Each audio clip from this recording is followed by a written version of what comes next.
かましい奴らだ。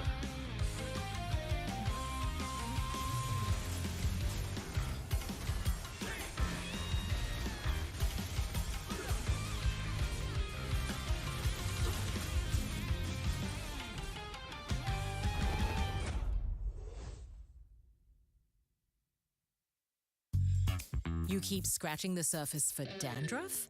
But the problem lies deeper. Use Head & Shoulders. It goes 5 layers deep to defeat dandruff and itch.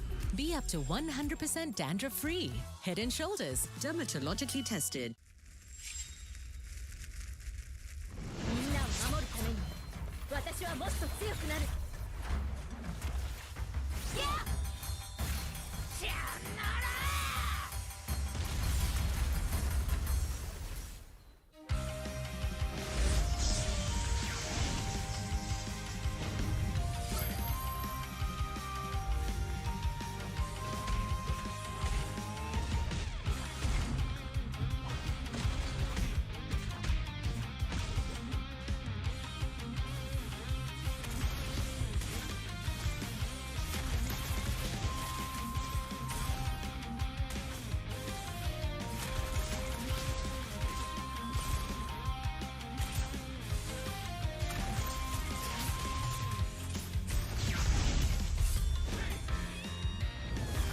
背中合わせでいくわよ。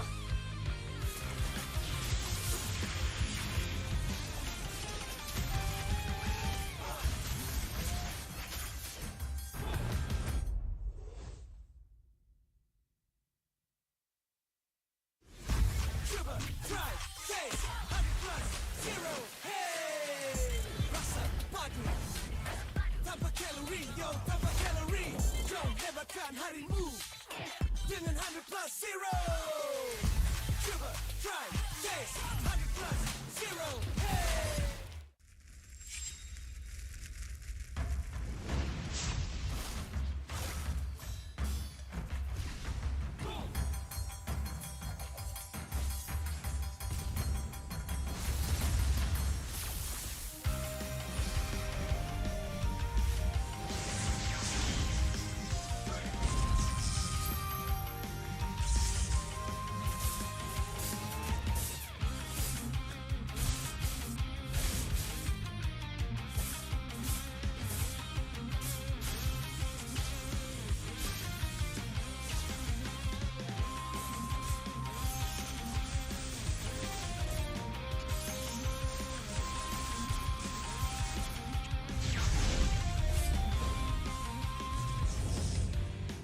ここは俺に任せて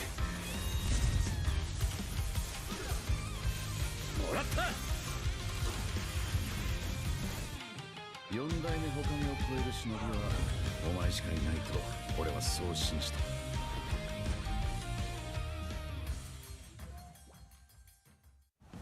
Jiwa perwira, setinggi semangat gagah sang harimau.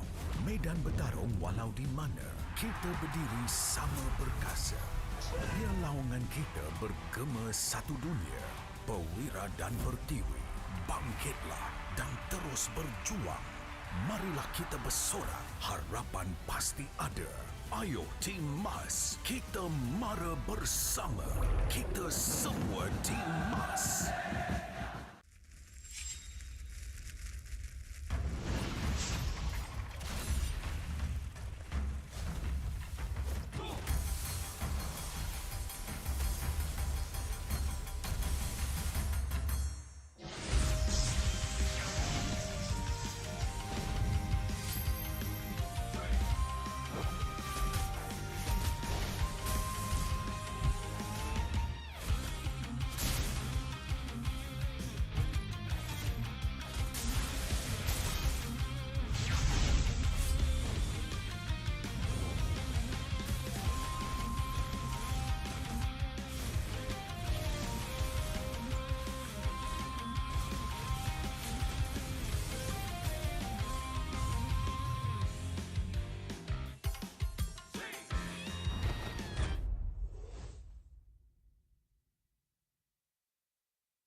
きナルトが帰ってきたぞ。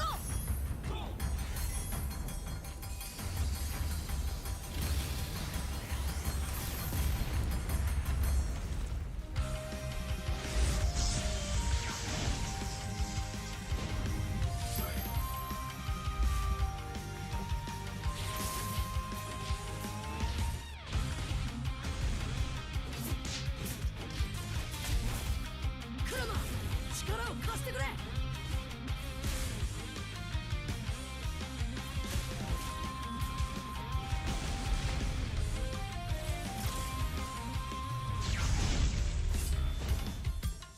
っしゃ、第7班ここに復活だってばよ。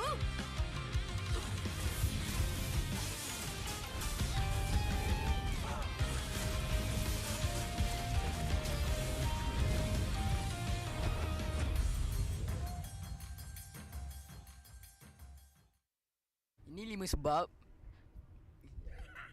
5 sebab kenapa korang kena datang tengok MPL MY di Stadium Juara. Yang pertama, korang dapat tengok kita orang main dan tim MPL lain main secara langsung.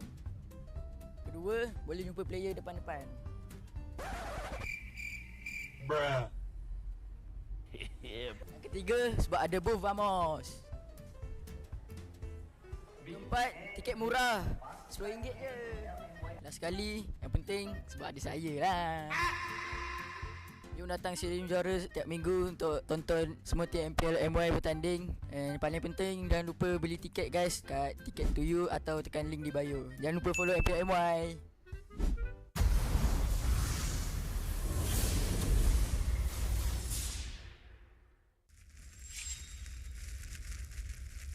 Misete yaru yo. Sharingan no hontou no chikara o na.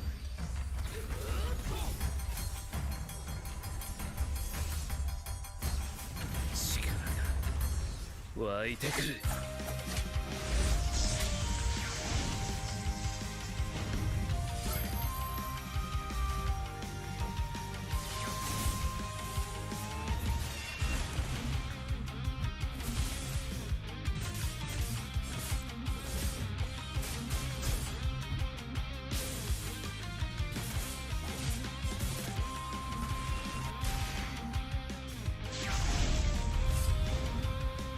相変わらずやかましいやつらだ。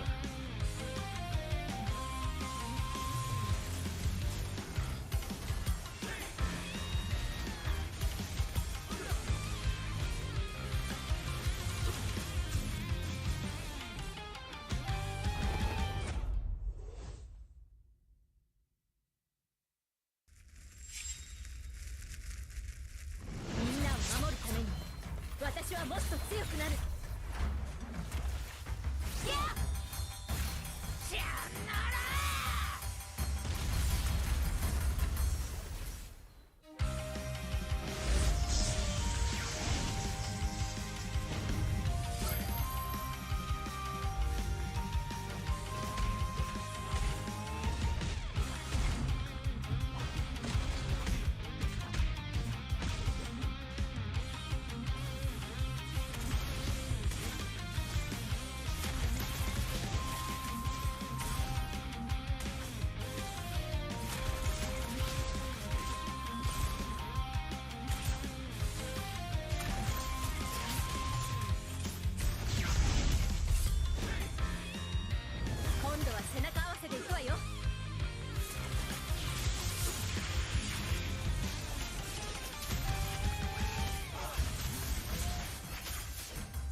かは俺に任せてもらった。4代目他目を超える忍びはお前しかいないと俺はそう信じた。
Aku hembus kata rematch. Bila terjatuh aku beringat. Jalan dah jauh cari titik bermula. Krak, krak, krak, krak. Jangan patah semangat. Semarak api bukan calon cadangan. Biar apa menghalang aku sambut datang.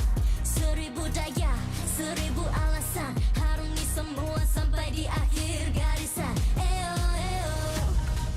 Kami tak senang mengalah, kami luar biasa. Semangat membara, harungi bersama. Lakukanlah sama-sama lakukan. Bergema di kiri dan kanan. Tak berhenti marah ke hadapan. Tak mengalah berdepan cabaran. Jaga, jaga, kita jaga. Jaga, jaga, kita jaga. Jadi ayo. See me, watch me, hype me, gotta give it all. Don't matter how many times I fall, gotta get back up, yeah, yeah, gotta go. I can hear them calling, now I gotta serve. Mess with my clique, now you get what you deserve. We keep it tight, we keep it cool, they got me and I got them too. Rasa api tak kunjung padam. Marah ke hadapan kita, sehaluan jangan simpan-simpan. Kita anak Malaysia. Kami tak senang mengalah, kami luar biasa. Semangat membara, harungi bersama. Jaga, jaga, kita jaga.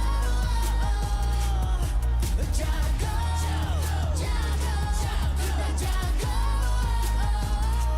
Jadi ayo. Yeah.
terjatuh, aku beringat.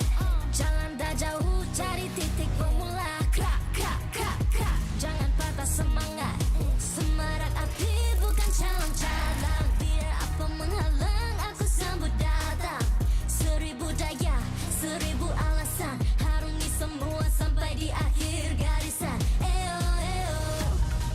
Kami tak sedang mengalah, kami luar biasa.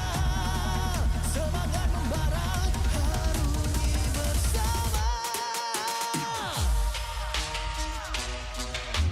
Lakukanlah sama-sama lakukan, bergema di kiri dan kanan. Tak berhenti marah ke hadapan, tak mengalah berdepan cabaran.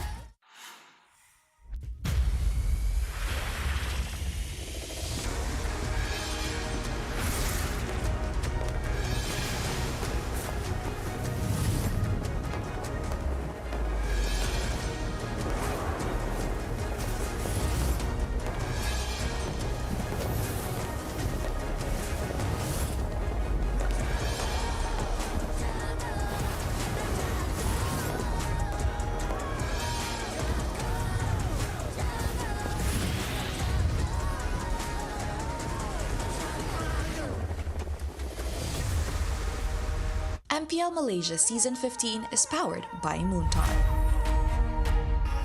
Official gaming smartphone, Infinix Note 50 Pro Plus 5G. Powered by the MediaTek Dimensity 8350 Ultimate 5.5 GB processor for smooth performance. Equipped with 144Hz refresh rate for buttery smooth gaming visuals. JBL tuned speakers for solid sound and a more immersive experience. Also equipped with 100-watt fast charge and 5200 mAh battery for less downtime and more playtime. Fairy Watch, the official Mobile Legends esports watch made in Switzerland with genuine dragon leather. Comes in 3 colorways, green, black, and blue. Our esports partners, Head & Shoulders, up to 100% dandruff-free and itch protection. Head & Shoulders is dermatologically tested, penetrates 5 layers deep to eliminate dandruff. Get yours now. And thank you to all our strategic partners. 100 Plus, Playas, Astro Arena, MPL Merchandise, MPL Ticketing, supported by KBS, PSI, Rafamuda, MESF, PSM. Welcome everybody, the MPL MY Season 15 continues. Week 5 is coming to its very final day. The standings are about to be solidified, and after everything we've watched in Day 1 and as well as Day 2, Day 3 is the one that matters the most. My name is Getting Q. This is Husky here at the desk as your commentators as we take you through the games. Husky, yesterday's games was something. It was a game. There were games there. There were games. Some were better than others. For sure. And I think it might be the same for today, but the stakes are way much higher, right? Yes. Some teams are going to lock in playoff chance or at least keep their run alive, but some teams might lose it or might lose out from top 6 if they lose today. I mean, no more win streak pleasures, new missions securing upper bracket slots. It's HomeBois up against OB is our very first matchup of today. Honestly, I don't think it's going to change the standings overall, right? I think we know that HomeBois are in a very comfortable position. At this point, OB has a lot to learn from coaching staff all the way up to the players individually. I think there is a lot to be taken away from the HomeBois, especially after the risk that Daddy Hood has taken on this squad. Yeah, all things considered, right, HomeBois' journey is still one of the best comebacks, right? One of the best recoveries since they last won a trophy and then lost to SRG the season after that. Losing to SRG, I think, was sort of a given. I personally would have expected a 3-game slugfest, but SRG just outclassed them in the drafting, right? It was Coach Arcadia with his brains and the bronze of the players. But you look at the remaining matches of SRG, I think they are very much guaranteed first place. They still got Team Ray and Ocean Black to go through, and even if HomeBois wins Ocean Black and ties up with SRG, they're the remaining matches just don't favor them enough. It's very, very difficult. Even if Ocean Black were to win 2-0 in both of their matches, it's not going to be enough to actually save them from their spot. Regardless, let's have a look at the current standings right now. If you guys just tuned into yesterday, great, you have a rough idea. But if you haven't watched any of the days, don't worry, we got you covered. Currently, from week 5, day number 3, Slimer Red Giants OG Esports currently in a comfortable 20 points sitting on top, with HomeBois 3 points behind at 17. Arrow Esports shockingly taking a 3rd place with 13 points, but that's where the big divide begins. From that point onwards, we have 12. Monster Vicious today looking to try and steal that 3rd place spot. DX Soul currently 11. Todak at 10. Team Vamos at 9. Team Ray at 8. JP Niners at 4. And Ocean Black at 1. Yeah, at the end of the day, I think only Monster Vicious and JP Niners have 3 more series to go, right? Every other team, DxO has 1 more, but aside from that, every other team has 2 more best of 3. So when we talk about chances, I think Monster Vicious have a very, very good chance of at least taking the 2nd spot away, depending on the rest of the series. But even for JP Niners, they have opportunities to make that deep run. Oh yeah, no, it really is important that, at least for the JP Niners, that they win their next couple of matches. Right now, it's up against Team Vamos. We've already introduced HomeBois as well as OB. But in this case, if JP is able to 2-0 Vamos, that might really hurt the odds of Vamos to making it to playoffs. If Vamos is able to win against JP, maybe, I don't know, if it's 2-1, let's say, there's still hope for JP. However, on the other end, it really depends on Team Ray. If they're able to 2-0 MV, sure, they deny them that 3rd spot. Big whoop. But Team Ray might just reduce the odds of the JP Niners. Yeah, and on top of that, if MV gets a clean win over Team Ray, it not only gives MV the chance to move up and guarantee playoff slot, but it locks Team Ray out of playoffs contention. So I think the last match is super, super important for both teams, but even for JP Niners, right, to keep themselves out of relegation, to keep themselves in top 8, they have to start by beating Vamos, because there is a word out there, we might get a 3-way tie between DXS, Vamos, and Todak, who both have beaten each other. Yeah, now that's a bit of an awkward position to be in, considering after DXS's performance yesterday. I mean, to be fair, they've consistently hit 3 games every single time we've seen them touch on that stage. I don't know about you, but it's not exactly the best position to be in, and I think that if they're looking to go above and beyond, then maybe they want to consider the Infinix. Powered by the MediaTek Dimensity 8350, the ultimate 5.5G processor for smooth performance, equipped with 144 Hz refresh rates for buttery smooth gameplay, smooth gaming visuals, jeez. And also the FediWap special JBL tuned speakers for solid sound. Yeah, baby. Overall, this is a phone that you need. If you want to have a huge battery for less downtime and more playtime, the Infinix is the way to go. Yeah, giving them the 1738 gameplay hours, right? DXS is the best team that has proven the capacity of this Infinix phone, because they go all 3 games, like you said. Aside from, I guess, SRG OG, where they dropped 0-2, all the other series have went all 3 games. They even took 1 game off of HomeBois, well, every other team that they've touched.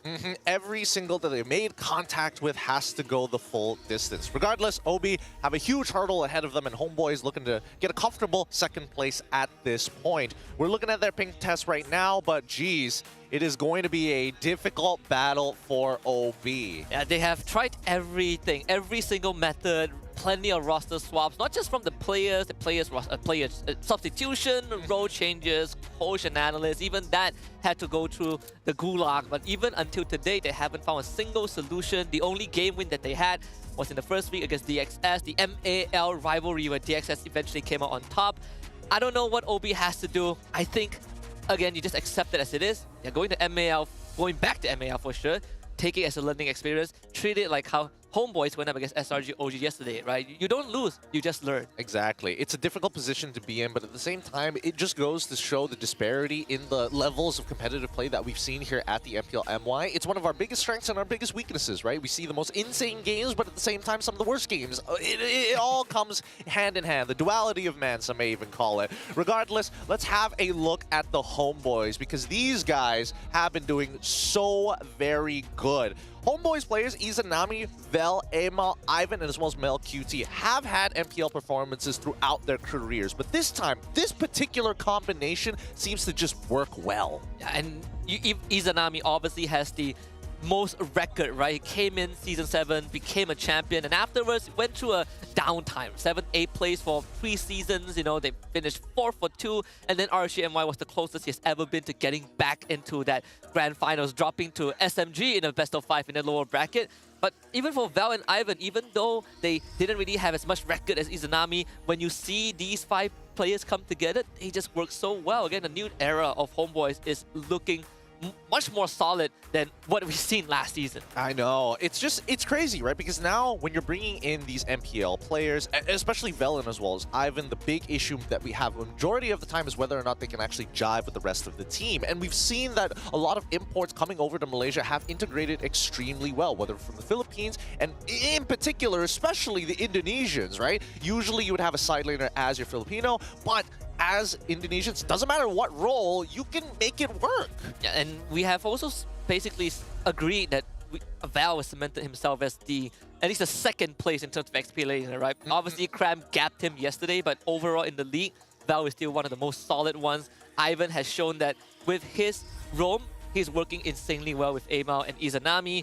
MelQT, ordinary marksman, but he is constantly making highlight reels. He is constantly making highlight reels. I mean, there was a couple of moments I was thinking, when he was playing that Moskov, I'm like, oh man, is he going to try and like outdo Innocent? Is he going to try a 1v5? A couple of moments got close, but SRG was on top. Generally, the defeat yesterday, not as heartbreaking. There was a lot to learn from those matchups, and more importantly so, it just goes to show what the international or the upper echelon is going to look like. Something that they will have to face during the playoffs, and if they qualify for MSC, the rest of the world. Yeah, usually I would say, let's see how a team recovers from a tough loss like HomeBois against SRG OG yesterday. But I think this is a good way to reset, right? You're taking on the bottom feeders of the league, and a lot of people can just agree it's going to be a HomeBois 2-0 unless something unexpected happens. And it's good for the HomeBois player as well. You get this full reset. It's like going to a massage, you know, 90-minute spa treatment before you close out the regular season. Hey, it's the confidence boost you need before you go into that very long break, which is something that we need to talk about here, because there's a lot of things that could happen in this long break. And what I'm most worried about is that a patch drops in between before we get into the playoffs. And that could change a lot of perspectives on what we know in the current meta. Yeah, I think getting top seed is also very important because phase 1 of the playoffs starts right after the regular season. Yes. Right? You instantly play play-ins and the upper bracket semis, and if you win your upper bracket, sure, you get a 2-week break. But if you don't, you are at risk of elimination by the end of phase 1. I think that's something, at least for these teams that are not SRG OG, you want to get top 2 as possible. Absolutely, absolutely. It is an advantage if you can watch what everybody else is going to be playing, and more time for you to actually prep for it. Something that unfortunately OB did not have the luxury of. I think unfortunately for our league, having 6 weeks may not necessarily be enough for teams like OB to actually, you know, integrate as well. If not, find the adjustments necessary to make it possible. Is it a testament to what the, you know, back-end management are trying to do? Because I mean, look at MV just behind them. You know, they have come into the MPL knowing what they want to do, but that's with the guidance of a coach who has been in the same position. Yeah, I think you can also look at DXS, right? You have experienced coaches like Theo and Backdoor, but you also have MAL players who have a very clear goal of wanting to make it to playoffs if possible. And they have good leadership from veterans like Storm and Rasi. I feel like, at least for a team like OB, you come into this big league and you start to face struggles of adapting to the league itself. I remember at the start of the regular season, we talked about some of the backroom talk, right, and how the coach is trying to get the team to get used to the routine, you know, wake up early, go for scrims and everything. It's hard for the player to adapt, but that's the harsh reality. If you cannot adapt, you get left behind. I mean, that's with the introduction of the MAL, of course, right? We're seeing that a lot of veteran players either go down to the MAL or they decide to stick around the MPL to make a super team of their own, one of which is the HomeBois with MelQT, Ivan, Izanami, Amal, and as well as Vel. Izanami and Amal, they're looking at MelQT as like, hey, it's good to have you back in the MPL once again. You've had your ways, but it's time we look for a championship run. Yeah, when MelQT was playing in MAL Season 1 in the affiliated conference, Barracuda Beta, he was killing it. He was destroying everyone. It wasn't even close. It legitimately did not look close. I feel like he was playing with one eye closed at some point, but it was also pretty funny because they did end up beating DXS in the promotionals. So they were the ones that, well, not them, but the MPL team was the one that beat DXS. So they stopped DXS for one season, So there was a long history behind all these teams as well. But you know, Mel and Amao playing in Red Esports way back then is a very sweet reunion. It is. It's great to see that at least for some of these veterans, would they be the second generation? Because technically, when we look at Ocean Black, they are the third generation with Ranvade, Supersusu, Div, Shafin, as well as Muizi. I think that generally we are seeing this next generation having to go through that power struggle because technically the quote-unquote retired players don't want to bow out just yet. They still got years in them. Yeah, the toughest thing is bouncing back from a loss, but even tougher than that is bouncing back from loss after losses, right? After taking one game off of DXS, Ocean Black has not found any success, and they look worse every single week, right? The teams that they are fighting kept on improving, but Ocean Black were just lagging behind. I mean, it's sad to say, but it's not like this team isn't qualified, but more so they aren't given the guidance and direction needed to be able to make it into the upper echelon. I'm not expecting polish off of them. I'm expecting HomeBois to show them what it's like to, you know, have some varnish. Yeah, it's like a mentor-mentee session, right? Exactly, It's like, this is how you play the game.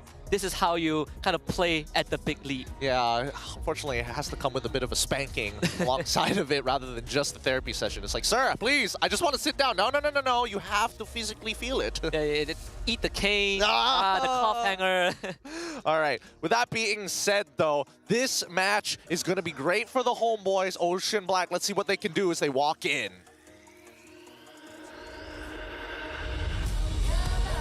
They've just tasted their first defeat of the season. Now they return, hungry to reclaim victory and defend their place in the upper bracket. Can they bring home all the points today and rise again? Please welcome HomeBois!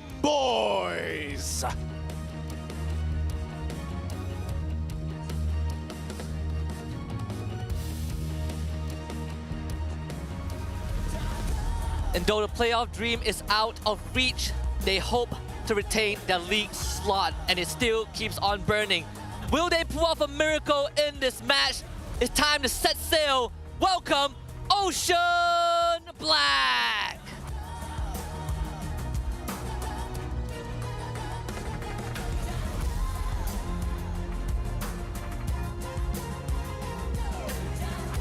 Introducing the coaching staffs of the two teams and the head of League Ops Franklin that will ensure fair play and professional integrity in the matches. From the side of the HomeBois, it's Erpang and Jesven. From the side of Ocean Black, it is Ryota, DD, and Jags.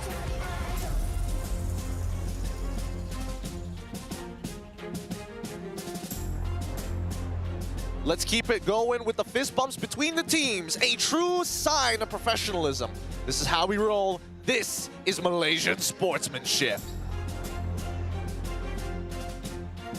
All right, we all know this is what the Filipinos call an intro, but of course, with that being said, we still need to keep on cheering for Ocean Black and see what they can bring out, right? This is a roster that I would say roughly put together a week ago. Even Ryota DD was a very late addition into the team. Jung's having a bit of fun, trying to take over Divstro. I wouldn't mind. I think they can try whatever they want. Still no DJY though, sadly. So DJY fans out there, he's probably restreaming. Yeah, just the years of disappointment, unfortunately. Just months upon months upon months and weeks now that we don't get to see DJY. Overall, I think that Ocean Black was dealt a pretty tough hand, and especially with the environment that we have here at the MPL MY, it's either you kick off with your feet, running off the ground with a lot of gas, or you stumble and fall very quickly. Let's go to Ivan's quote here. I was expecting a more even fight, maybe a 2-1, but that early Xavier and Link picks caught us off guard. I'm disappointed the match ended up being so one-sided. I want a rematch in the playoffs. I think everyone wants this HomeBois SRG OG rematch. I don't think it did the whole rivalry justice considering how long we had to wait for that BO3 yesterday. But I gotta say, seeing how SRG OG dominate HomeBois, you really realize that the Red Giants, they're something else. They really are. I mean, they had the sucker punch ready from the get-go. What a trap during that second phase. And honestly, making the blue side seem, wow. Yeah. Oh, that was really good. Really put them in the corner. Usually, it's insanely hard to pull off because you are not dealt with the best gotcha picks position like the red side does. But in that game one gave us a very good look into how it's done, right? The glimpse in the 4-5 glue Xavier, one of the few picks that SRG OG really hammered in against HomeBois. Let's see. I mean, I wonder if HomeBois are going to take this series and just expand on whatever they've been practicing on, you know, in the back rooms, or will they just go back to normal? I mean, it's tough to say, right? Because I think overall, when we're talking about the previous loss from the side of the HomeBois, AML seemed to be like out of place in a majority of those matches, right? Every single time he goes for a play, it's just not enough. It feels like he's missing his power spikes. However, when we look at the performance of when he was playing in Season 10 as well as Season 11, you can tell that, you know, he's always been in a team that's not out to play for him. But now that he's with the HomeBois, compared to Season 10 and as well as Season 11. His current KDA is 6.2, which is double both of those seasons. His damage per minute is 2,252. He's getting closer to the Season 10 compared to Season 11 because that's when we started to expect to see the years of Fredrin. And even the gold per minute is looking a lot better. Either way, AML has improved statistic-wise and really has found a team that can work around him, but it really sucks to see sometimes when you're falling behind, you have to play that filler role. Yeah, we've seen him been dubbed the Mr. Wrong team, and it's pretty evident, right? Missing playoffs for a season or two, so right now, he's sort of back in that position to guarantee playoffs. Let's see how this is going to turn out. We got Ocean Black on the blue side, so we got the Lucas and a Cho man straight. Hey, that's a lot of respect from HomeBois. Okay. Personally, I would open Cho. just let him have it. Just let him have it. But hey, good on you, Erpang. Look, I'm curious to see what Erpang's willing to cook up here because I think there's a lot of leeway when you're up against Ocean Black. We see the Lucas band. We see we're looking at Ivan just looking over his shoulder, and he's just like, okay, all right, get rid of the chip as well. We're not going to be playing the fun stuff this time. And Erpang bans Kalea. And Ivan is like, now there's too much. There's 3 roamers, coach. Coach, please give me something to play. I don't want to play Boxia. Don't put me on Boxia again. No. Too soon. The wounds are fresh. Joy, the next band from the side of Erpang. We go back to Ryota DD. Let's see what they're... Oh, what an interesting fun fact here. All right, so Ocean Black got clean black and white fits and unpredictable games. Feels like a secret we've seen before. Oh, someone's reaching.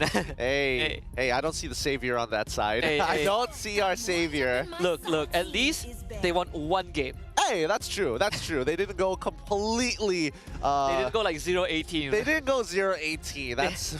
They had to go 0-30 in 2 seasons before they won their first series. Oh! Big bad buttons! Oh boy. Hey, you got to go through trials and tribulations before you can be dubbed the savior, man. HomeBois now looking on the opposite side. Ryota DD also getting rid of the Kimmy. These are pretty decent first picks that have been banned out from the side of not only the HomeBois but Ocean Black as well. This third ban basically could be anything. I mean, the bans have not really given us a direction. Probably HomeBois will open Kalea. Yeah, they open Kalea. They ban Fanny. So now it's the usual Kalea Juicin trade. Most teams would just go Kalea since Kimmy is already banned out. I think Ocean Black should consider the same, unless you're TLPH. You just go for the JP Jawhead first pick. The JP Jawhead first pick to be like, I don't care. Show me what you got. I can outplay this. Oh, 40% winning draft? No worries. Hey, Coach RC is something else. And the thing that he used to coach MPL MY, right? Goes back to Philippines and he is cooking something. Like taking games off of Wani PH, beating them in the first leg before losing in the second one. Hey, at least TLPH were able to bring it back. Bring it back against Aurora. Got one back, boys. The current score is 1-1. Can't wait for that playoff. Cersei hasn't won playoff, so we'll see. We'll see if Wani PH can change that. We'll see. Kalea first pick for the side of Ocean Black. HomeBois, Phovius as well as Harith going to be the follow-up pick. This one's looking a little rough. OB have a couple of options. Number one, they need to pair the Kalea up with some form of burst. When you're playing Kalea, you're looking for a pick-off composition. If not, you have a pick-off-esque characteristic, but has high sustain in the earlier stages of the game. Yeah, most of the time, we would look into the mid and marksman and gold lane, right? Matrix, Farsa, a couple few, but we've seen Ling yesterday. Or the Suyo is not too bad of a pick, right? You have a very good combo into high burst at level 4. But if you are OB, I think you are looking for at least a jungle pick. You want to make sure that Shaft gets a decent matchup so that he has a better time dealing with Amao. So they do take the Farsa for Div. All right, big burst. They're also pairing it up with the Hayabusa just in case Link gets off for the HomeBois. That's what I'm afraid of. If they show the Farsa now, that Link is coming right at them. Feels like HomeBois have definitely learned a little something from SRG's side. A good relationship between the jungle as well as an early pick of Farsa. This does mean that the second phase is going to be pretty dangerous, right? I'm expecting HomeBois to start betting things out like glue, some bad matchups for the Phobius. Yep, get rid of the glue. Don't need to deal with that. Both sides. I mean, technically, HomeBois could have held onto it, but they also have no use for it. They don't need to consider it, right? Baxia ban from OB is a very good read. There's a high chance that Ivan gets his hands on the Baxia again, and it will pose a lot of problem for not just Div, but also Kalea. So a Hilda ban comes out, they want to protect Vel's lane. I think Vel has plenty of options, I think. Well, he has the Phobias already. Yeah. They want to give him a good matchup. Huh. Oh, what does Obi go for at this point? They have no means to really stop the Harith at this point other than just long range from artillery, maybe even Hayabusa trying to go for the assassination. Even so, there is a lot of coverage, and I'm expecting HomeBois to eventually pick up the Badang. Something with some decent amount of peel, secondary engage to make contact. Finally, the Jushin gets banned out. Good shout from OB. Could be a Valentina pick for HomeBois since there's a Farsa, Valentina, Faramis are decent picks, but usually Izanami defaults to the Valentina. I think OB, you need to look for a secondary front line, someone to match up with the Kalea, right? Gatot, Hylos, the Baxia ban has to mean something, has to translate into a pick that protects your backline. Yeah, but I definitely think it wasn't really necessary from the side of OB. I think they could have picked it up for themselves. I'm expecting, yep, there we go. Gatot come out for the side of HomeBois. This is pretty good. I was hoping that Gatot was supposed to be the ban. Anyhow, we come back to OB. At this point, we need to figure out the EXP matchup. I think that probably Badang is kind of your best bet, something that has a decent amount of peel, good amount of engage in case Kalea can't find the initial pick and look for a re-engage. And Badang, I think, yeah, I agree. I think either Badang or, unless they can flex the Kalea into XP, then sure. Oh, here's the thing, right? You get the Kalea to protect lives. Oh, okay. Okay, high loss. They right. go for the high loss. Do they go for Beatrix as their marksman, or are they going to take the traditional Moskov? They can also take Carry, to be fair. They can. I think the biggest problem now is the amount of dives that HomeBois have, right? Exactly. I think they will go for the Beatrix. It's the safest pick. It's a jack of all trades. There's no really losing with the Beatrix. It's just that she needs a lot of time. The items are so expensive. Yeah. Yep, and the Faramis comes out. No surprises there. No surprises there. He likes going into the Faramis against the Farsa, likes to have that initial protection to survive the first couple of shots, and that's all. Honestly, all you really need if you time the Netherrealm very early on. You're not like taking, permanent damage.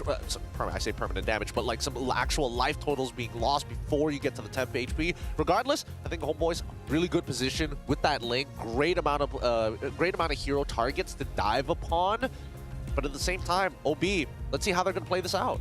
The Faramis, I remember the game where Vamos took on HomeBois and HomeBois picked Faramis in game 1. I remember saying that Faramis is the sole reason that Vamos is going to lose the game. And I think this time, this Faramis is going to be the sole reason that OB cannot win, because there's so much denials, right? This looks like a very combo-based lineup from OB. We'll see how they circumvent the Faramis. I was thinking that maybe Izanami wanted to be a little special here, go for a Kadita, something a little crazy like MV was trying to pull off the other day. Even so, we go over to our very first best of 3 here for day number 3, week number 5. It's Ocean Black on the blue side up against the HomeBois on red. Even from the crafting aspect, OB has already kind of put themselves at a disadvantage, right? Well, not really put themselves at a disadvantage, but it's just the red side advantage that you get with that last pick. This Faramis, I think, is going to be a big problem from level 4 onwards. Every time he has another realm, Ocean Black will have to think twice before starting a fight. Yeah, I think it just forces Ocean Black to execute a little bit harder. Here we go. Zuzu gets right on top of Izanami, forces out the flicker as well. Okay, really decent rotation coming in from Ocean Black to contest for the very first Litho Wanderer. Again, a good means to kind of slow down Izanami, but neither are we seeing Izanami go for that fast rotation on top of actually having the Wilderness Blessing. And they understand that they won't have that priority anyways, right? Izanami wasn't able to push the wave out fast enough against a Farsa.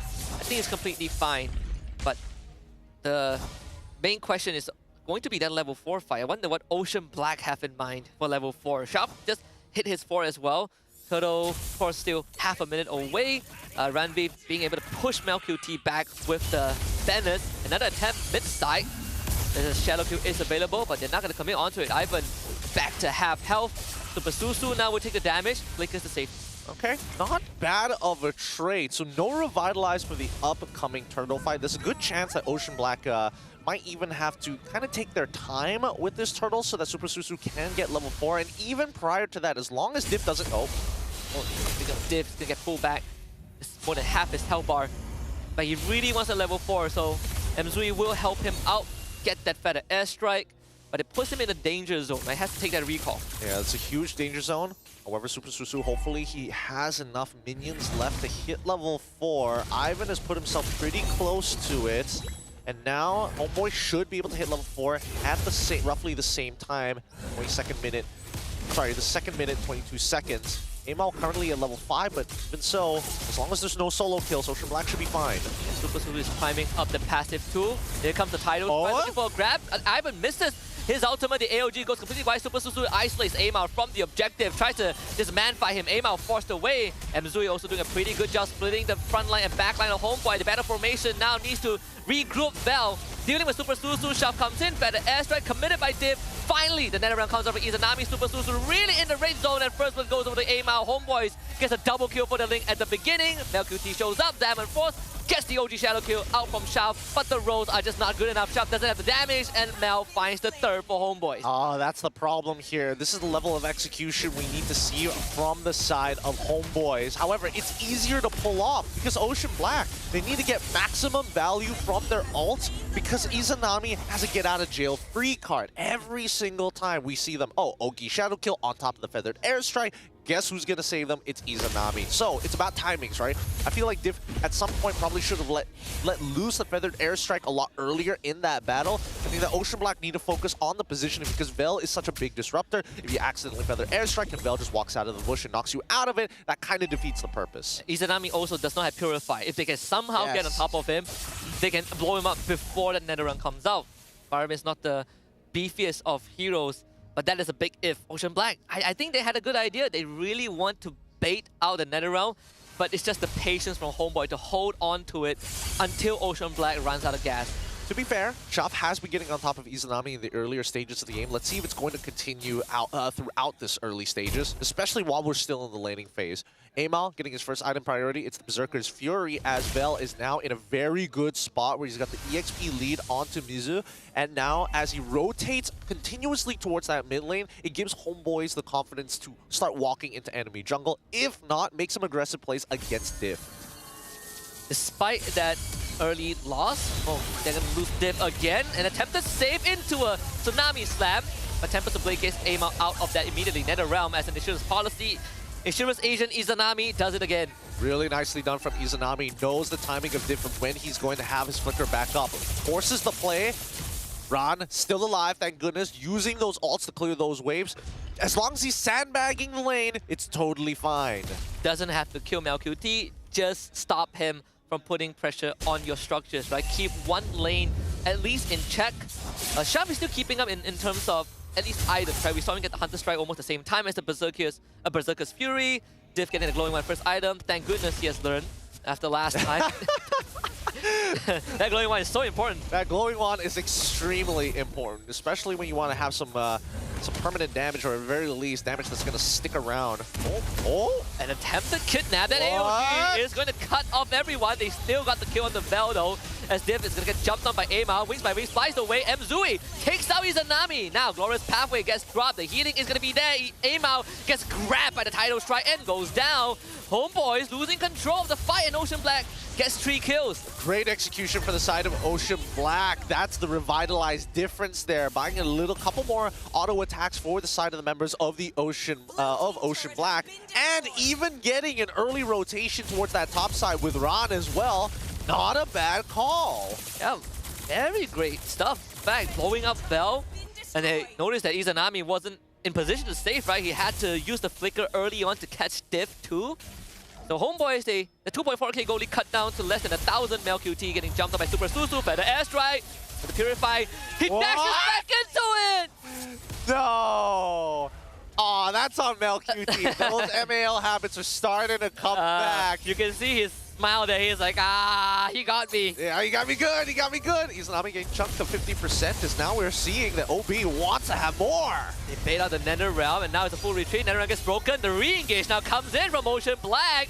Figuring out the formula against HomeBois. Shaft able to shadow out of the way. Here comes Amao. Leaps into it, gets grabbed by the Tidal Strike. Amao again wants to retreat. And Ocean Black gets a full disengage. Oh my goodness, Ocean Black might be able to take a lead against the HomeBois so far. They're not playing the cleanest, but not to mention that really disrespecting the space, thinking they can get away with it. Ocean Black, as long as they are focusing down the same targets, even if they're not completely winning the team fights, if they find a pick, that's more than enough. Vel took an unnecessary amount of damage. And I think that even for the side of Izanami, he's looking at this, my temp, I only have so much to work with my temp HP. Can we not just walk into ult at this point? It's like, guys, you can't just keep withdrawing the policy. Yeah. I'm going to run out of cash. I'm going to go bankrupt. I don't want to liquidate my assets that quickly. Not going to be a fun time if that's the case. MelQT will be able to get another turret on that top side, but you can see how even this game is starting to pan out between Ocean Black and HomeBois. It's pretty good, because so far, Shaf has been getting to the right targets. He has been chunking them out, and even Diff is playing a pretty strong game. 2-1 and 2. Super Suzu has been getting good targets, right? He's getting very decent engages. Another attempted kidnap AOG from Ivan as a response. MelQT gets the backline, forces out the shadow kill. Super Suzu drops low. Ivan trying to run away to get the kill on the MelQT. They lose Super Suzu in the process, but Amao now comes in. Second layer of engage. Double kill for Ran, but Amao should be able to clean it up. Double kill for Izanami. HomeBois gets 4.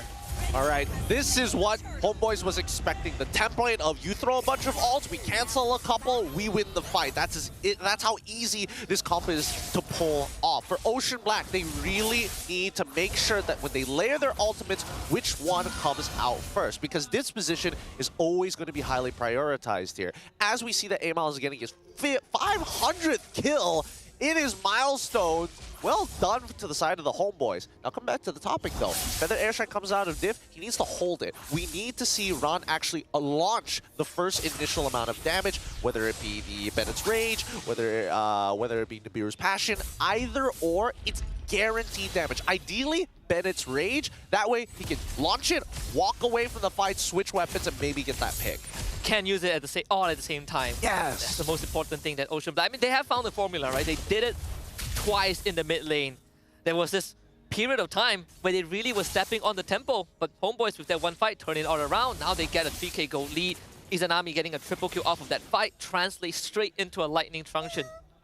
It's going to be a really big purchase here. Boys now taking the lead back to 2.8. So far, I think they understand that they can't necessarily stick super close together. If they're too close, they're all going to die to the AoE, even after the temp HP. So therefore, it's about layering. It's about making sure that we can cover and get MelQT in a position where he doesn't even need to be in the fight, but has 3 items. So once those ults are down, he can just start jumping on in and fighting for free. The longer the fight goes on, the better it is for HomeBois to a certain degree. We saw that third layer of re-engage from HomeBois, right? First it was NetherRealm, and then we see Amao show up, and then Izanami joins the fight. So even without MelQT, they still have a lot of damage to work with. Ocean Black wants that mid tier 1, but HomeBois will deny them. Gold is looking pretty good. MelQT, a bit more gold to get that third wand. Not yet to a Holy Crystal. Overall, even Ivan going for a Thunderbelt at this stage of the game is pretty bold of him. Izanami, 2 items already secured. I think that Ocean Black at this point should be a little careful, right? This Lord is important, of course, but it doesn't necessarily mean it's the end of the world. They've got some superb wave clear.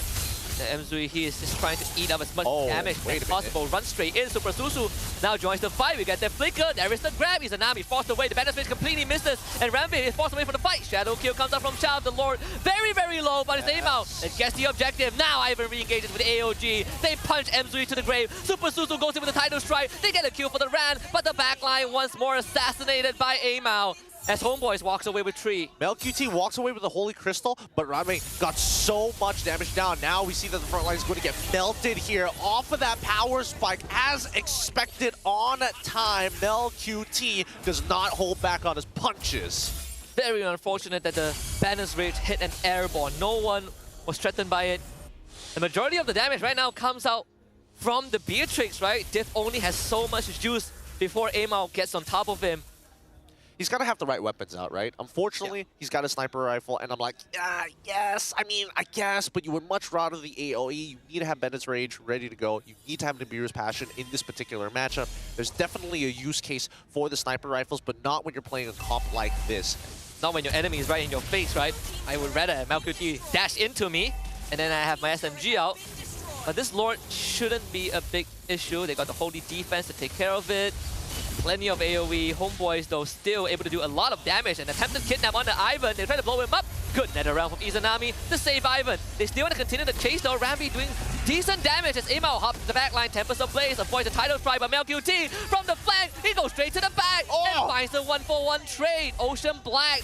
They do lose Diff, but HomeBois get a lot more. Yep, Ran is holding this team together. His damage is relevant. However, 3 inhibitors get broken off of the aggression that we have seen from Super Susu's engagements. Ocean Black, they could have just waited it out. They could have waited for the punishment after they've dealt with the waves. Unfortunately, a preemptive strike has cost them a couple of fingers.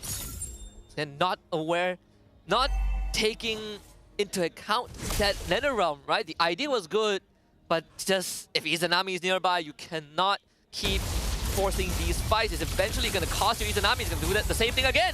Into an AoV from Ivan. Amao finds the backline and Ram is gone. This fight basically done and dusted as Amao is going to freestyle onto Mzui, Super Susu, just man-fighting everyone from HomeBois, but only for a brief moment. Ivan finds a taunt onto Mzui. Izanami shows up, flickers forward, Shadow Stampede, 2-man pull, unstoppable for the Faramith.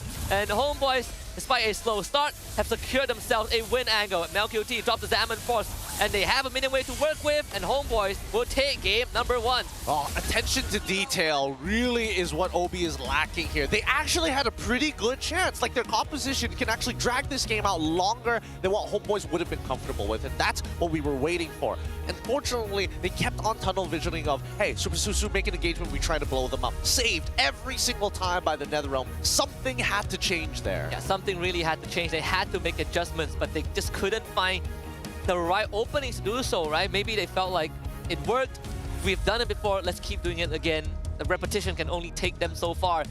I was starting to see some glimpses of the OB that almost took out Todak, but faded away pretty quickly. Yeah, I mean, Ron, he played a strong game. Don't get me wrong. His Beatrix was keeping this team alive and actually securing picks for the team when you saw Diff not be able to commit fully to every single shot of the Feathered Airstrike. Yeah, just Amao being a pain in the butt. Every single time Diff unleashes his artillery, Amao shows up and be like, hey, how many shots you got left? Not enough. I got 4 blades. 4 blades. 1 for each pop of your ult. Goodness. I think the worst part about playing Hayabusa is when you start falling behind and you want to go for that split push, it's really difficult to win out against the Ling.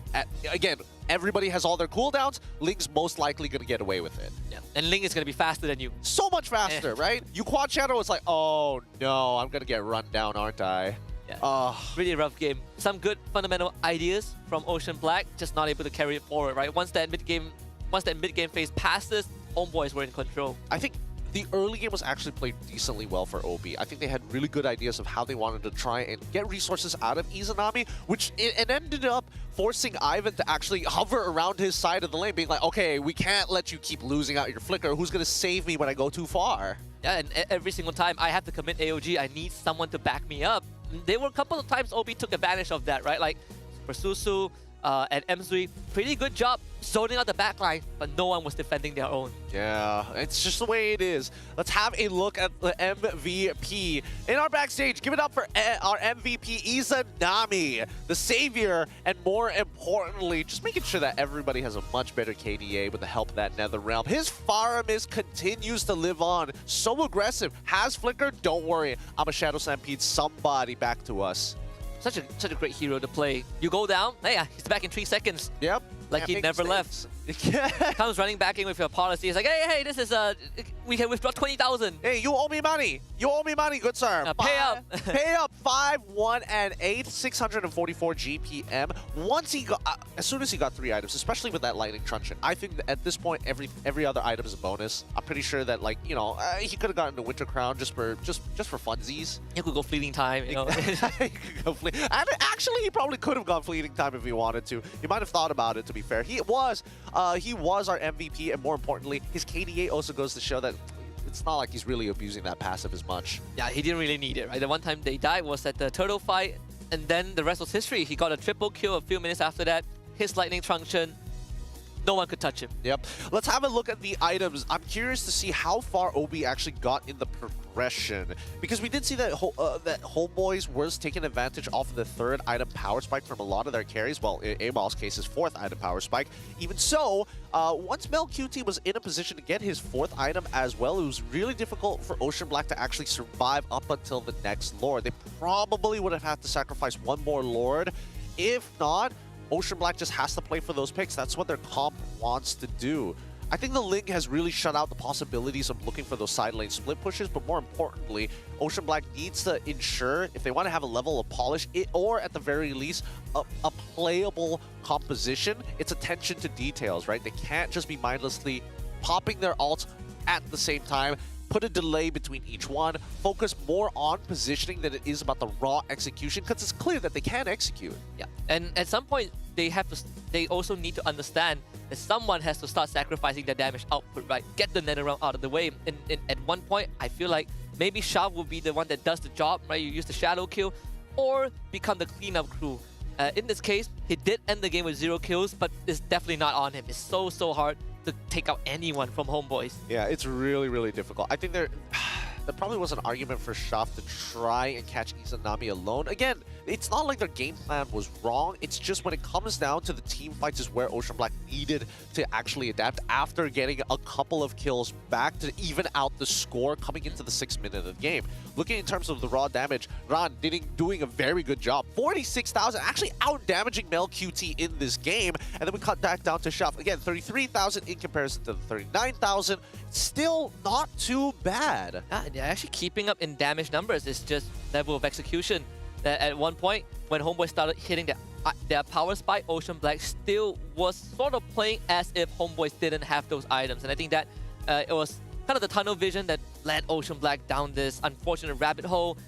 So hopefully, coming into Game 2, they just polish on that a little bit, right? Yeah. They have very good ideas. Just need to see them execute it better. I mean, well, we're looking at the mutual objective as well. The fact that they were able to get 1 turtle, okay, not too bad. The opponent gets 2 turtles, all right, sure. But they are getting a good amount of picks during that time. 2 turrets in the early stages of the game compared to 9. Obviously, HomeBois was looking to completely sweep the map. But even in terms of buffs, it's not like Shav was falling too far behind in terms of farm in comparison to Amal. Obviously, it's Ling, so he's going to be a little bit quicker on the draw after his 2nd item. But up until then, Shav had opportunities. Yeah, despite going down early, he still kept up with the farm, right? He kept up at least in item progression. Hall of Famous, of course, Amal, his GPM, sky high, 886, Izanami the carry, Sandbag for Mzui as the high loss, and best wingman for Vel. It's not bad. I think that, again, I'm not too concerned about their overall stats at this point. I think Ocean Black, in terms of what they have to learn in terms of high-level play against an opponent who, to be fair, is 2nd in the league. So you can see that even Izanami is aware, oh, they've done this 2 times in a row.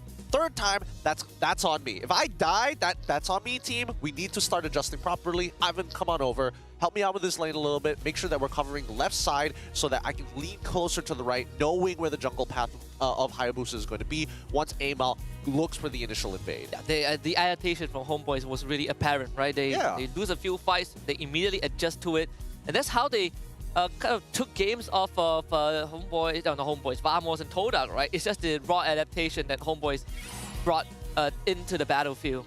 All right, let's see if we can find a couple of examples. This one, that's on Mel. He messed up. He messed up, and it's funny because Diff was like, wait, he's on the edge of that Zaman Force. Let's see if we can punish. The first initial fight here, not too bad, right? Because you can see that the fight was split up. They held out inside of the Tribe Rush, and Ranvei was able to get a lot of value despite losing 4 of their members. However, the process did continue to repeat itself. I think that Mizui had a good idea about initially looking for Izanami. However, he still had his flicker available and then was able to get the temp HP, the Netherrealm, to actually pull through. Yeah, the one time where they got to kidnap Izanami, Ran was too far away. That Banner's Rage, the timing wasn't on point. I think if they were a bit more in position, they would have blown out Izanami right at the start. Probably won that Lord fight. Again, idea was there.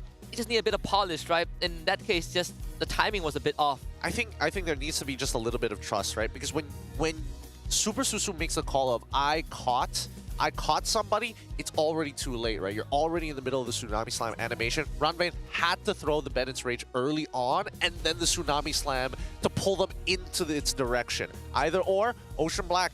These are very small things, but the ideas are there, and that's the level of polish which sets the top tier competitors from the middle. Yeah, we see the theoretical part from Ocean Black. Honestly, pretty impressed with this game one, at least better than a lot of the previous matches that we've seen, right? I agree, yes. This version of roster, it's pretty fresh out the oven. Oh yeah. We need to see a few more games. They have like HomeBois, I think they have SRG OG left. Not really easy opponents to go up against, but hey, right, if they can show that some of their fundamentals, I think there's some good takeaways. Very, very good takeaways. And honestly, if you guys are looking to take away a statement piece to kind of finish the rest of your ensemble, maybe you should consider Fairy. Guys, the official Mobile Legends Esports Watch, they've sponsored us since M6, and now as a, well, I want to say international brand, but we've got some locals working in there as well. So go off and support them because it's made in Switzerland. This particular watch here that you see up on your screen is made with genuine dragon leather. Where do they find the dragons? We don't know. Go check out them at Fairy World on TikTok. Follow their page. Check out what else they've got because if I remember correctly, it comes in 3 different colors: green, black, and blue. But they also have a Mia and Jushin jewelry collaboration. Yes, they do. Yeah, and Jushin. I remember like our championship ring was also like Fairy was a part of it. Oh yes, they were. The MPL season 14. Was that a championship? Yes. Season 14. Season 14. They worked on the ring. They also worked on the ring for M6. M6, yes. The M6 one was kind of sick. I'm not gonna lie. That had a lot, because we got a little preview of what it could do. You know what? Check them out. Check them out. I'm pretty sure they have it on their TikTok. I don't need to explain further about this. Let's come back into this game because HomeBois so far, again, obviously feeling very confident. And I think that Obi coming in with a rough game plan. I want to see HomeBois start to kind of burst out of that bubble, right? Sure, they can get away with Ling this time round, but can they start playing other things in the Gold Lane? Can they start playing other things in the EXP, right? We've seen Vel have a wide hero pool, but neither have we seen Izanami really stray away from his own. It's been what? Farsa, Faramis, Kimmy. Valentina. Yeah. I haven't really seen him play anything else other than that. Whip out a Kagura or something. Yeah, but it's Izanami, right? It's Izanami we're talking about. He has like this small pool that he sticks with, and he's really good at it. Put him on a Selena. I want to see them play a Selena. Has he not played Selena? I feel like he hasn't. No, wait. I gotta double check the stats on this one. I'm pretty sure he played it within the first 2 weeks. Probably like once, like at least once. Yes. I would assume at least once. At least once for sure, right? It's somewhere in the memory banks. I gotta dig it out just a little bit. Overall, OB, again, they shouldn't feel too bad about that loss. Honestly, it really just boiled down to execution and decision making, the timings of their decision making, because in terms of like, oh, when's our next item? Power Spike. When Farsa gets that 3rd item, right? They were getting some decent reads in the draft as well, right? There were some risky maneuvers, Farsa instantly in the 2nd pick, and then it gets answered by a Ling. Sure, no problem. But in the bans, right, you look at who they're banning. They're banning out Baksa to protect themselves, the Hylos in the XP to match up against the Phobias, and then to support Super Susu's Kalea. Decent ideas, just caught off by a red side Faramis. Let's see if they go onto the red side, because I think if they can do something like that on the red side, then maybe we can say that, OB has really been learning slowly. Yeah, I think that in terms of what they could potentially learn, the drafting side of things is going to be a little bit harder. I think the only thing that they could have done is either make a hard read that the Farmers was going to come out, which again, it's really tough to say when you're on that second phase, especially when your opponent's on the red side. But that Gator was very clear that it was going to be that red 4. So I think that's the only adjustment they possibly could have made. Let's see whether they're going to risk it for the biscuit again, and it looks like they are, as OP is on blue side facing up against HomeBois once again on the red side. I'll assume the bans are going to almost be the same, except that this time they ban the Kalea, so the chip gets open. HomeBois did ban Fanny third pick. Let's see if they would ban it again. How much do they respect Shop? How much do they respect them? They're like, it's either we give up the chip, based off of their execution. Yes, it's a little annoying, but we can out macro them, right? Well, I mean, last time HomeBois fought a chip, they just brought AoE, they just brought Fire Mist, they just brought, you know, Edith, Sandbag. Vamos tried 2 games in a row, didn't work. Did not work. But hey, again, Chip is just one of those heroes that are just, it's just good. It's just good, and it forces you to think about the map a little bit differently, especially if you're a solo laner, right? If you're a gold laner or if you're an EXP, you're sitting there and you're like, is he trying to cheese me at level 1? Yeah, level 1. Show up? You walk into lane, he shows up from the bush. Exactly. Oh, it's the worst. It's the worst. It's like, oh, it blows my regenerate like less than a minute into the game. Such a bummer. Such a bummer. Now, chip is open. Fanny is the go-to ban. HomeBois more than comfortable to deal with the chip. Let's see how OB responds. Drink it, drink it. Okay. Done. Sponsorship quota. we fulfilled our deliverables. We fulfilled our deliverables. Guaranteed win for OB at this point. They're like, HomeBois, we gotta follow the script, guys. Yeah, sugar-free, dude. Sugar-free, they have 0 calories. This guy's looking, he's a real sportsman. What have you guys been doing? Playing video games all day? I'm more like, why would you ban Kalea on blue side? Huh? And they badang? Is this the answer? I mean, sure, I guess. But will HomeBois...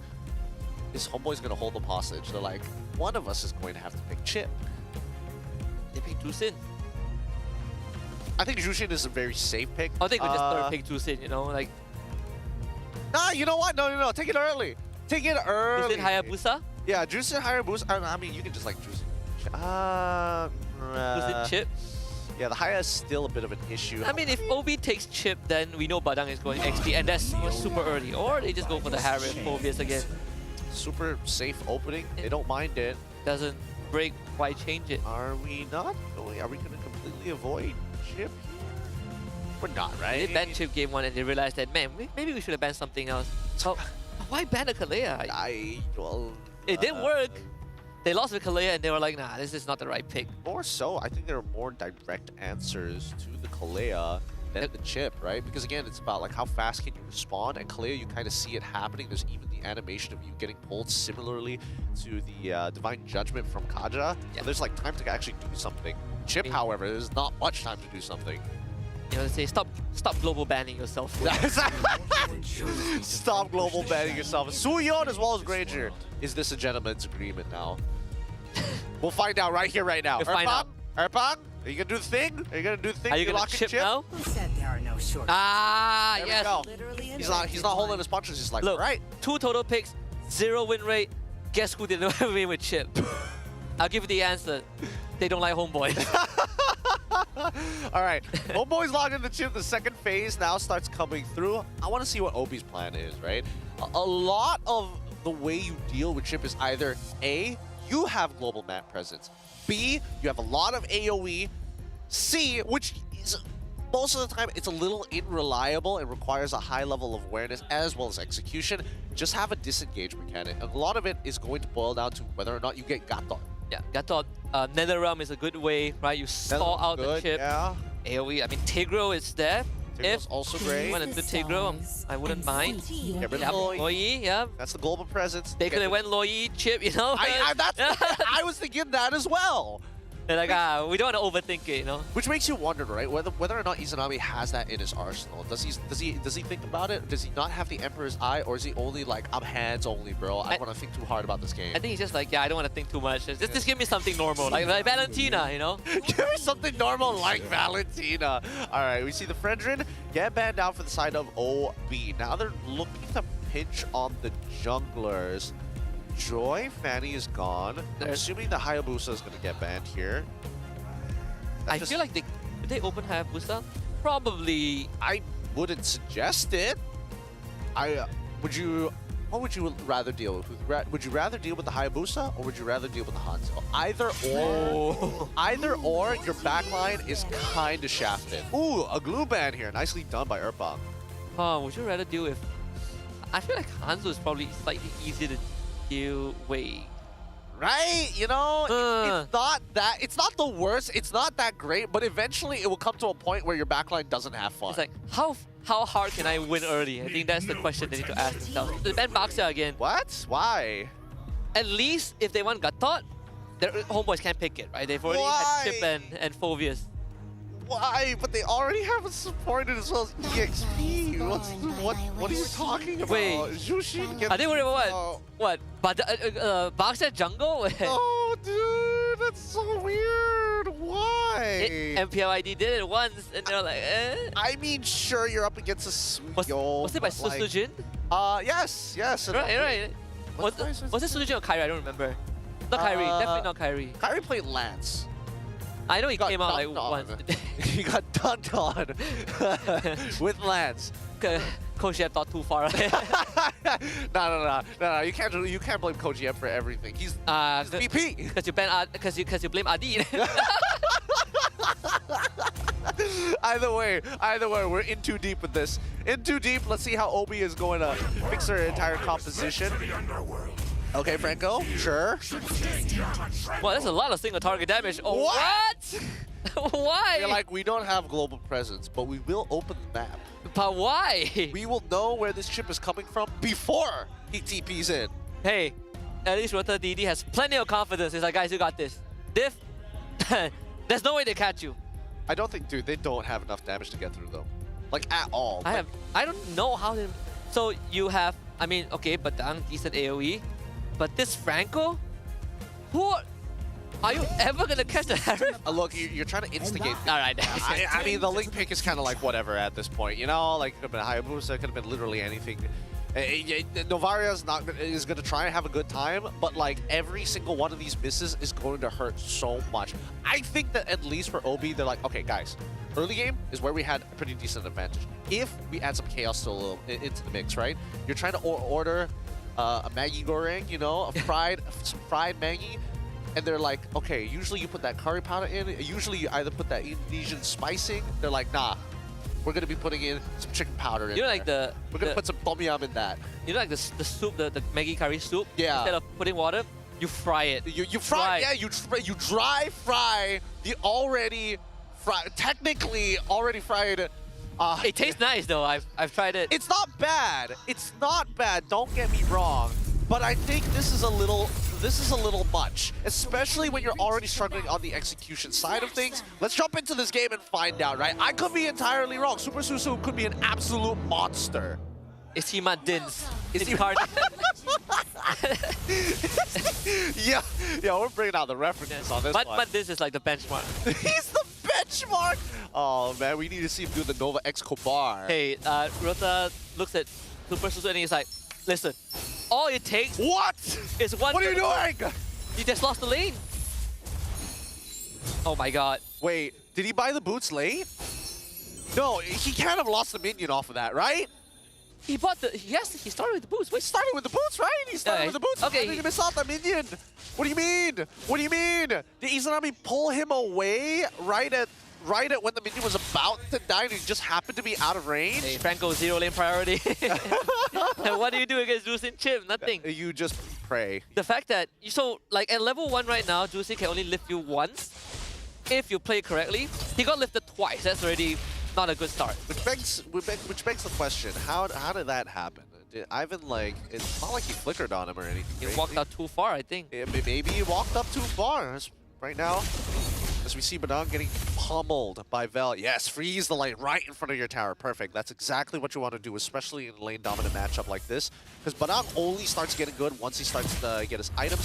So far, Ivan, very bold, because now Email getting into the fight. Temples of Blaze, shove, laser shot to safety, and the victim is gonna be Super Susu. First blood for Izanami. Dude, I wasn't even expecting a fight like that to break out. I thought like at some point they have to call this off, right? I'm like, what are you expecting here?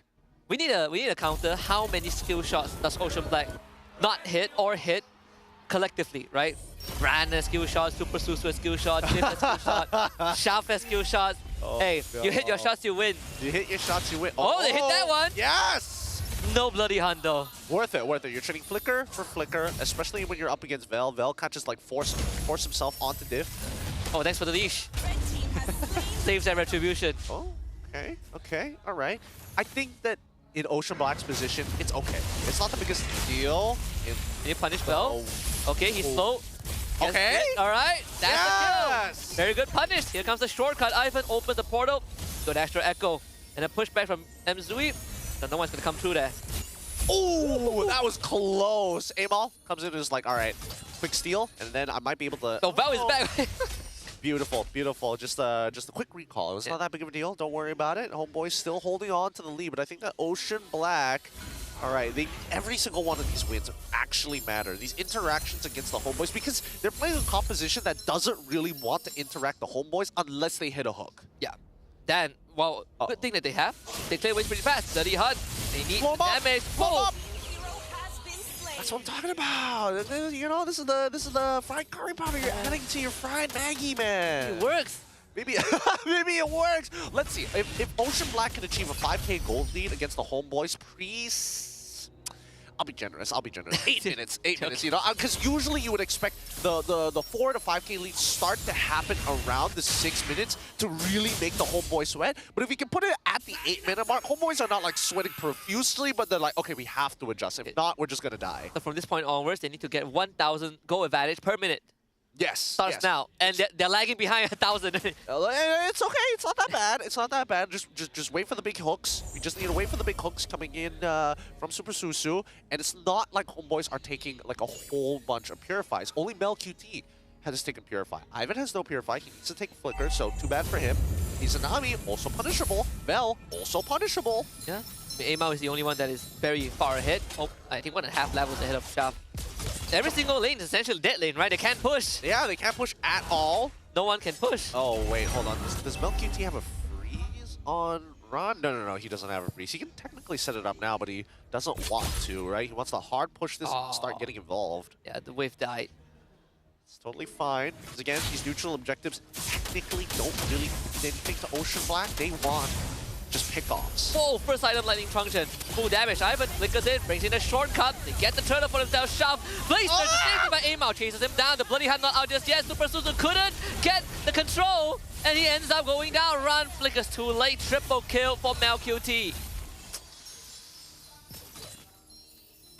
They didn't even want to go for the split push route. Ran's lane is basically done for at this point. Super Susu, he was close, but not close enough to land the bloody hunt. Loses out on the purple buff as well. Not that big of a deal for Suyo, but man, Amal, he's too big right now. These neutral objectives are like impossible to contest. Super Susu was just running around like a headless chicken. He's like, I need to grab Amal, but he just couldn't find him. It's like, where'd he go? Wait, he disappeared, and then he showed up, and then he took the turtle, and then he killed my backline. And then he flies. And then he flies. This guy, there's no stopping him. There's no stopping him right now. Ocean Black at this point need to be proactive on the map. If Ivan is going to continuously be in the face of Ocean Black, and especially in front of Super Susu, that's who you look to punish. Right now, that's what they need. They need to kill him straight. Yes. Perfect chain CC. That's what we want to see. Keep it clean. Keep it simple. Better get glowing one next diff. I swear. Oh, he's going for a talisman. Oh boy, that glowing one is going to be so late. Wait, let's just look at the comp. So Mel QT creates shields. Bell creates shields. Izanami braced by.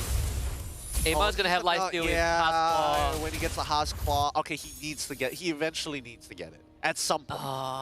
Okay, I think he's going for glowing one. Thank God. Okay. That's what we want to see. That's what we want to see. Because Diff, it's all about landing these shots. You may not have as many shots until you get the talisman, but until then, at least you'll hurt. Yeah. Also, Astral Spear, if it channels fully and it drops on you, max HP damage. Yes. It actually hurts tanks. It really melts targets. At this point, 6 more seconds until we see the next turtle. At this point, we also see a lane swap between the gold laners. Exactly what Ocean Black wants to play for.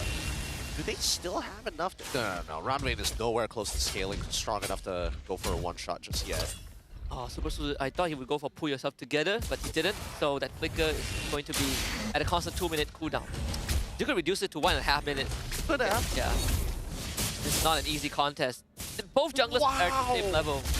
Whoa, Winter Crown. I think it's a good idea, right? You can't cancel the Bloody Hunt. But that means they need to be even more proactive. Ivan from the back, flickers forward, couldn't find the drop. But Izanami can though. Ran will be forced to flicker away. They still manage to drag him back into the jaws of Amao, who gets the skill again. Mzui trying to hold HomeBois back. The hook. Amao is dragged back, but no Bloody Hunt. Amao now gets a free kill. Melq team, mega kill. Where did Mizui go? What was he... I mean, they got Izanami at the very least, don't get me wrong, but they still miss out the mid-tier one. They still lose out the neutral objective. Wasn't Mizui... I think they need to keep Ivan in check. Ivan and especially Vel, right? You're less concerned about the backline because Melq has pretty short range and will have to get involved at some point. Ocean Black need to be really quick. Guerrilla warfare, right? Go in, find that initial pick, walk away. They need to kite in the same direction. Oh! Grab Vel, but they don't have the damage. Run is still pretty far away. Vel, in fact, goes in the wall in the wrong direction, so Vel walks out. Okay, that's still fine. A 5.1k lead for the side of the HomeBois. This is exactly how they want to play the game. If they're going to fight, make it a team fight. And the backline of Ocean Black got caught by Izanami. So that was pretty unfortunate. It's crazy if he Crimson Beacons and his Lantern Flare, you're right in the center of his Lantern Flare, your Rondo doesn't get you far enough. Oh yeah. Just, oh, wow. Flicker from Vel. They get on top, run again. He's gonna disappear right now.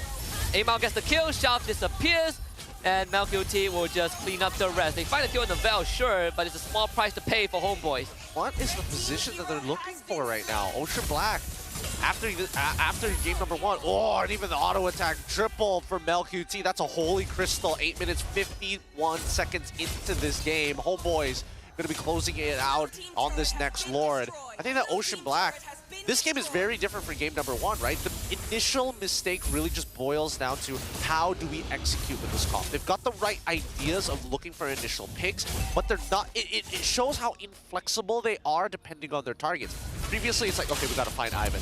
Don't find Ivan anymore. All right, who do we go for? I guess we go for Vel, right? I guess we got to make sure that we stop Amal's Bladed Tempest. I think that Ocean Black needs to calm it down. If they're going for front lines, just stick to the front lines. It's totally fine if the opponents look for the initial engage afterwards, but if you're going for neutral objectives, then Ivan becomes more of a priority than Vel. If not, you're back on the split push. On top of that, it's also the level of execution. This draft is so much harder to pull off. It's already hard to pull off when you are on a neutral state, but even more so when they are behind. 8.4k deficit for Lord marching down mid. HomeBois immortality for Ivan, so he's no longer a viable target anymore. This Winter Crown first purchase has not paid off. It really hasn't paid off, and so far with the purple buff being stolen away, HomeBois going to be walking, having some synced waves. Ooh, actually a delayed one. Going to get rid of the blessing to get the inhibitors. Should be able to do with this and engage onto Mzui, a snappy one. So they force out resources from HomeBois, dealt with the Lord. They just need to deal with the oncoming waves from the bottom side, which is pretty darn big. And now Izanami finds the engage. And a flicker dark wave from Vel. HomeBois pulled the trigger too fast. And Ocean Black had no time to respond. HomeBois now will just go for the cleanup. Melq finds his 9th kill of the game. And HomeBois have essentially secured the series. Yep, decisive play from the side of the HomeBois. Thought that they could do anything that they want to because the Zaman Force was currently on cooldown, but Vel, great dark wave. You're catching all 4 of those members. It's about distraction, right? Izanami goes in for saying, hey, look at me, Crimson Beacon. Next thing you know, you're already knocked up in the air. It's over.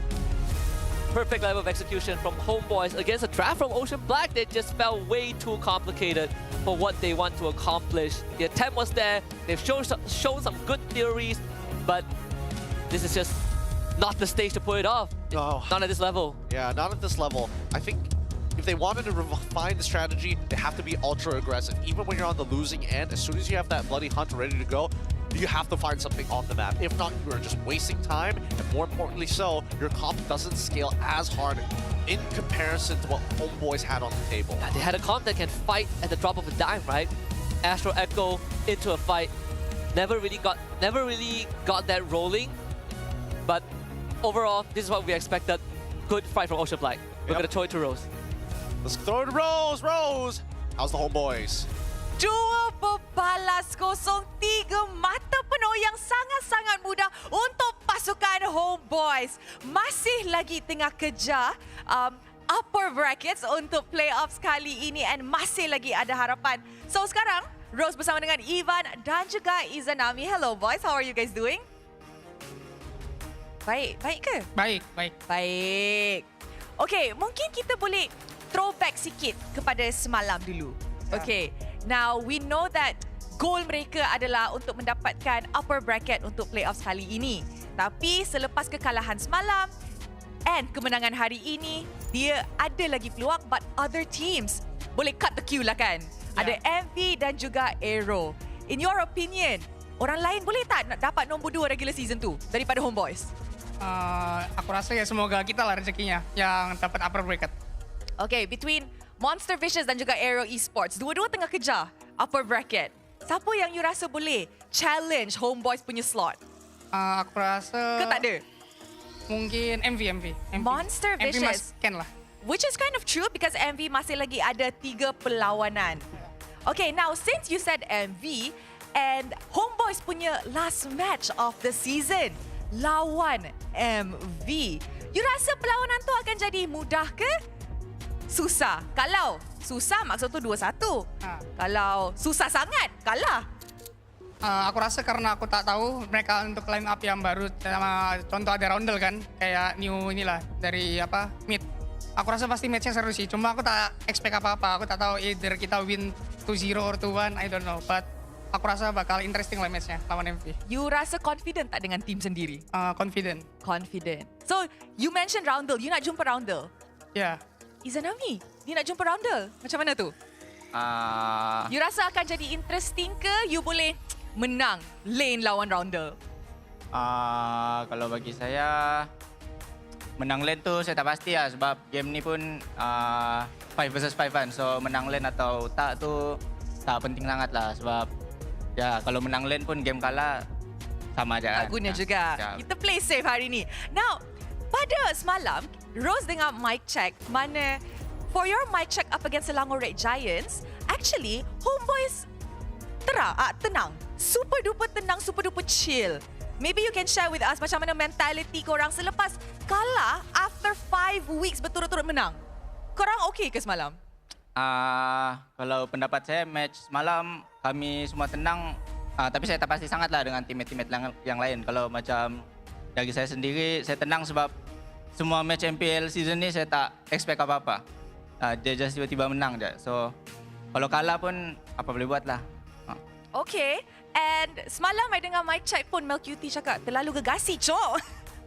So adakah itu satu, perlawanan dengan result yang actually korang expect? Ataupun it's, whatever happens. Untuk match semalam menentang SRG, sejujurnya kami expect yang at least kami bagi saingan lah. Tapi malangnya kami dibantai kan. Ya. So sebab itulah Mel mungkin cakap terlalu gegasi. Ya. Tapi I really like the mentality that you guys have this season. Nampaknya selepas kalah tu, korang nampak stable lagi. Emotion semua, it was okay. It was, you guys accepted the defeat with grace. And I think ini adalah satu mindset yang kita perlu ada untuk kalau kita nak pergi jauh dalam playoffs. Betul. So, good job guys. I really, really like that. So guys, untuk perlawanan ini, siapakah player yang paling shine? So, mari kita tengok MVP perlawanan ini in 3, 2, 1, MVP jatuh kepada... Siapa?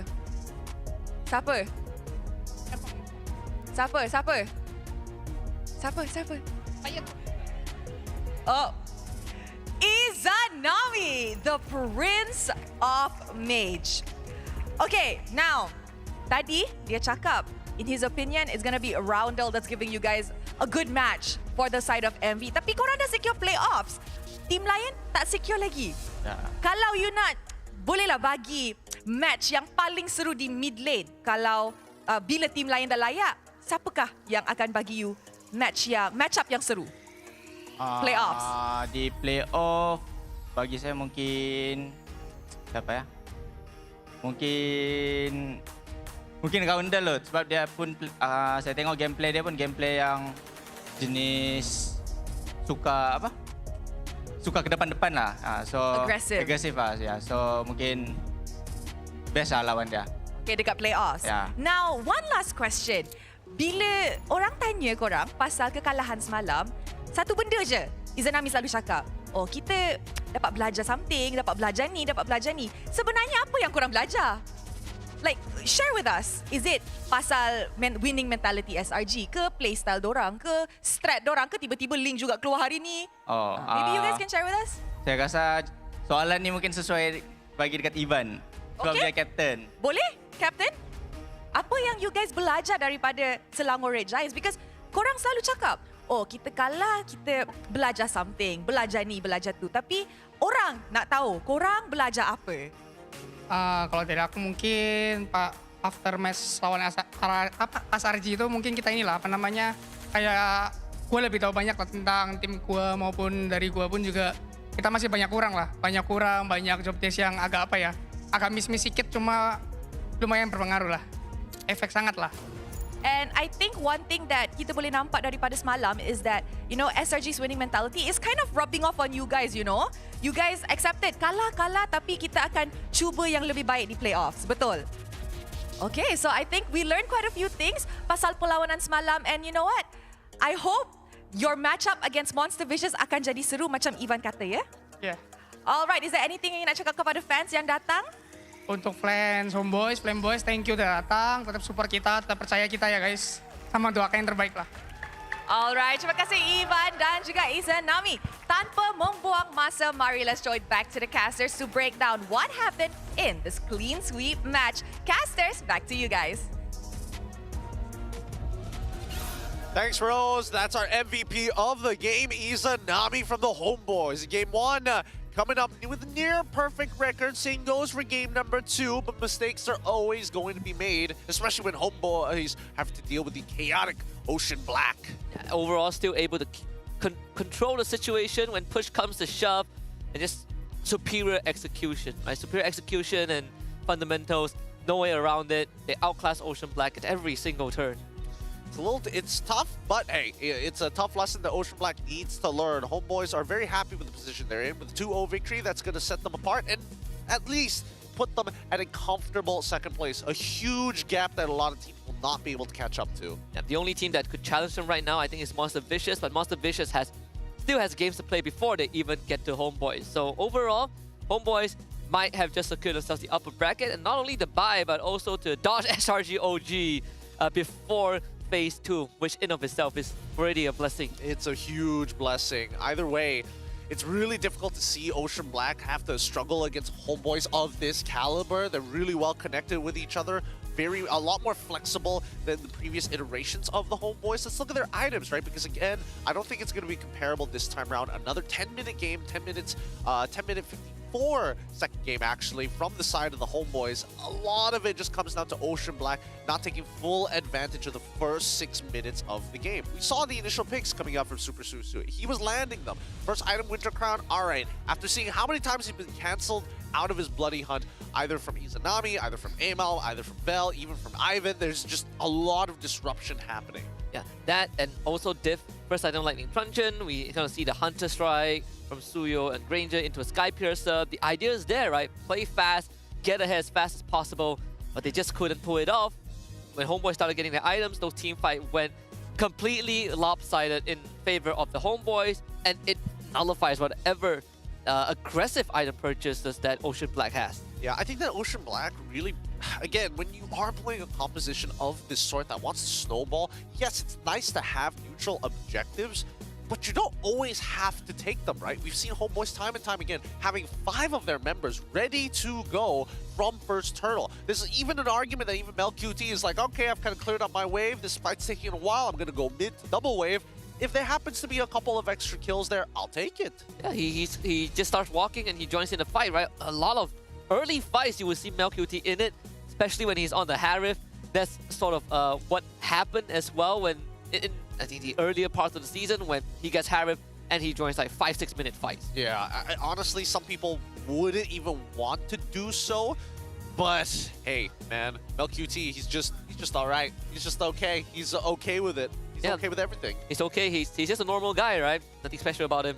Nothing special. Biasa Ja, they like to call him here in MY. I wonder how long this moniker is going to last for him, right? It'd be so funny he does well in EWC. Oh, that'd be great. He does well, and then he's still normal. He's like, oh, this is our FMVP, the ordinary, the average marksman. The average Joe MLQT. Average Joe MLQT. He's never going to live that down. He's never going to live that down, but he's also going to, honestly, knowing MLQT and his character, he's probably going to be pretty chill about it. He's like, that's actually hilarious. I love that. Thank you, Feeks. And then we have another internet meltdown. It's a full cycle. Hey, that's why Feeks is going to still be on the top of the leaderboards. That's why. It's not me. It's not me. Thank you. So far, Ocean Black, a lot to learn, unfortunately. So what actually coming up with the most, second most amount of damage next to Diff. Again, that Lightning Truncheon doing a lot of favors for him in the earlier stages of the game, but Ron could not play this game at all. He kept getting flickered on. This game is a very rough game for Ron. Like earlier on, did well in lane, but once those 5v5 started, man cannot do anything. He gets dove on by Amao, gets the lantern on top of him. Val was looking for him the whole time. His flicker felt like it meant nothing. Yeah, it's really, really tough to play the game. And I don't think it would have changed even if he had the Purify. Just more opportunities to get traded out in battle spells. Now, as we look at the Hall of Famers here, it's going to be Rich Guy as well as the carry for Amal. These are one as Sandbag and Ivan as our wingman. Looking at the highlights here, this is where, again, this very first interaction, just a pretty big mistake for the side of Ocean Black. As much as you want to be like, oh, I want to trade against my opponent. Phoveus is level 3. This should be possible. You don't want prolonged fights, especially with the Link. It's like, you have to imagine there's a Fanny on the map, right? No matter where you are, you're probably not safe. That and with the Zusin, right? Just waiting for the perfect moment. Once Suyo runs out of his combo, his skill goes on cooldown, he essentially loses majority of his damage, and this is where things start to get really bad for Ocean Black. Ron not being able to dish out any damage at all. There is no safe distance. The only saving grace is Div getting a couple of snipes, but even then he was traded out. Yeah, I mean, there's just not much you can do without a huge snowball. This composition is really difficult to pull off if you're not like heavily proactive on the map and basically hitting every single skill shot. Because when we talk about lack of damage, we're talking about the lack of DPS over a span of 30 seconds or let's say 20 seconds within the fight. There's just not enough sustain. Also, not enough just raw damage for the side of Ocean Black to make it work because Ranvain unfortunately did not have as good of a game in game number 2 compared to game number 1 on that Beatrix. So congratulations to HomeBois, another 2-0. That's going to, again, solidify, almost 100% solidify their position as the second seed on the regular season, just like what a lot of us expected from the beginning. But for Ocean Black, I think this confirms that they are not going to get out of 10th place. Most likely, they're not going to get out 10th place, yeah. Most likely. Either way, HomeBois needs one more win to secure the upper bracket slot. I mean, the odds really depend on how the MV match later down the line is going to be. But I'm just happy to see maybe HomeBois between MV. That could be something that people can get excited for. Yeah, like we've seen, maybe it'll be closer than what we saw between them and SRG OG. Hey, who knows? They both have sucker punches, and they're just like, who's going to go for it first? Hey, Haru Sora also wants some revenge, you know? That's true. That's true. They do want some revenge. Overall, congratulations to HomeBois for that 2-0 victory. Let's go and jump into the mic check to see what the comms were like for the champions of this game. We're going to go on a short break, and when we come back, more MLBB action. Till then, this is the mic check. Ya. Kasih warning guys. Paksanya guys, teman-temannya. Aman, Amel. Aman. Taman. Ayo ulti, ayo ulti. Nih, Patrick guys. Ayo ulti ya. Rata tuh sama Emal. Sapek. Nah. Saya pick up. Start lah. Oh, tak ada trio. Ada ya. Air yang Sapek guys. Gak ada. Haya gak ada. Pak. Tuh Haya di belakang guys. Di gua. Patrick gak nge-damage. Udah ulti ya. Parca di gua. Si Haya dulu kah? Ada ulti. Tarik. Ya, guys. Aman. Nice.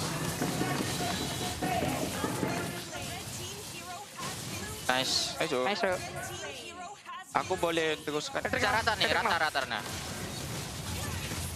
Rata. Kabar Emal ada Haya malah. Masih ada situ malah Haya malah. Depan dulu. Bloknya Haya yuk. Depan dulu. Nanti gua pegang belakangnya. Nice. Dah jom. Oh, ini gak Elas gak? Oke, ya, Van. Kata nih. Bisain ya. Bisa. Yang ada aja ya. Ini Parca kalau ulti. Dah. Dah sih. Udah NC. Nice. Ulti, it's okay guys, we can fight this. Yeah, fight. Tengok daling. Aku lu ya. Low. Ling low guys. Ya, nak beli lagi ya? Sini. Beli lagi ya? Tak boleh. Tak boleh. Ditutup damage dia kita. Aku tutup ball base dengan orang. Ayo. Nice. Aku tak ada ulti dok. Boleh lagi ke guys? Ulti kau berapa second? Tak ada ulti dok. 10. Oh, tak boleh dok. Lu maju tak? Tak boleh dari skill aku. Udah mau low guys. Ayo guys, perangin guys. Ayo, maju nih. Gua maju nih. Jom, aku datang kak. Bisa taruhnya? Malah. Nice. Nah, nih, suyo. Deh. Dia gigit aku. Kabar rata dia. Nanti guys. Badang. Tuh anjing mati coy aku. Ayo, keren. Aduh, aku tuh beli kasut sih. Gas. Granger mal. Aku turun dulu. Nice. Tak enak. Nen. Ini seorang bawaan apa? Respect Enzo. Oh, wave dulu ya, jangan lupa wave atas guys. Bisa N guys, wave atas guys. Pakai wave atas aja guys, N guys. Tak lain. N. Tak lain. Last one. Nice. Nice try. NT. Oh, ya.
ultimate glory starts now.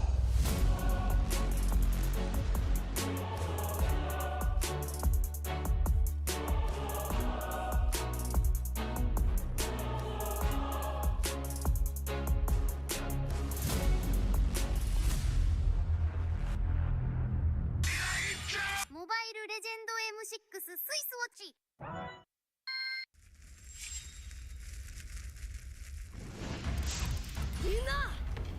椿ナルトが帰ってきたぞ。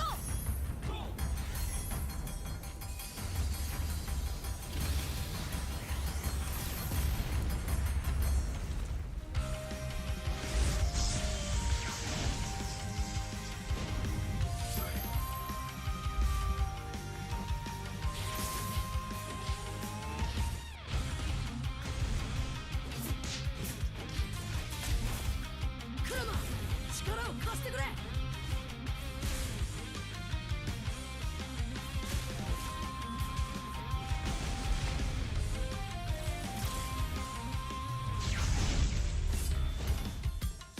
っしゃ、第7班ここに復活だってばよ。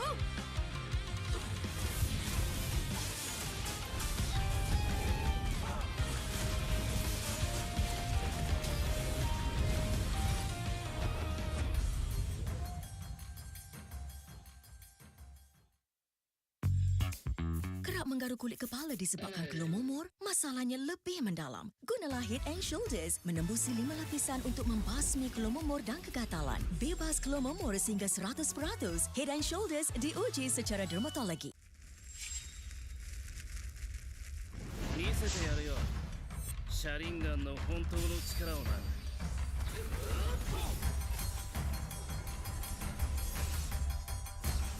力が湧いてくる。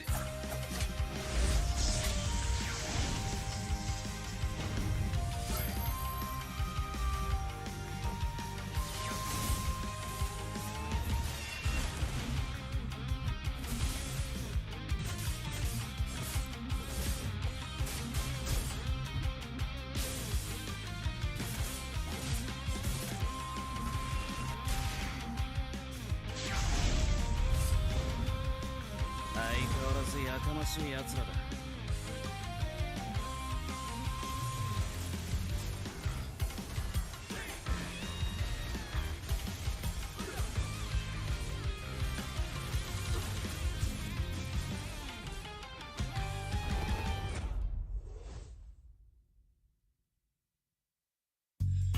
You keep scratching the surface for dandruff? But the problem lies deeper. Use Head and Shoulders. It goes 5 layers deep to defeat dandruff and itch. Be up to 100% dandruff-free. Head and Shoulders, dermatologically tested. みんなを守るために私はもっと強くなる。やっしゃなら。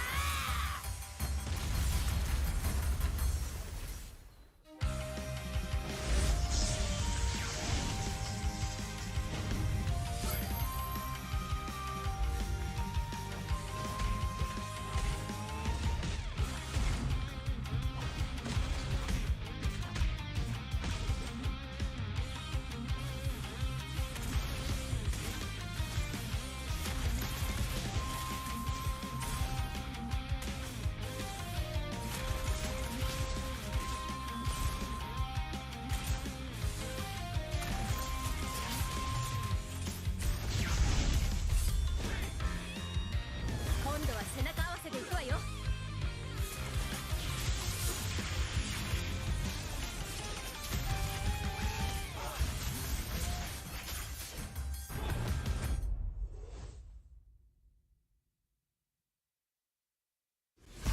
Cuba, drive, chase, 100+0, hey!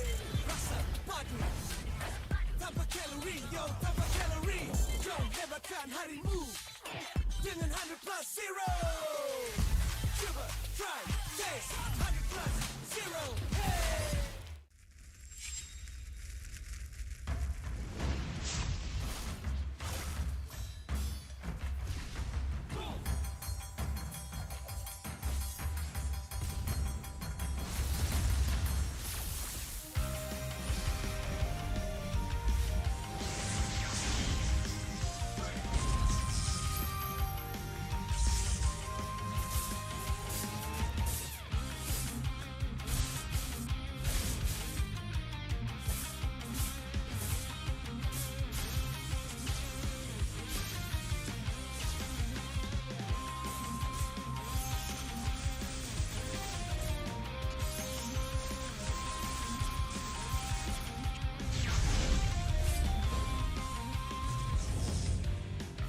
は俺に任せて。もらった。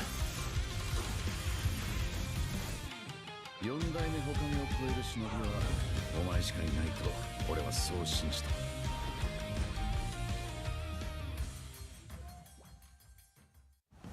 Jiwa perwira, setinggi semangat gagah sang harimau.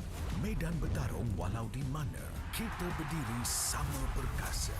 Biar lawangan kita bergema satu dunia. Perwira dan pertiwi, bangkitlah dan terus berjuang. Marilah kita bersorak, harapan pasti ada. Ayo Team Mas, kita mara bersama. Kita semua Team Mas.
Ini 5 sebab kenapa korang kena datang tengok MPL MY di Stadium Juara. Pertama, korang dapat tengok kita orang main dan tim MPL lain main secara langsung. Kedua, boleh jumpa player depan-depan. Bruh. Yang ketiga, sebab ada booth Vamos. Keempat, tiket murah, RM10 je. Last sekali, yang penting sebab ada saya lah. Jom datang Stadium Juara setiap minggu untuk tonton semua tim MPL MY bertanding. And paling penting, jangan lupa beli tiket guys kat Ticket to You atau tekan link di bio. Jangan lupa follow MPL MY.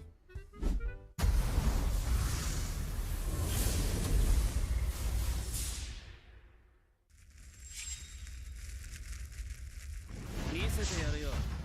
Sharingan no hontou no chikara o na.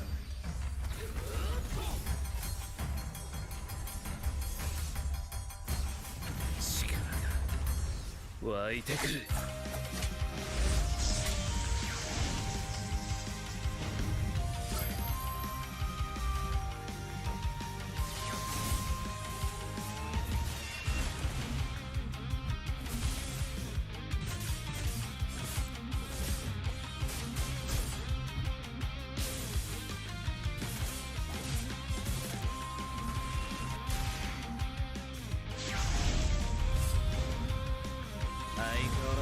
勇ましい奴らだ。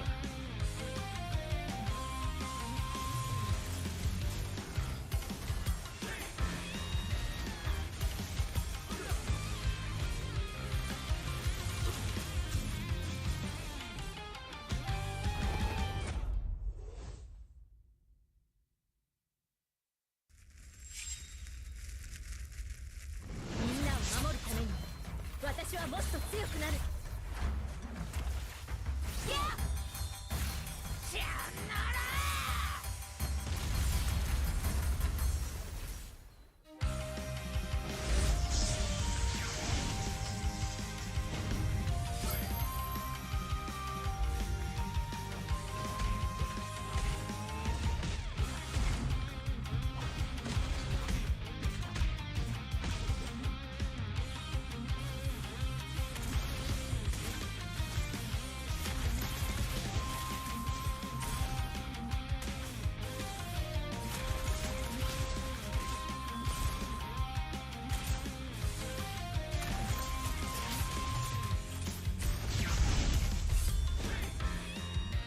今度は背中合わせでいくわよ。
ここは俺に任せて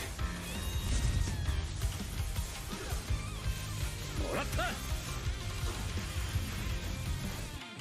四代目ほかげを超える忍びはお前しかいないと俺はそう信じた。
相変わらずやかましい奴らだ。今度は背中合わせでいくわよ。よっしゃ第7班ここに復活だってばよ。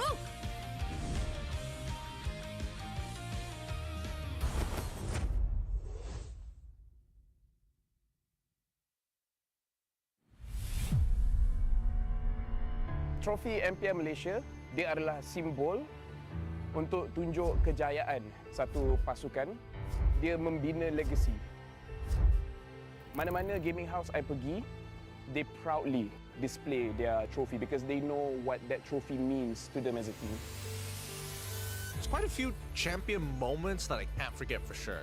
When HomeBois won their very first championship, that was a very pivotal moment because HomeBois has never really gotten to that length of the tournament.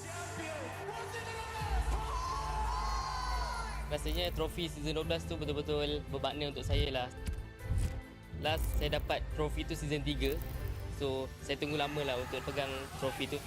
Season 3 saya menang atas usaha yang kuat. So bila first kemenangan tu rasa macam tak percaya.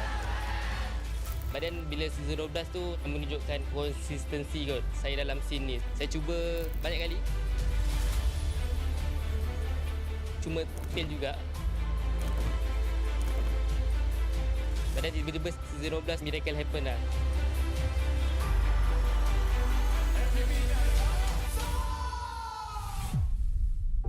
Season yang saya tak boleh lupakan is season 9 sebab itu first time saya champion. Dan saya dapat MVP pada season tu lah. Masa Grand Final season 9, saya ada teman Momo sebab dia gunakan sniper. Tapi sekarang saya baru sedar yang kita orang dua tak communicate dan saya pun nervous jugalah. So yeah, sorry Momo. SRG did it so handedly as well. Haven't had like champions who've dominated that hard in quite some time. Time season 13 bermula, Maria from WTM datang interview saya dekat sekolah saya and saya ada cakap saya boleh kalahkan Chibi or being better than him, then it's just come true lah what I said.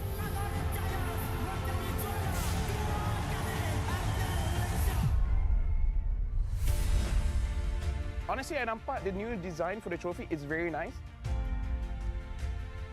For me, trophy baru ni adalah signal kepada semua pasukan that kita kena tinggalkan cara yang lama and start bergerak dengan cara yang baru.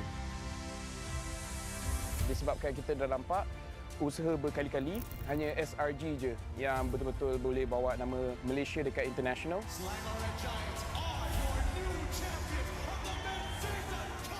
So pastikan you come very, very prepared. Hopefully dengan trofi baru, kita pun akan nampak banyak player baru ataupun organisation baru yang boleh step up and wakil Malaysia dekat international.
相変わらずやかましい奴らだ。今度は背中合わせでいくわよ。よっしゃ第7班ここに復活だってばよ。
Vamos tries to catch up to the target. Zorn not able to find the toss, but Move will with the knockout gets terrified. Crowd controls. Move will go down. AOG uses the Winter Truncheon Winter Crown very early. Gets taunted up. That was supposed to be safe for SkyZ, but he doesn't have the option. And now Nespresso goes in. SkyZ, dealt damage. So everyone else dealt damage, but Siska, man. Get the punish Zorn. Winter Crown delay it. Menace raised. Blows up Keyman. SkyZ gonna make it fast. Storm is gonna sacrifice his life. Rossi back in the base. Storm will buy time with the Winter Crown. Lord over the DXO. Storm will eventually go down. Iden Storm into Immortality just to delay his death. The Eternal God blocks the shot as Storm gets away, and they will find Zorn. Under control. Eevee, he's gone. Right, Winter Crown even used Eevee guaranteed death. Ivan, Winter Crown again, bakes out the aggro from Team Rain. But MV have successfully defended the base. Roundel once more, but he has to be very careful. Oh! Crown bait, Zidane, spin it into a rough spot. Shadows for the Red Giants, 2-0 over Toda. All right, everyone's gonna freeze. 1, 2, 3, freeze! Yeah. Now everyone follow the timing. I like that. I call 1, 2, 3.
starts now.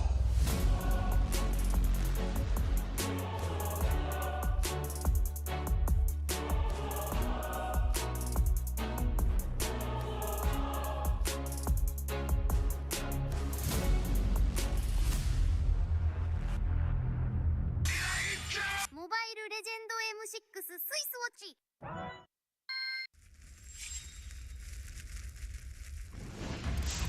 みんな、内巻ナルトが帰ってきたぞ。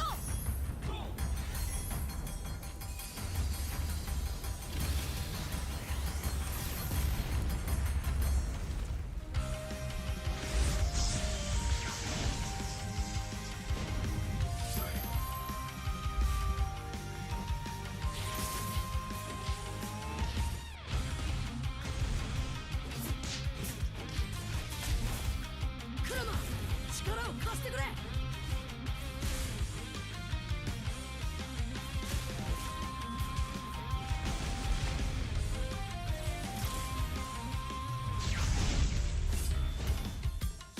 っしゃ、第7班ここに復活だってばよ。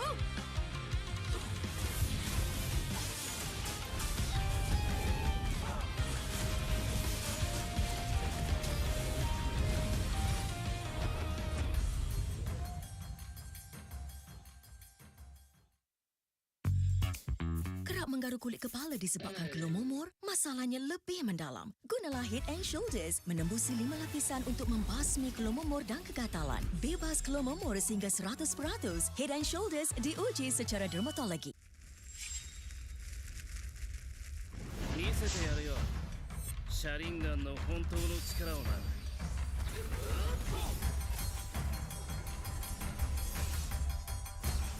力が湧いてくる。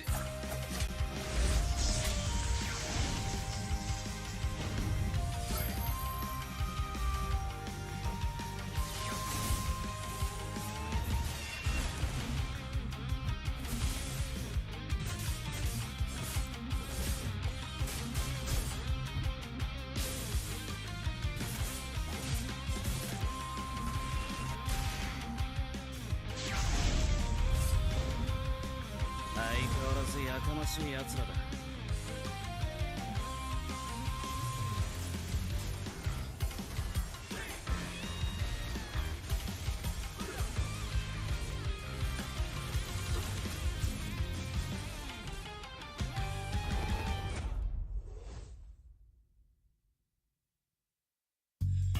You keep scratching the surface for dandruff? But the problem lies deeper. Use Head and Shoulders. It goes 5 layers deep to defeat dandruff and itch.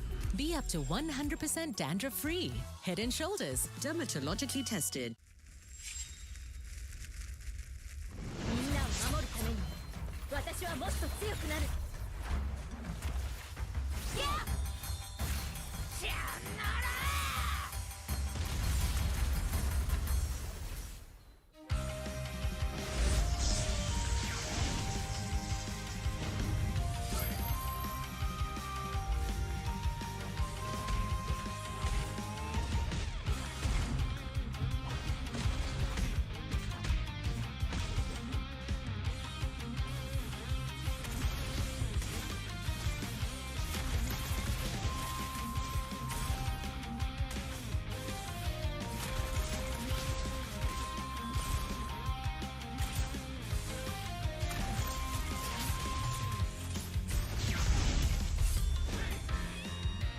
今度は背中合わせでいくわよ。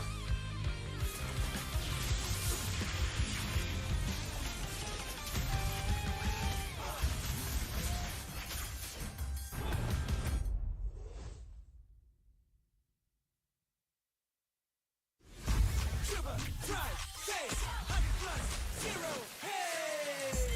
Rasa, pagi, tanpa kalori, yo, tanpa kalori. Yo, hebatkan harimu dengan 100 plus, 0.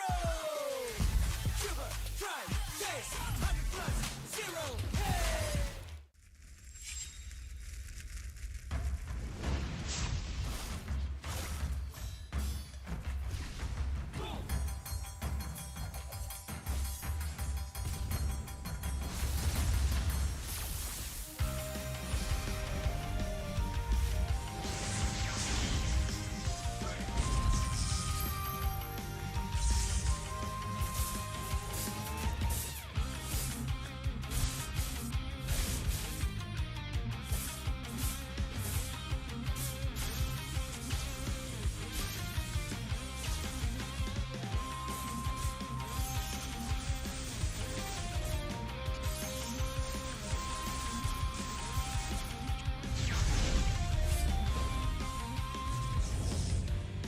ここは俺に任せてもらった。4代目他にを超える忍びはお前しかいないと俺はそう信じた。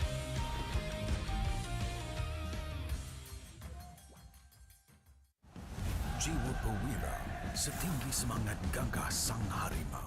Medan bertarung walau di mana, kita berdiri sama perkasa.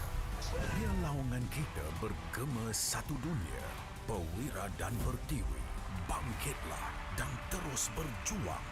Marilah kita bersorak, harapan pasti ada.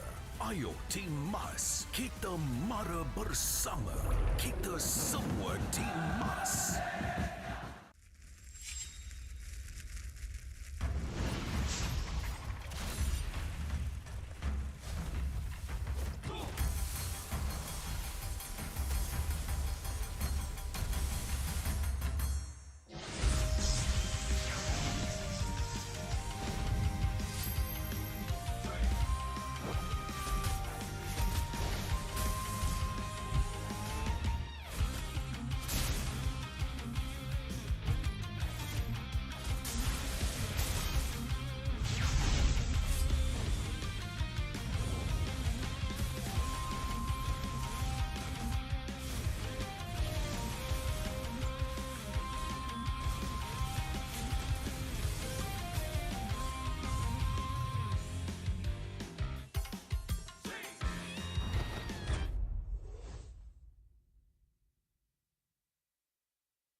椿ナルトが帰ってきたぞ。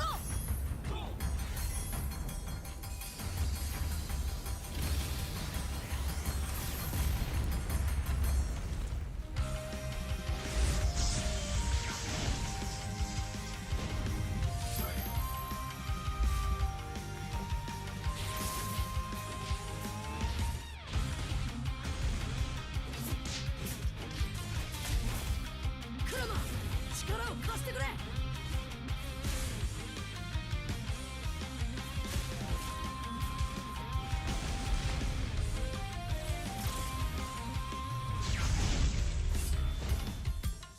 っしゃ第7班ここに復活だってばよ。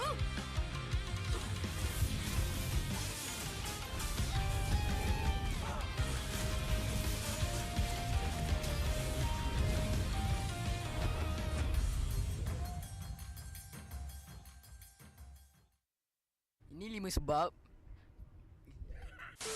sebab kenapa korang kena datang tengok MPL MY di Stadium Juara. Pertama, korang dapat tengok kita orang main dan tim MPL lain main secara langsung. Kedua, boleh jumpa player depan-depan. Bruh. Yang ketiga, sebab ada booth Vamos.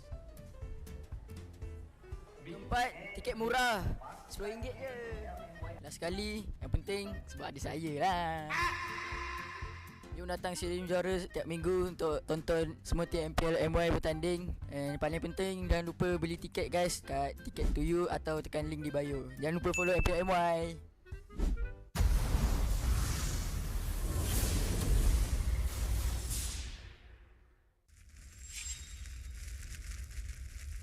Misete yaru yo. Sharingan no hontou no chikara o na.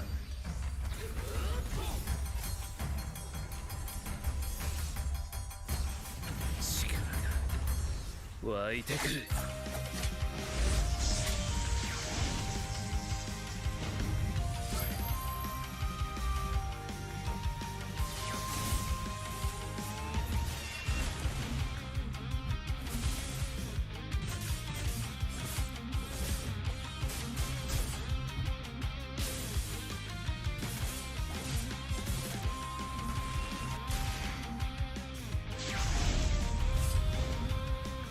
相変わらずやかましいやつらだ。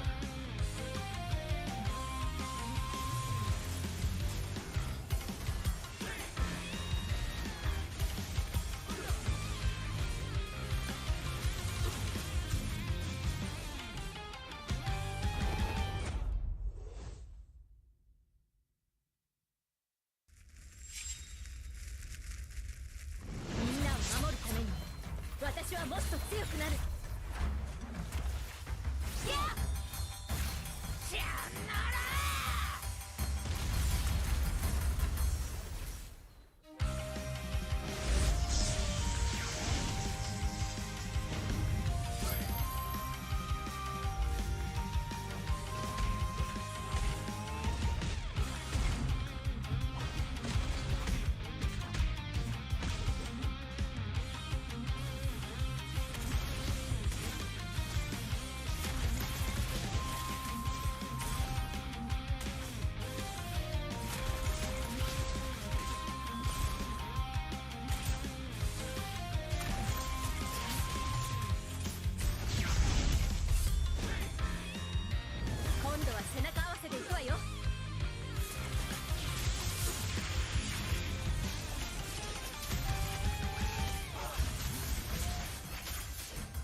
かは俺に任せて。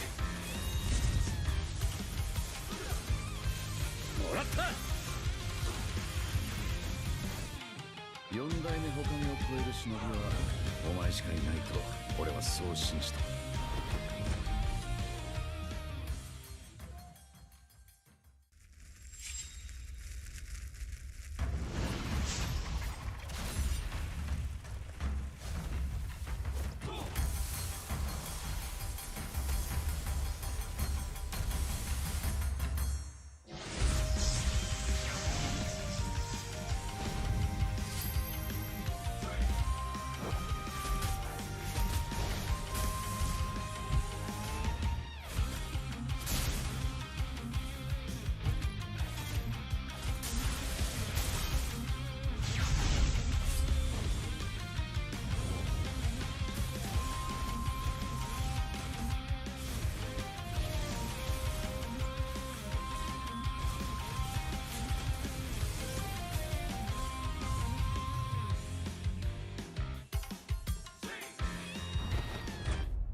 Aku hembus kata rematch. Bila terjatuh aku beringat. Jalan dah jauh cari titik bermula. Krak krak krak krak. Jangan patah semangat. Semarak api bukan calon calang. Biar apa menghalang aku sambut datang. 1000 daya, 1000 alasan. Harungi semua sampai di akhir garisan. Eo eo. Kami tak senang mengalah, kami luar biasa. Semangat membara, harungi bersama. Lakukanlah sama-sama lakukan. Bergema di kiri dan kanan. Tak berhenti marah ke hadapan. Tak mengalah berdepan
Aku hembus kata si match. Bila terjatuh aku beringat. Jalan dah jauh cari titik bermula. Krak krak krak krak. Jangan patah semangat. Semarak api bukan calon cadangan. Biar apa menghalang aku sambut datang. 1000 daya, 1000 alasan. Harungi semua sampai di akhir garisan. Eo eo. Kami tak senang mengalah. Kami luar biasa. Semangat membara. Harungi bersama.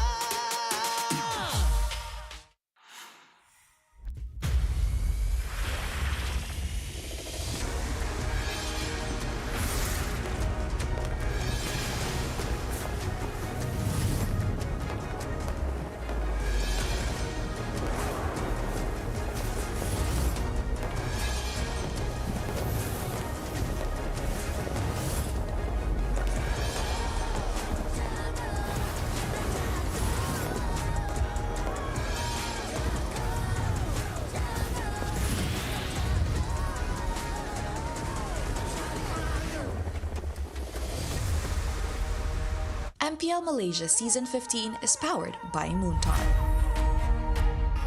Official gaming smartphone, Infinix Note 50 Pro Plus 5G. Powered by the MediaTek Dimensity 8350 Ultimate 5.5 GB processor for smooth performance. Equipped with 144Hz refresh rate for buttery smooth gaming visuals. JBL tuned speakers for solid sound and a more immersive experience. Also equipped with 100-watt fast charge and 5200 mAh battery for less downtime and more playtime. Fairy Watch, the official Mobile Legends esports watch made in Switzerland with genuine dragon leather. Comes in 3 colorways: green, black, and blue. Our esports partners, Head & Shoulders, up to 100% dandruff-free and itch protection. Head & Shoulders is dermatologically tested, penetrates 5 layers deep to eliminate dandruff. Get yours now. And thank you to all our strategic partners. 100 Plus, Playas, Astro Arena, MPL Merchandise, MPL Ticketing, supported by KBS, PSI, Rakamuda, MESF, PSM. Welcome everybody from watching around the world or on your TVs or locally here. It's MPL MY Season 15. My name is Gideon, this is Husky. We're going to be your casters for our upcoming second best of 3 before we end up concluding day number 3 of week number 5. It is an important game. Vamos versus JP Niners. The odds are not really against them, but at the very least, it's going to predetermine whether or not they make it into the playoffs. One of them is trying to fight against the relegation current, and one of them is just trying to stay in the running for playoffs. And honestly, at the start of the season, I don't think anyone would have expected this stake to be a possibility for Vamos to have a chance of not making top 6. I mean, the middle of the pack is extremely tight when it comes down to points. A lot of teams are either tied up or maybe 1 or 2 points off from actually overtaking their opponents. However, JP Niners, a lot of promise, a lot of hope with this new revamp of a roster, yet it has not found success. With the addition of our savior Max to try and bring them back from, well, at least not from relegation, maybe even qualify for playoffs. Who knows, right? They got to roll the dice on this one. It really depends who wins. If Vamos is able to get a 2-0 victory, it slims down the chances of Torak actually making it to the playoffs while putting themselves in a position where they say goodbye to JP Niners and might even secure a spot themselves. Yeah, JP Niners needs a perfect game. Only 2-0s are allowed. There is no in-between, unfortunately. There's no leeway for that, but it doesn't mean that it's over if they get a 2-1. It's just not perfect. It's just not 100% like the 100% protection you get from Head and Shoulders. Dandruff-free plus itch protection, dermatologically tested, and it goes 5 layers deep to defeat dandruff and itch. So get yours now, and hey, guys, keep in mind, we got to go Head and Shoulders and beyond in this game. 2-0 is the only way that this team can move forward. Yeah, and for Vamos, a win is all they need. Chances, again, we talk about there's a possibility if we get a 3-way tie between Vamos, DXS, and Todak, and they don't want that to happen, right? This could end up to be Vamos' most underwhelming season. It currently already is. You know, they've talked about their struggles ever since losing to SRG OG. Haven't been able to recover. Going full series against teams like Team Ray, against DXS, which most fans would have expected a 2-0 from the beginning. So against JP9ers, they need to get a 2-0 to restore that faith. I mean, a lot of high expectations was put on Vamos, especially after last year's performance, right? Coming into MSC, trying to qualify for those spots, and not even to forgetting about M5, M6. They tried constantly. These players have had international experience, but not enough to go the full distance. The fight for survival, playoff spots, or next season slot. It's one or the other. Yeah, I think for Niners, they've been in this spot before. Last season, they were on the brink, and then boom, with a snap of a finger, magic happened. They made playoffs only to get completely crushed by Red Esports in a very, very shocking fashion. But now, it's all about if Max can save them again. It's put onto his shoulders, I'm not going to lie. It's not going to be easy, but let's have a look at Vamos here because, again, they have been struggling generally. I mean, their losses have been pretty devastating. Yeah, I think this is one of the tougher losses that I think Vamos had to go through, right? You can say the same for the Niners, where they came into this entire league. We had good expectations, reunion between Pabz and antagonists, you know, Lolial, Zidane. We finally get to see him on the main stage in the main 5. They have not been able to deliver, right? Like we were expecting a lot of brilliant drafting for Pabz and antagonists. That didn't really work out in game as well. A lot of disconnection, even though there were so many veterans like Warlord, Loliao. Mao was playing at the first leg of the league. None of it fell into place. Yeah, no, it really didn't. I think overall, we were just hoping that at least for, in Zidane's perspective, it is a lot of stage fright for him. I think he's an extremely young player, and I think JP9ers took a risk, unfortunately unable to really capitalize on the benefits of having a young gun. That's why they're bringing in some of the other veterans and the Savior Max once again to try and kind of bring it all together. I'm not going to lie, there is an argument that Hazelnut definitely has kind of bolstered the roster on top of it now that Mal is out. It's not only just about vision, but the raw execution level we've seen from him. It allows players like Sabat and even Loliels to kind of make these team fights more manageable. And today is going to be a true test because Sabat, he has been with the Vamos boys before. They have won Season 12 before, but this meta feels very uncomfortable for him, right? Yeah. He hasn't really been able to kind of show that Season 12 prime form. Well, here's the thing. On the opposite end, Vamos, this is where it gets a little interesting because Smooth has been in that exact same position when the meta moves away from him, but since the loss against SRG and the following 2-1 score against Team Ray, the team's confidence dropped. Even though we had to reset our mindsets for the following week, the same mental issue came back again. It was like a domino effect. It's pretty rare to see a team with so much experience and veterancy, from the coaching staff to the management to the players, fall into this pit.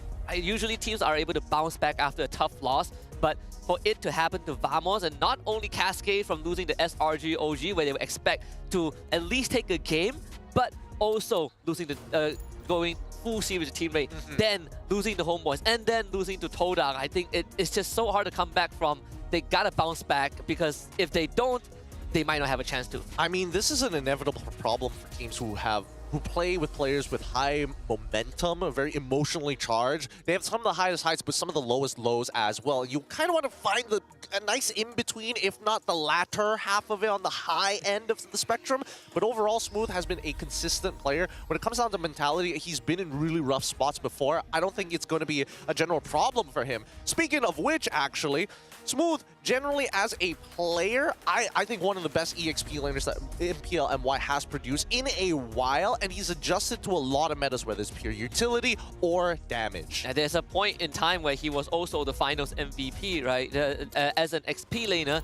And not only that, he's been around for, like, what, Season 3? Yep, Season 3. A crazy long history. And it shocks me because he hasn't looked like he's aged at all. From Season 3, he debuted with X-Pac Assassins. He played for Team SMG from Season 5 all the way to Season 12. He dedicated to that team and winning the Season 8 championship title and finishing second.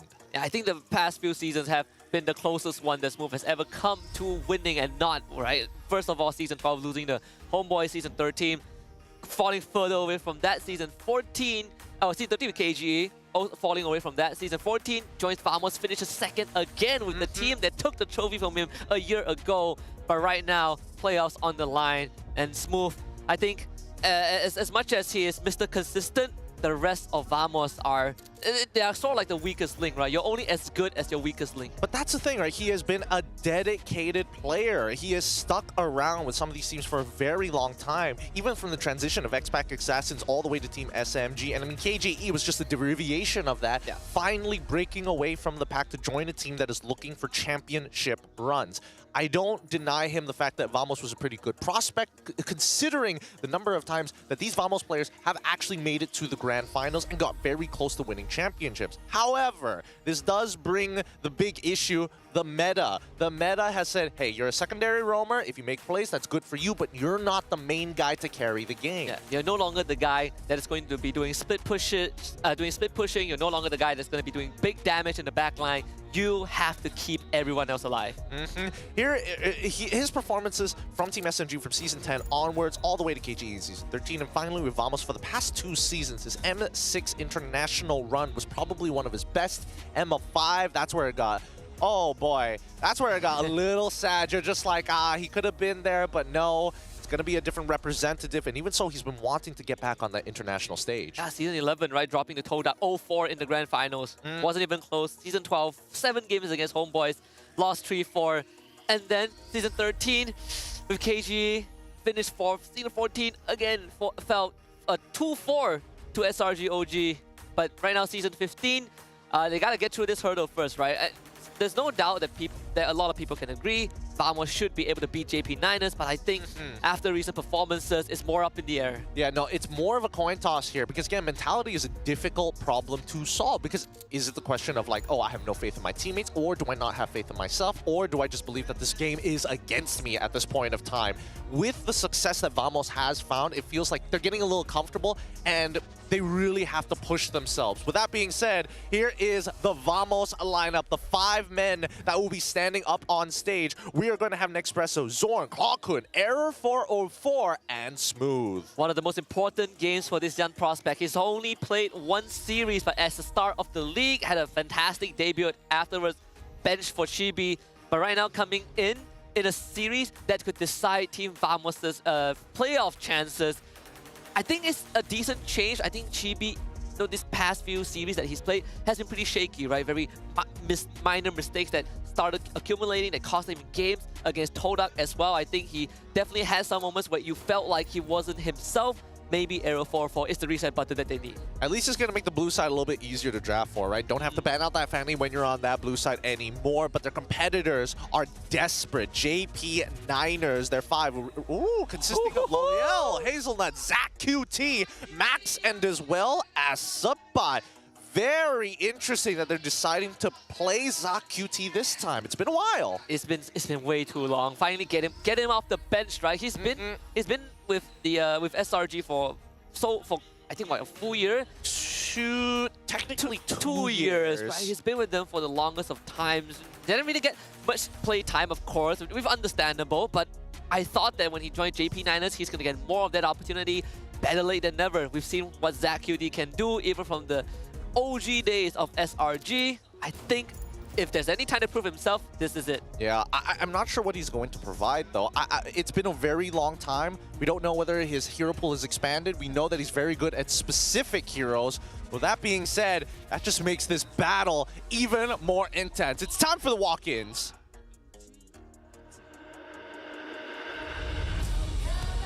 They walked away empty-handed from every match during Kingmaker Week. And now they place themselves deep in the danger zone. Can the coaching staff craft the perfect game plan to bring home all the points? Please welcome Team Vamos!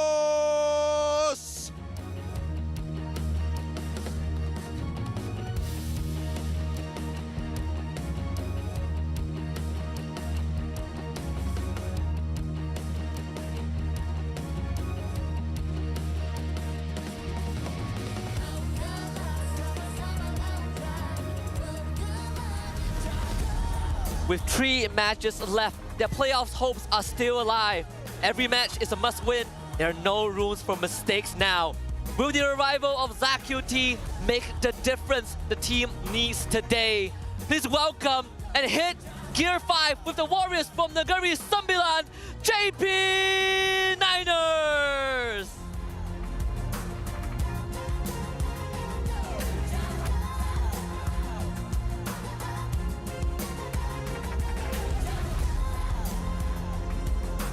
Introducing the coaching staff of the two teams and the head of League Ops Franklin that will ensure fair play and professional integrity in the matches. From the side of Vamos, it is Zaya and Paui Bird. From the side of JP Niners, it is Pabz and Antagonist looking to outdraft each other this time round. Let's keep it going with the fist bumps between the teams. A true sign of professionalism. The armbands will be worn by both team captains who will always lead the team's movements and strategies in the game. Good luck to both squads as they arm themselves with the best of the best. Last physical contact they will have before we head on into the land of Dawn, and things are shaking up here. In terms of armbands, Max going to be leading the squad this time round. Yeah, Max as the shot caller. I previously, if I remember correctly, it was Warlord. They have kind of changed that around a little bit. Now Warlord out, Zakuti in, Max to lead the team. Some people could say he's picking up pretty fast, right? He comes in with minimal practice, and he wins the first series for JP Niners in a long, long time. And if anything, Max, you know, he has proven that his leadership can pull through. But this, again, the head-to-head, it is so jarring. It is very jarring. 7 matches played for the side of Vamos, 6 matches played for JP Niners, 17 games played for the side of Vamos, 13 games played by JP Niners. And on every single aspect, Vamos has the better stats. Even when you look at total kills, Vamos has played 4 more games than JP Niners, but every single game is an average of 30 extra kills. Last time we checked this was against Todak, and they had the exact same stat, right? 30 average kills more than Todak. Obviously, Todak took the dub, but it doesn't mean that Vamos' game aren't bloody. They always like to fight. That's why they have some of the highest first blood rates in the league so far. Currently at 53%. Win rates, however, slightly below average. 47 compared to 23. Those should at least give the Vamos fans a little bit of confidence coming into this game, but things could change for all intents and purposes. I think for JP Niners, if anything, obviously we want to explore what Zakuti has to provide, right, against Clarkwood, who also, I think, hopefully he has gotten out of that depth of that mental blockade. I think him and Chibi has ran into the same issue, right? And it was all a domino effect from against Todak. Let's hear what Sepat has to say. Untuk semua yang ada dekat Vamos, semuanya kawan-kawan saya, players ataupun management, semuanya rapat dengan saya dan saya pun rapat dengan dorang. Saya harap bagilah poin sikit. Gila sikit. 1 ke 2 pun okey. Kalau 3 lagi okey. So do your best lah. Kalau saya pun memang dah bahaya. Diorang masih okey. Baru nak pergi ke zone bahaya. Saya dah memang kat zone bahaya. Saya pun nak pergi playoff juga. Kalau tak pergi playoff pun takkanlah saya nak main. What an ender there. That's our MPL Insider. Guys, for a quick translation, we were asking, hey, what do you have to say to Team Vamos? He knows, Sapat said, he knows the Team Vamos players. He's got a lot of friends there. They're close. Give some points, man. 1 point is pretty good. 2 points, 3 points would be amazing. He doesn't want to go to the MAL, dude. Yeah, and then we were like, well, they can't give any points because then they'll be in danger. And Sepat was like, but I'm already in danger. They just started to be in danger. They could risk some points. They could, yeah. It's a very tight rope that they have to walk. I mean, Team Vamos, after their placements after 7 matches is pretty abysmal, right? 7th place compared to season 14, where they were at 14 points, 7 matches played, and 5 match wins. At 2nd place, they were winning 2-0 so easily against many other teams, but this season they've truly struggled. It's a 1 match difference, but the points give you tells you everything you need to know, right? A lot of 2-1 victories against teams that should have been 2-0. Against JP Niners, 2-0 is a must. Obviously, for the Niners, dropping even a single game, let alone the series, would lock them out of playoffs contention. But for them, it's about just surviving the season, right? Not being relegated. Yeah, talking about survival from season 14 to season 15. It's not looking, well, it's getting a little worse, I'm not going to lie. 4 match wins compared to 1, 6 matches played, which is even on both ends, 9 points to 4. 5th placement compared to 9th placement. Survival instincts are kicking in. The adrenaline needs to be pumping for the JP Niners. We'll see how they handle this type of pressure. They have had some games where we see pretty interesting picks, like Loliao with the Yishushin goal lane almost worked out against MV, but too many components that they needed to take care of. So we know that they can put on a good fight. We know that the creativity of Pabz and antagonists are still there. I heard today they feel very fired up to go up against Vamos. Let's see if that translates, right? Are we going to see some crazy picks? Is this JP Niners on form? I hope they are. I hope that JP Niners can bring the fight to a Vamos at least coming back into form, coming back into their peak as well. Seeing Zoran, he's got his glasses on. He's all serious. I'm pretty sure he was still wearing the exact same pair of jeans that he brings to stage every single time. It is time for the drafting phase between Vamos and JP Niners. Let's jump right into it. Let's see who's going to be that first pick. And it looks like it's going to be JP. Okay, so remember we say that Vamos doesn't have to worry about a blue side Fanny man? Well, apparently Max doesn't like it either. Yeah, Arrow 44 is like, no! Who does this, man? Come on! Let me play Fanny! Pabz is not going to let that through. Not at all. Oh, this is pretty hilarious, considering the history of both teams, but it's okay. Go for the Kalea, banned by Vamos. I wonder if JP will look at the chip as an option ban, right? Because the Vamos is the only team, aside from HomeBois, that has pulled out the chip, even though they didn't win any games with it. But it's a hero that Vamos has shown to be effective. Oh, there we go. Oh, there we go. That's the ban. At least JP answers the questions, right? They're like, all right, let's not think about this too hard. Let's get rid of the chip. We want potentially a Kimmy first pick here. I'm not sure, because again, we haven't seen ZQT play in such a long time. It's either he gets his hands on the Kimmy, he might even get his hands on the Loyi, either of which I've never really seen him play. Or they could just default back to the usual, right? The usual artillery, Farsa. Oh, Sicilion. Sicilion. Good one. Which is a hero we haven't seen in a long time, now that I think about it. Yeah, very, very long time. But it's a ZQT special. That's what he again, has built his name upon. I mean, Vamos can also play it. Though I'm not sure if Kwakun plays that Sicilion. We haven't seen much of it, but I know we've seen the Sicilian Carmilla combo, right? We showed up last season in the playoffs. Yeah, I mean, Kwakun has played plenty of Sicilion in this time in MPL ID. We see the Kimmy ban comes through. In terms of power picks, Zushin is already gone as well. You would have, I mean, the two major jungle problems are kind of out of the way. They could go with a standard opening. Are there any chips also on? Yeah, Harith. If not, you could go for... You probably won't go for Suyo now. I think Harith is fine, I guess. I mean, it's an ultra safe option. Can't go too wrong for Lolios. I say that with a pinch of salt. His win rate has been abysmal this season. Hey, like, man. Across the board. I mean, Nexpresso hasn't been winning the lane that often too. Yeah, we might get a classic Harith into Granger. Yeah, there we go. Okay, that's the Harith side. I'm getting flashbacks, man. Are we back in season 14? Like, do we get the Granger, right? Like, does Vamos want to just give Nexpresso the Granger? And, you know, don't think about it too much. Give him the classic matchup and see what happens. I am curious to see whether or not Kwakun is going to get his hands on the Loyi. It doesn't sound too bad here. Generally, it is just a great pick for macro-oriented teams. The early game is good. It helps you kind of reach further whenever you are winning a trade. There's just too many good things about Loyi, especially if the user is hyper-efficient at looking at the minimap. Very deep conversations between Zaya, Nets, and Zoran. So they do take the Phobius, which is a pretty decent opening, especially on red side.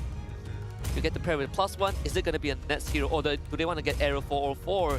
That lead, the Hayabusa. Yep. There you go. Yep, Hayabusa, a great way to deal with the Harith. You can dash as many times as you want, unless you've got a target. You're not going to deal with my raw burst. However, the Fulvius blind pick is something that I feel this happens every single time to Smooth, where it's just like, we can't show any other lane. Smooth, you're our most stable laner, even in the worst matchups. Yeah. You got to make this work. And he's like, yes, sir. Yes, sir. Lord Smooth, at your service. Which is a big contrast from Sabat, where they usually keep Sabat pick for last, right? At least that was before the meta shift. Right now, I think if you are JP, you could look at I was thinking something like a glue as a possibility. So Vamos better think about a glue ban because now we got a Fredrin Matilda to deal with. Yeah, I think it's totally fine until we see the mid lane matchups, and I think this is where it gets a little dangerous. I think for Xayah, it can be very clear to him, I can lock in the low Yi right now and then ban glue later down the line, but then I also have to think about the CC. So far, if JP has already locked in the Fredrin on top of the Matilda, it makes sense if Subbot wants to get a lane-winning matchup. Either way, unless Xayah wants to dedicate 2 bans just for that, I think that JP, their options is start to pinch down on the marksmans. And we still don't know if this is going to be a Fredrin jungle, right? I mean, Max can play Fredrin jungle, but hey, what if Subbot plays a Fredrin? We don't know. But this Franco pick is very, very directed. That's a little... It's very straightforward. Wow. It's straightforward. I guess they want to lean into an early game strategy. No, what? Why are they banning out? This is a glue indicator. Wait, no. What? But why is Vamos doing it? If they ban the Faramis, they could go... I mean, technically, JP could go for an ultra-sustainable comp. Yeah, I think it could be Vamos saying that we want to... They looked at the game just now between OB and HomeBois and they're like, okay, Faramis was a big problem. We faced it before against HomeBois, where we are a very high committal team. Faramis stops that. This could give us a sign that those last 2 picks are also very high committal, right? Like maybe a Farsa for Clockwood, something like that. Maybe a Novaria in the mid lane, which does pair decent with the Hayabusa and the Franco. But that means Nets Hero has to hit incredibly hard. Yeah, and JP, they're already onto it. They're like, we could have banned Granger, we could have banned Moskov. We're gonna start with carry first. We already have shown that we want to play a jungle tank. Technically, you can pick us off, so it's better that we take away some of that bursting potential from your side, especially for mid to late game. I'm expecting a Moskov ban after, and that might just put him onto Claude, I suppose. Because again, it's really down to which marksman can use the Trinity build, and that's the best way to deal with the enemy tanks. That's true. Because if they take the Claude, then it puts a lot of that burden onto Arrow 4 and Clockwood, right, to work with Zorn. So it's going to be a Masha ban by Vamos. I think it's to protect Nets. They feel like they don't really have much of a choice left. This is between Moskov, Granger, Claude. I think Moskov ban, like you said, makes the most sense. But I don't feel like we've seen much of Moskov picked by Nets. Dude, this is such a weird... this is such a weird series. It's an interesting perspective. I don't... You know what? Like, whatever. You can play whatever you want. Ultra kiting, it doesn't matter. Doesn't matter to me. We're just gonna take what we need and then leave you with the scraps. They get rid of the Lo Yi. Now... Doesn't this give JP a glue pick? Yeah. So unless Vamos is like, oh, we can get glue for ourselves this time around. No, wait, they get glue here. There's no spot for glue. Oh boy. Seeing a bit of a problem. I don't know, dude. This was a weird second phase. I don't know what's up with today. Let's see what Xayah's gonna go for, unless he's got like a dedicated plan. Like who do you want to show first, right? Do you protect Clockwood? Do you protect Nets? I think you show Nets first? I think that would be the safest, right? Your team is Oh, okay. Farsa, all right. Just show Farsa, JP. Pretty straightforward. Get the glue for yourself. Would you have enough damage if you take the glue? No, you probably need a scaling mid laner as well. Glue Valentina? Glue Valent. Or Novaria? I don't... Novaria's okay.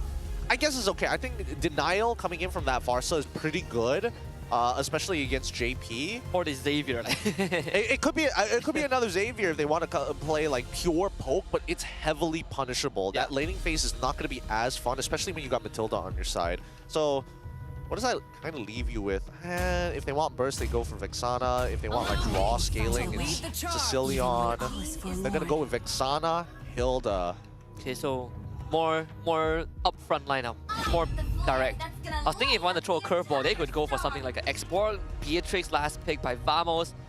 Again, very high committal, right? Big AoE damage, very cooldown reliant. Extremely cooldown reliant.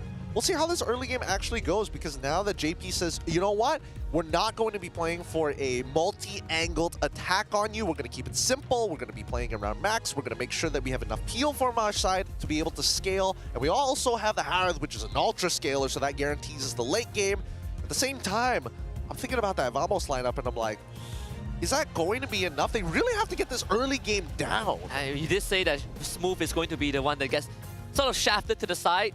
now with this Hilda picks up, but just tells me I'm not going to interact with you. Yep. Do what you want. I'm heading into your jungle. I'm heading into your jungle. I'm going to make Arrow 404's life difficult. I'm going to slow down this game. Completely opposite ends of the spectrum, but only one of these teams can score the points. This is for playoff odds. This is to keep them out of relegations. Who wants it more as we get into this best of 3 between the JP Niners up against Vamos? Let's jump right into it. Right, let's get it going. So JP blue side, Vamos red.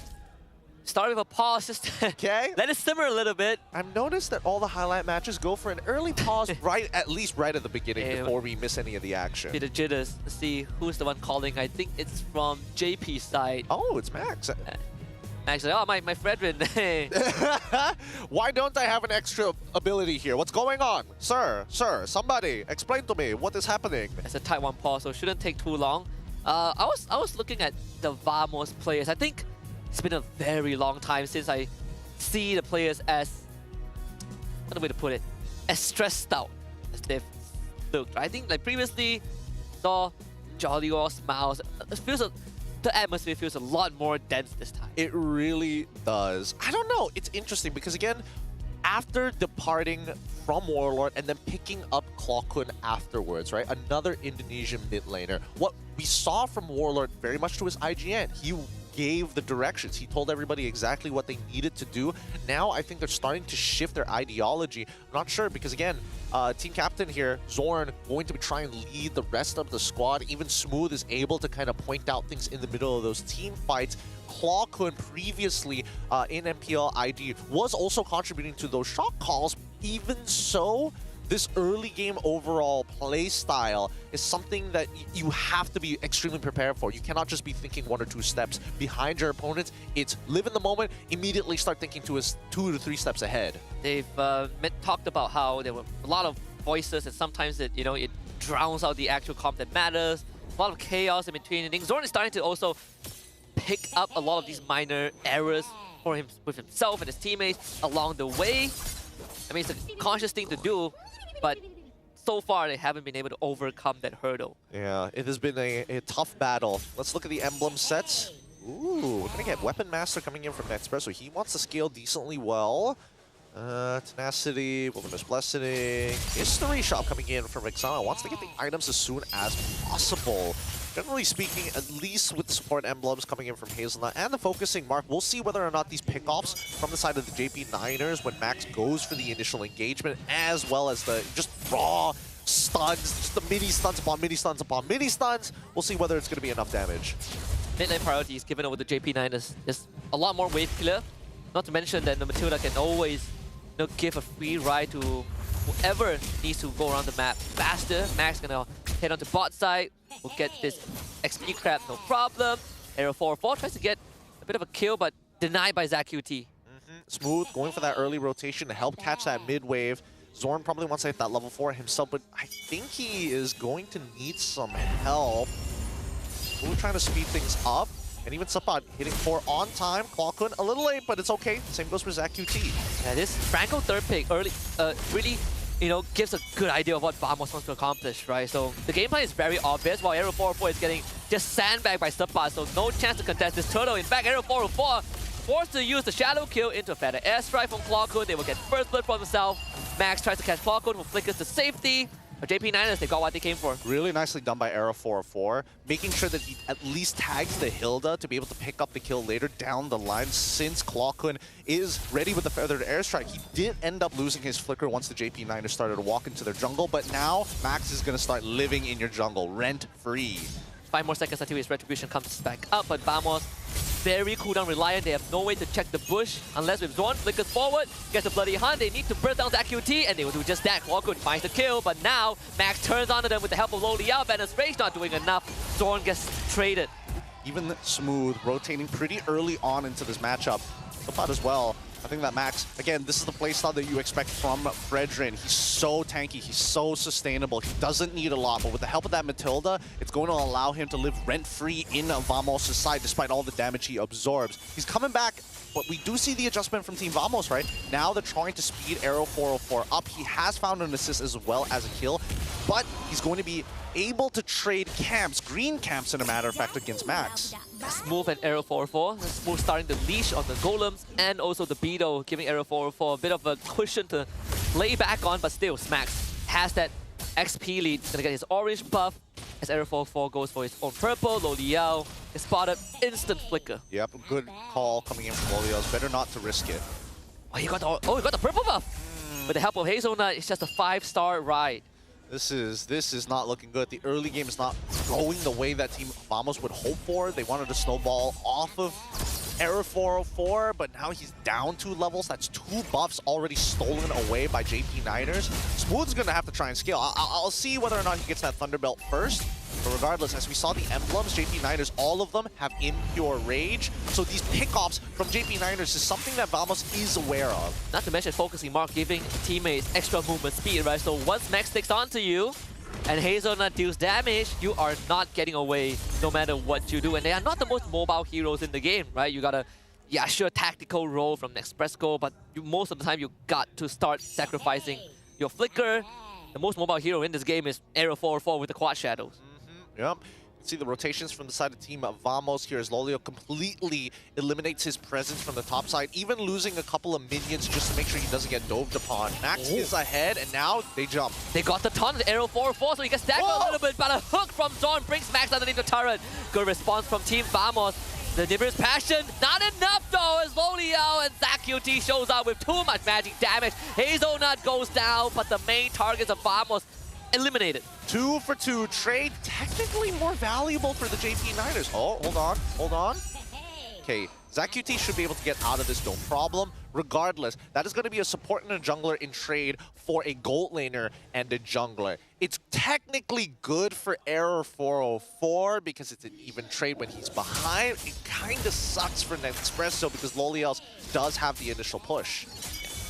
Max also forgetting that there is a hook that he needed to worry about, because that was looking good, right? Pulling Arrow 404 back, staggering the timing of his quad shadows. But still, JP Niners managing to make sure that they go even against Vamos. Every single hook from Dawn is going to matter so much more. Could be a game-winning hook, or could be a missed hook that leads JP Niner to a bigger lead. Orange buff that comes up for Arrow 404. Max invades the jungle. Yeah, and as you can see, based on everything that's been happening, even Smooth is sacrificing farm. It looks like they've given up on the top side of the map and now are looking to take pressure down on the opposite end. The T1 on bot side will be traded tower for tower, but that buff falling into the hands of a JP Niners is going to cost them a lot because Arrow 404 is currently visible. At the same time, Max, he's just getting stronger and stronger. It's also charged up by the Flags of the Oasis that Hazelnut just got there. Turtle should go to Niners unless Vamos somehow makes a miraculous steal. Sapat goes on roaming duty, sees Arrow 404. There's a full squad of Vamos though, but Sapat flickers away.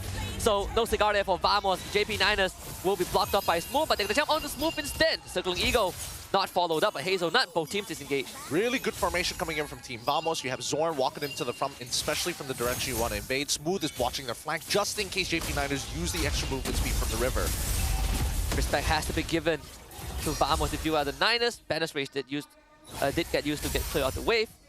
So overall, Niners, if they want this mid-tier one, if they get it, it's going to be a disaster for Team Vamos. And that's why Vamos are playing together to make sure that doesn't happen. Somebody jumps on the Arrow 404. He really wants the purple buff, and he will be not able to get it. Max once more steals it. Yep, he's just too far ahead. 2 levels ahead. It's really hard to win these retry battles.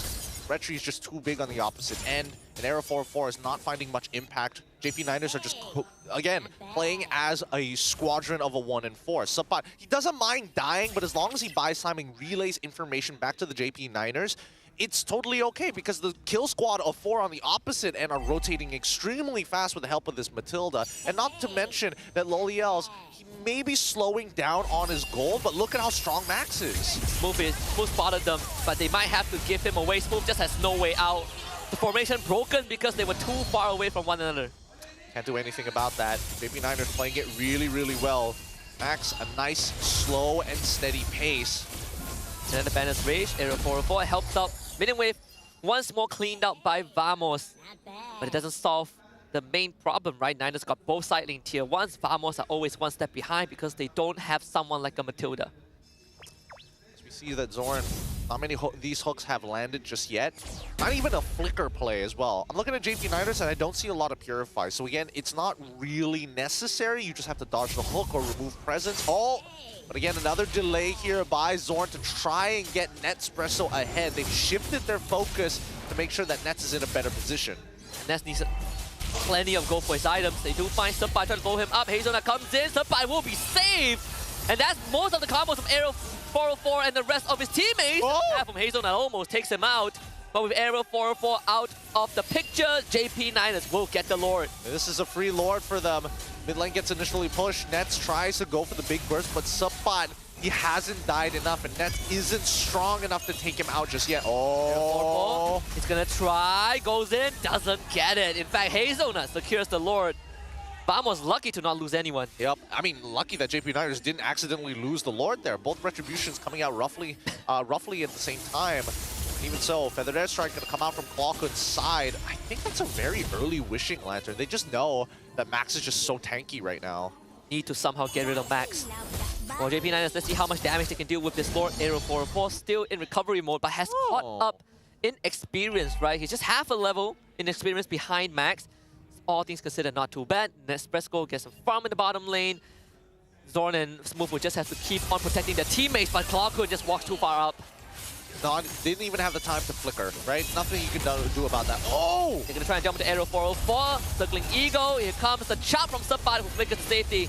Realizes he couldn't get the kill, but the hook was there from Zorn into a bloody hand. Subpot does end up going down. Really good play here. Clawkun, unfortunately, just caught out of position. Nothing he can really do about that.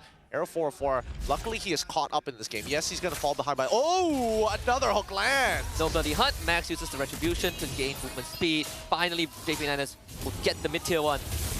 Max is just zoning them off. He can eat as many shots as they want to. Look at him. Takes negative damage here. Not even enough gray health. He's going to heal it back up after stealing this purple buff. But Arrow 404 has been on a pushing mission. This is bot time for Vamos to at least save their T2s on all lanes.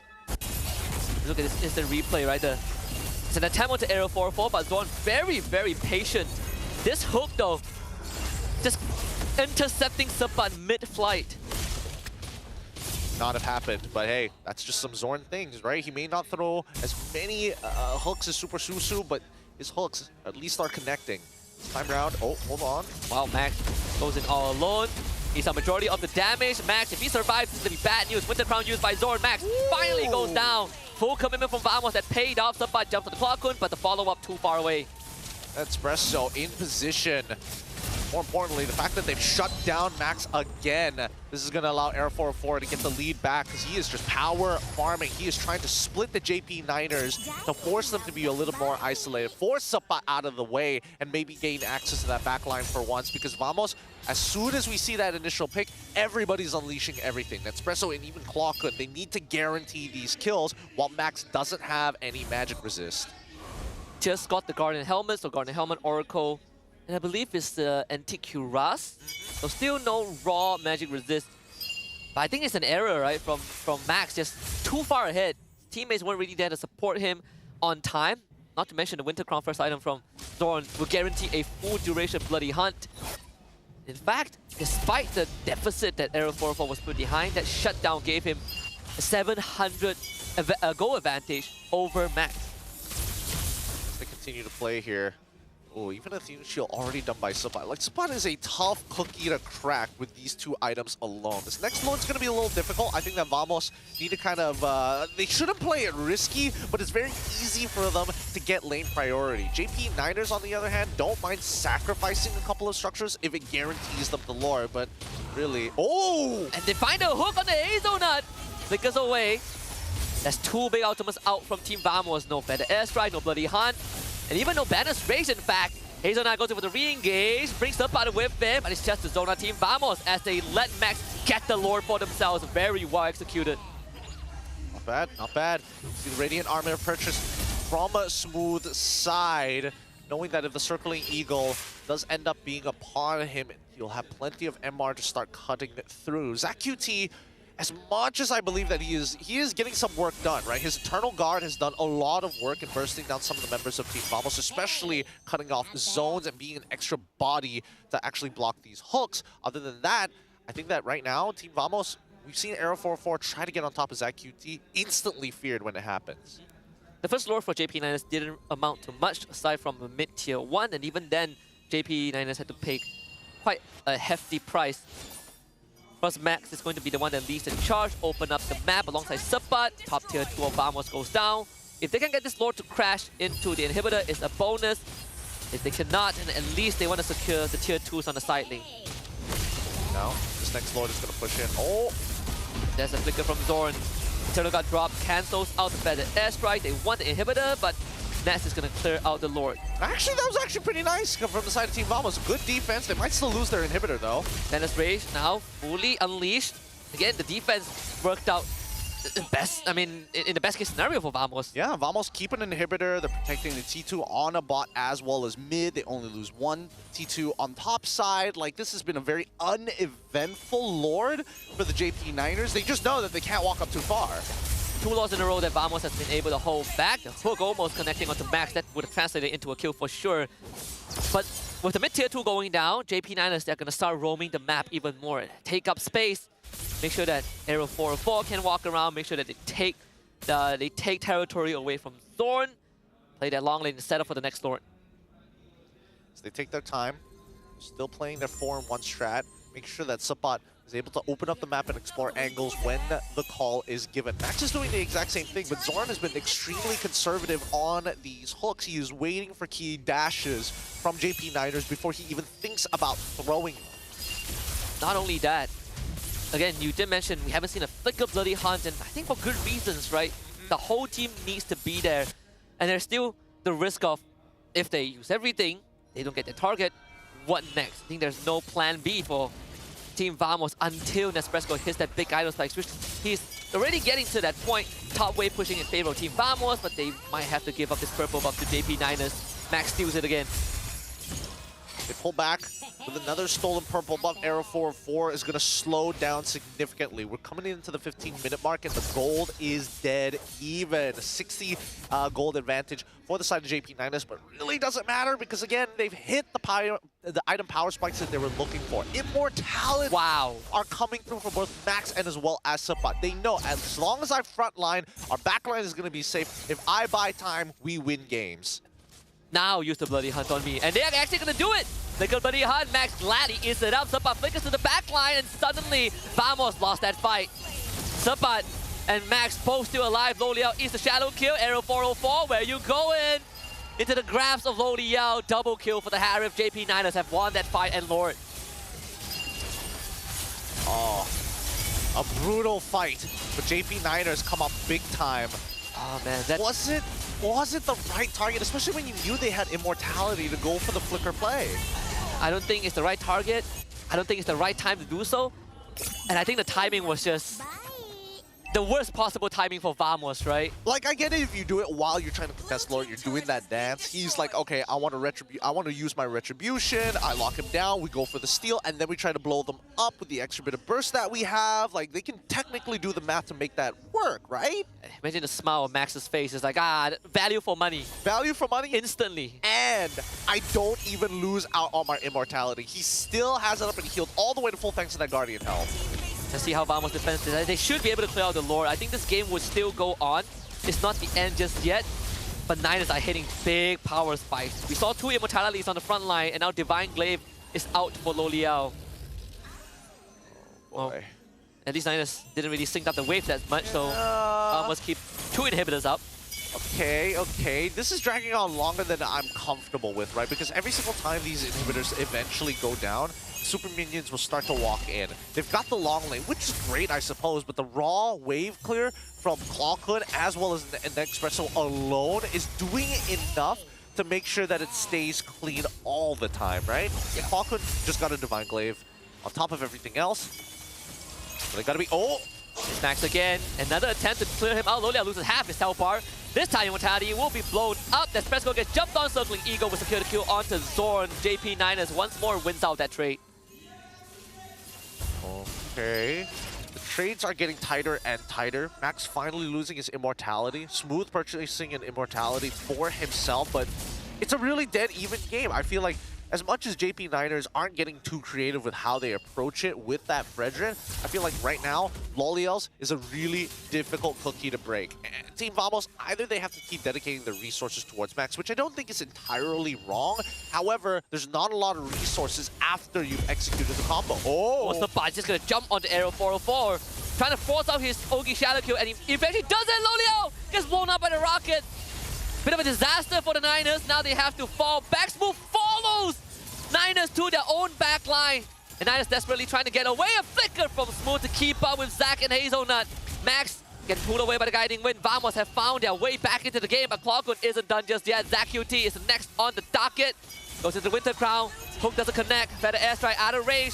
But Vamos, they got 20 seconds on the timer before Loliel comes back. Oh, they should be back in time. I think that JP Niners should be back in time. 13 more seconds, another hook that doesn't connect so far. And JP, that's the worst possible scenario. 8-8, 19 minutes into this game. The Team Vamos has connected. Oh, a flicker from Zorn. Okay, they really want the inhibitor. They should get it. The minion is held back by the Eternal Guard. They cannot get it. No, they don't. They don't find anything. They don't find anything back. Zorn is missing a flicker, and Smooth has to deal with that top wave, allowing JP Niners to walk his 5 to start taking position on this Lord. If anything, Zac's Eternal Guard, member number 6, just saved their structure. But Loliel have to be incredibly careful. You can't just walk into the balance range like that. And Max is going to start running at Vamos. The hook this time connects. There's no immortality. Max way out of position. And JP9 is getting super sloppy. Yeah, it's starting to get a little rough here. Vamos, despite the abysmal early game, has been able to recover up until this point. Arrow 404 is decently strong, but it's really hard to one-shot the targets from the side of JP9, especially when Hazelnut just keeps on topping them up with these shields. Either way, they have to go back to the laning side of things. They do notice at least that Qualcomm is on the top side, but without Max, there's no way to steal this at all. Can't believe that Vamos found a way back. Let's see if they can get a couple of kills on the side of JP9 as Zac QT gets jumped on. The roll good enough for Arrow 404. Zac ends up going down. Subbat also falls. And it's now Loliel and Hazelnut. Flicker 4 from Nespresso. Loliel gets away, but not Hazelnut. Double kill for Nespresso. Lord showing up mid-side. And it's Max and Loliel to try to keep this intact. 4 down. Max finally back up. Now it's a 2v4. Right now I'm looking at the ult. Feathered airstrike is available. Oh my god! Loliel wants the outplay. Tries to look for Arrow 404. He has the shadow kill. Max trying to delay it, but there's a lot they got to deal with though. Loliel now in danger. Smooth will just chase him down. This game pretty much done. I don't know how Vamos did it, but the decisions on JP9 has led them down this path, and Vamos gets game 1. I can't believe it. Despite such a good early game, they had such a great early game, but they couldn't capitalize on every single scenario. Vamos, they played it slow and steady. They wanted to be aggressive early, but unfortunately that just didn't happen. Goes to show, at least for Vamos, mentality is one thing, but flexibility is another. Unbelievable. I don't think anyone would be stoked about how this game ended. All started with a minor error. Loliel walking into a rocket barrage, and it just cascaded more and more poor decisions from the Niners. We know that both teams struggle when we get to late game, but I didn't expect it to be a competition between who has the more underwhelming late game. Yeah, I think at the very least it goes to show that Vamos can play the later stages of the game, right? If a mistake happens, that's when you can start making these flips around. But playing from behind after having so many match losses, this is one of the few times where it makes a lot of sense. Last time we checked the gold, 2 levels up. What are you really going to do about it? Almost manages to steal the turtle, but all of them fell into the hands of JP. And then finally, once we start getting to the level 12 and Max gets punished for the first time, wow, things started to get a lot easier. Yeah, I think they started just autopiloting, right? Yeah, probably. Even the last fight, I didn't think that they would go for it. I feel like you just wait for the Lord, right? You take that dice roll with the roll, not trying to fight Vamos. I don't know, Niners again making very, very crucial mistakes. They could have won that game, but Vamos walked away. So Vamos fans are going to be very happy. Let's see who's our MVP of this game. Give it up for Nets. MVP of the game up against Harith, nonetheless. Was able to turn things around very nicely. Again, he is playing a Beatrix. It's all about working together with your team to get effective ults down. And if the lane does badly, too bad. I'm just going to clear it instantaneously. 7-1-4 as his final KDA, 838 GPM with a 79% kill participation. You know what they say, we might lose the early game, we might lose the mid game, but if the enemy cannot break our crystal, we are still winning. And I think that's the playbook of Team Vamos, right? They can't break our base, they can't have minion waves because we clear them out that fast. We just need to turtle and wait. Yeah, they clear them out really, really fast as well. They stagger the waves on top of it, utilizing Hayabusa's mobility to kind of like, catch it past the river line. And I think that's a good move coming in from Vamos that teams need to get a little bit more effective with. Unfortunately for the JP9ers, right, they didn't really stop the rotations. They didn't really kind of lock them into the basics. They wanted to make sure that all the waves were crashing roughly in the same time, if not one after the other, knowing that they have Max as their thick boy. I think they didn't utilize Max and Sapat enough, right? They were doing their job, especially Sapat, right? Doing a great job. He was looking for Hayabusa. He was able to jump onto the Claw Kun and Espresso. But sometimes it's just Max walking up, getting hooked, and it was a conscious decision. He knew he had no immortality, but he was willing to eat everything from Vamos. And again, I think JP9 has grossly underestimated what Vamos could do and the situation that he put himself in. If anything, I think Vamos needs a reset. Well, Niners need a reset after this. Yeah, they do. They definitely need a reset after this. Because again, the composition in terms of the diversity of damage made it very easy for Vamos to kind of tank through it. Because again, just get an Athena shield, get some Radiant Armors if necessary. Just double down on making sure that you have what it takes to survive the initial burst. Because the clapback is so much harder. We saw the Claw Kun even opting to go for a Lightning Truncheon to make sure that whoever gets hit will get an extra bit of damage. Not to mention that he went full, just everything magic. He had to have that Divine Glaive. He had to be sure that he could scale alongside Nespresso. Yeah, and I think Max didn't even bother to go for Athena, right? It was Twilight Armor, Twilight, Guardian Oracle. Yeah, so no Athena, only a Tub Boost and Oracle and Twilight, which at the end of the day doesn't do enough to keep him alive. Even through, I think, Splash of the Oasis, still wasn't enough. Yeah, just too much to handle here. I think that Hazelnut was leading the charge, you know, being the e-hailing service we've all dreamt about, keeping you together as four, but it's just not fast enough. And I think that Team Vamos, the macro was good to alleviate the pressure on certain sides of the map. However, it's strange to see Lolios coming up with 62,000 damage in this game itself. It's not like he lost lane against Nespresso as well. Technically, he walked out of the laning phase with more money in comparison to Nespresso. Why weren't they able to capitalize on this one? He had a dream Harif game. Yeah, he did. It all just went down the drain. Oh man, I think, you know, it's hard even for Matilda if your passenger jumps out the car. It's just halfway roll down the windows and it's just like, I'm out of here. Max is like, I'm going first. Oh no, not through the windshield, sir. Get back in. Ah man, the early game was played so well from the JP9ers that it's really hard for me to accept that they were allowed, like Team Vamos was allowed to get away with so much. Where were the tower dives? Where was the punish towards Claw Kun? I mean, ZQT obviously can't reach him, but when we look at our key players, it starts to make sense.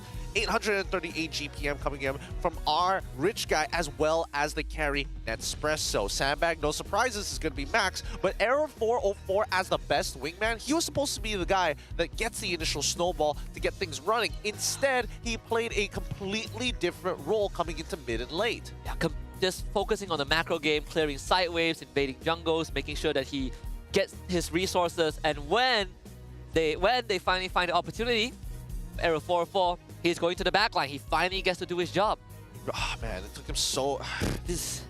took him so long. I mean, I'm looking at the items so far. It's pretty decent scaling, but Arrow 404, oh my goodness. The timings. By 6 minutes, he gets the War Axe first. You can see that he built into the Fury Hammer, realizes, okay, this is kind of impossible, right? If I'm going to get chunked out here, there's no reason for me to keep doing this. So he forces the War Axe after getting invaded multiple times by the 6th minute, and then finally finishing the Hunter Strike by the 8th minute. That took a while. Look at Max, he went first item Oracle because they were so far ahead, right? First item Oracle, greedy little guy, goes into Antique, into Garden Helmet, into Immortality. I don't know. I feel like Thunderbelt into Brute Force would have sped up the momentum a bit more. It's one of the other variations. I suppose. I think that I think that Athena Shield was eventually necessary in this match. I don't disagree with the Twilight armor. I probably... The way that man. Thunderbell Oracle, not too bad of an idea. I think Brute Force Breastplate and then maybe straight into the Twilight armor might have been a little bit more optional into the Guardian Helm, and then you get Oracle. But they were very far ahead. I don't necessarily blame him for this option. Yeah. It's not bad. I think it's just if you want to snowball, you need to really make sure that you don't make these minor mistakes, right? They start adding up, right? A top lane dive, Max goes down, and then it becomes an even trade. This one you can't even blame support, right? It was just a nasty hook from Zorn. It's like, oh, he got me midair. What do you want me to do? He's fishing me out of the barrel straight away. But this one is where I was confused. We both saw them, right? Both frontliners getting immortality, and Zorn's like, now is the time I flicker on him. And this also, you have to give credit to Support, right? He instantly jumped the Claw Cone, cancelled Feather Airstrike. That was the reason that Max didn't go down. But Support didn't have the luxury this game. Look at where the rest of Niners were. They were even close to Max. And then they fight here. Why? It's just so many awkward decisions. So many awkward decisions. I think they were confident that MelQT is going to be strong enough, but like Smooth, he doesn't mind. They're a little too close together, and he's getting so much value from the Infernal Pursuit. And Luliao can only be a hero for so long, and this is just not the time to do so. I feel like they have a way better chance fighting 5v5 in the base, right? You sacrifice the whole base, but you hold. Oh boy, Niners, I think, if anything, Vamos playoff chances now, reignited just by a little bit. They're still not out of the red zone just yet, but for the Niners, I think it's safe to say that there's no more playoff chance for them. They can still fight to stay in the league. They can still fight to stay in the league, and I think that alone, saving the slot is going to be important as well. I mean, it's not like JP Niners haven't been in this position before, but still, that was a really hard game to lose. Yeah, I feel like it's impossible to lose. I mean, I gotta give it props to where props is due. The fact that Arrow 404 wasn't like 4 levels behind, 3 levels behind, it is great to see, because he's chugging down that 100+ right now, chugging down and making sure that he's refreshed with 0 sugar, 0 calories, and the same great taste, that 100+ that you've always loved. No matter the occasion, sugar-free and calorie-free, 100+ 0 is here to keep you replenished, so you can get the most out of every single moment. We've got the bottles here. I've been plowing through this, honestly. I'm probably going to get a complaint why there's so little bottles of 100+. Yeah, I haven't had so many 100+. This is the most 100+ I've had in the span of 1 month. Hey man, I've been telling everyone, I was like, we gotta get a 100+ sponsor at some point, right? We were chugging down like so many waters. We could cut down our water usage by having 100+, by like 50%. Now everyone is, but it's just 0 sugar, right? So no complaints. No complaints at all. Hey, we're staying hydrated. That's the way to go. This next game, what can you even say for adjustments, right? It's like, okay, let's just do it again, right? It's just about execution. It's about our decisions in the game. Yeah, go with how SRG approached Aero, right? Almost the same archetype of draft. We go with the same playbook, but we make sure that we stop making these minor mistakes, right? Be more aware of what is happening, because I think a lot of times JP Niners, they get into this mode and they're like, guys, we're ahead. Let's push the lead. They start forgetting about the factors that could stop them in their tracks. And I honestly, I was doubting that Franco pick. I was like, what can this Franco pick do? Yeah. How, like, is he gonna get run down? I hope he gets run down. But he became the X factor because JP Niners got a bit sloppy. Yeah, I think what it comes down to is how do you juggle that front line, right? Yeah. Because it became very obvious that like both Subbot and as well as Max kind of forgot who needed to be in front, who needed to be where. Because if you're in Subbot's position, do you want to be in front of the Franco to block those hooks, or do you want to be right on top of the Hayabusa to ensure that, hey, we're covering your flanks? But it's a game of musical chairs, right? Yeah. You gotta kind of ring around and rosy it. You kind of have to continuously shift that roles between the two frontliners because you can't cover every single angle. But the one thing that is consistent, you see Feather Airstrike, whoever's closest must cancel it. And I think it's definitely a better task for Sabat because he runs the flicker. Again, they just gotta get the timings a bit more straight, right? Like even Warlord chipping in as well, you know, in the backstage. I think for Niners, the idea was there. Great ideas. I think they played a better early game than Vamos, just off of the draft itself. But Vamos definitely feels a lot more relief after that game 1 comeback. Yeah. That was such an unlosable position. It was such an unlosable position. MPL MY! MPL MY! Oh, man. We can't be throwing these kinds of leads. That's the unfortunate part. It sucks because even what do you call them? Clutch factors? I mean, I guess the X factors in this game, which I think that Hazelnut would have loved to become on that Matilda, unfortunately just was not the case. There's even an argument that he could have put himself in the line of fire, get a circling eagle to cancel out feathered airstrikes if necessary. Hey, but he wasn't running the Purifier, so it becomes so much more dangerous. That's the thing! That's the thing! What's up with this? If you want to run like 4 flickers, you better be precise with your execution. I think that's the best way to put it.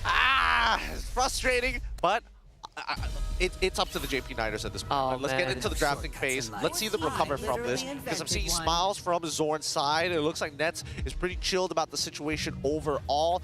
One more time, JP is going to be on that blue side, Vamos on the red. And after Coach Zaya saw what happened in game number 1, let's see if he alleviates the pressure with that second phase. I feel like with they do ban the Matilda, so great respect shown to Hazelnut, right? They really felt like that early game was hard to play, but I think after game 1, Zaya probably looked at Smooth and be like, hey, want to do it again? Yeah, do it again, right? He did well, right? He did really well. He eventually was going to be an absolute brick wall because Max was never going to get in front of him anyways. Follow-up Joy Ban, Chip. Oh, wow, the supers are already in, finally. Yeah, finally. I've been hearing the drums, right? Game 1 was pretty quiet, you know, everyone's clenching their teeth. So Joy Ban... Now, do you ban the Fredrin here? I think he's thinking about it. For sure, Zaya's thinking about it. It's like, okay, there could be a potential Loyi later down the line. We could bring it into that second phase one more time. But that, yeah, play it for ourselves. What if you open a Fredrin and we do it all over again? It doesn't sound too bad of an idea. Okay, so they ban Kalea. All right, here we go. Kimmy's open. Kimmy is open. Do they take it? I know Lolia has been practicing a lot of Kimmy Go. It really comes up to... Yeah, like himself. Can they flex it? That's on a. I think that's what Lolios is asking right now. He's looking over at Zach. He's like, you play Kimmy? You play Kimmy? You do? Okay, good. Let's flex it. And then in the fourth pick, you're like, actually, I don't play Kimmy. It's just like, I was just fucking around, you know? Lolia was like, God damn it! Now I have to play into a Harith. Like, what have you done? It's still very winnable. Kimmy does pretty well into the lane against Harith. Probably not so much once Harith hits level 4, but until that point, it is a winning lane. So Harith Phobias, aim opener. Are they going to lock in the Fredrin here and now? Show it early? Now that Matilda is gone, does that mean it's unaccessible? Or is JP going to be like, I'm going to show you my Hayabusa? Not too bad of a pick, I think, to get to the Harith. Not the best pick, but very viable pick. Max is like, I see lots of prey. We'll see. We'll see, JP. They still have 18 seconds left on the clock. Antagonist still thinking about it. No juice in either. Probably want to keep this Kimmy as a mystery. You could take the Gatot. Hilo is one of them. Power of Pegasus. Badang works too. One chose me to vanquish the Yo. All right, this is pretty safe. This is a very safe start from JP.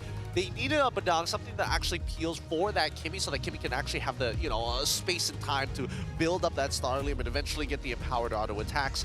Regardless, there is some long-range engage. Do they really have an answer to this, Phobius? Are they just going to let Badang deal with it, or are they considering playing the CC here? Farsa, once again, locked in for the side of Vamos. I'm pretty sure that it's a Loyi ban coming up from Zaya in phase 2.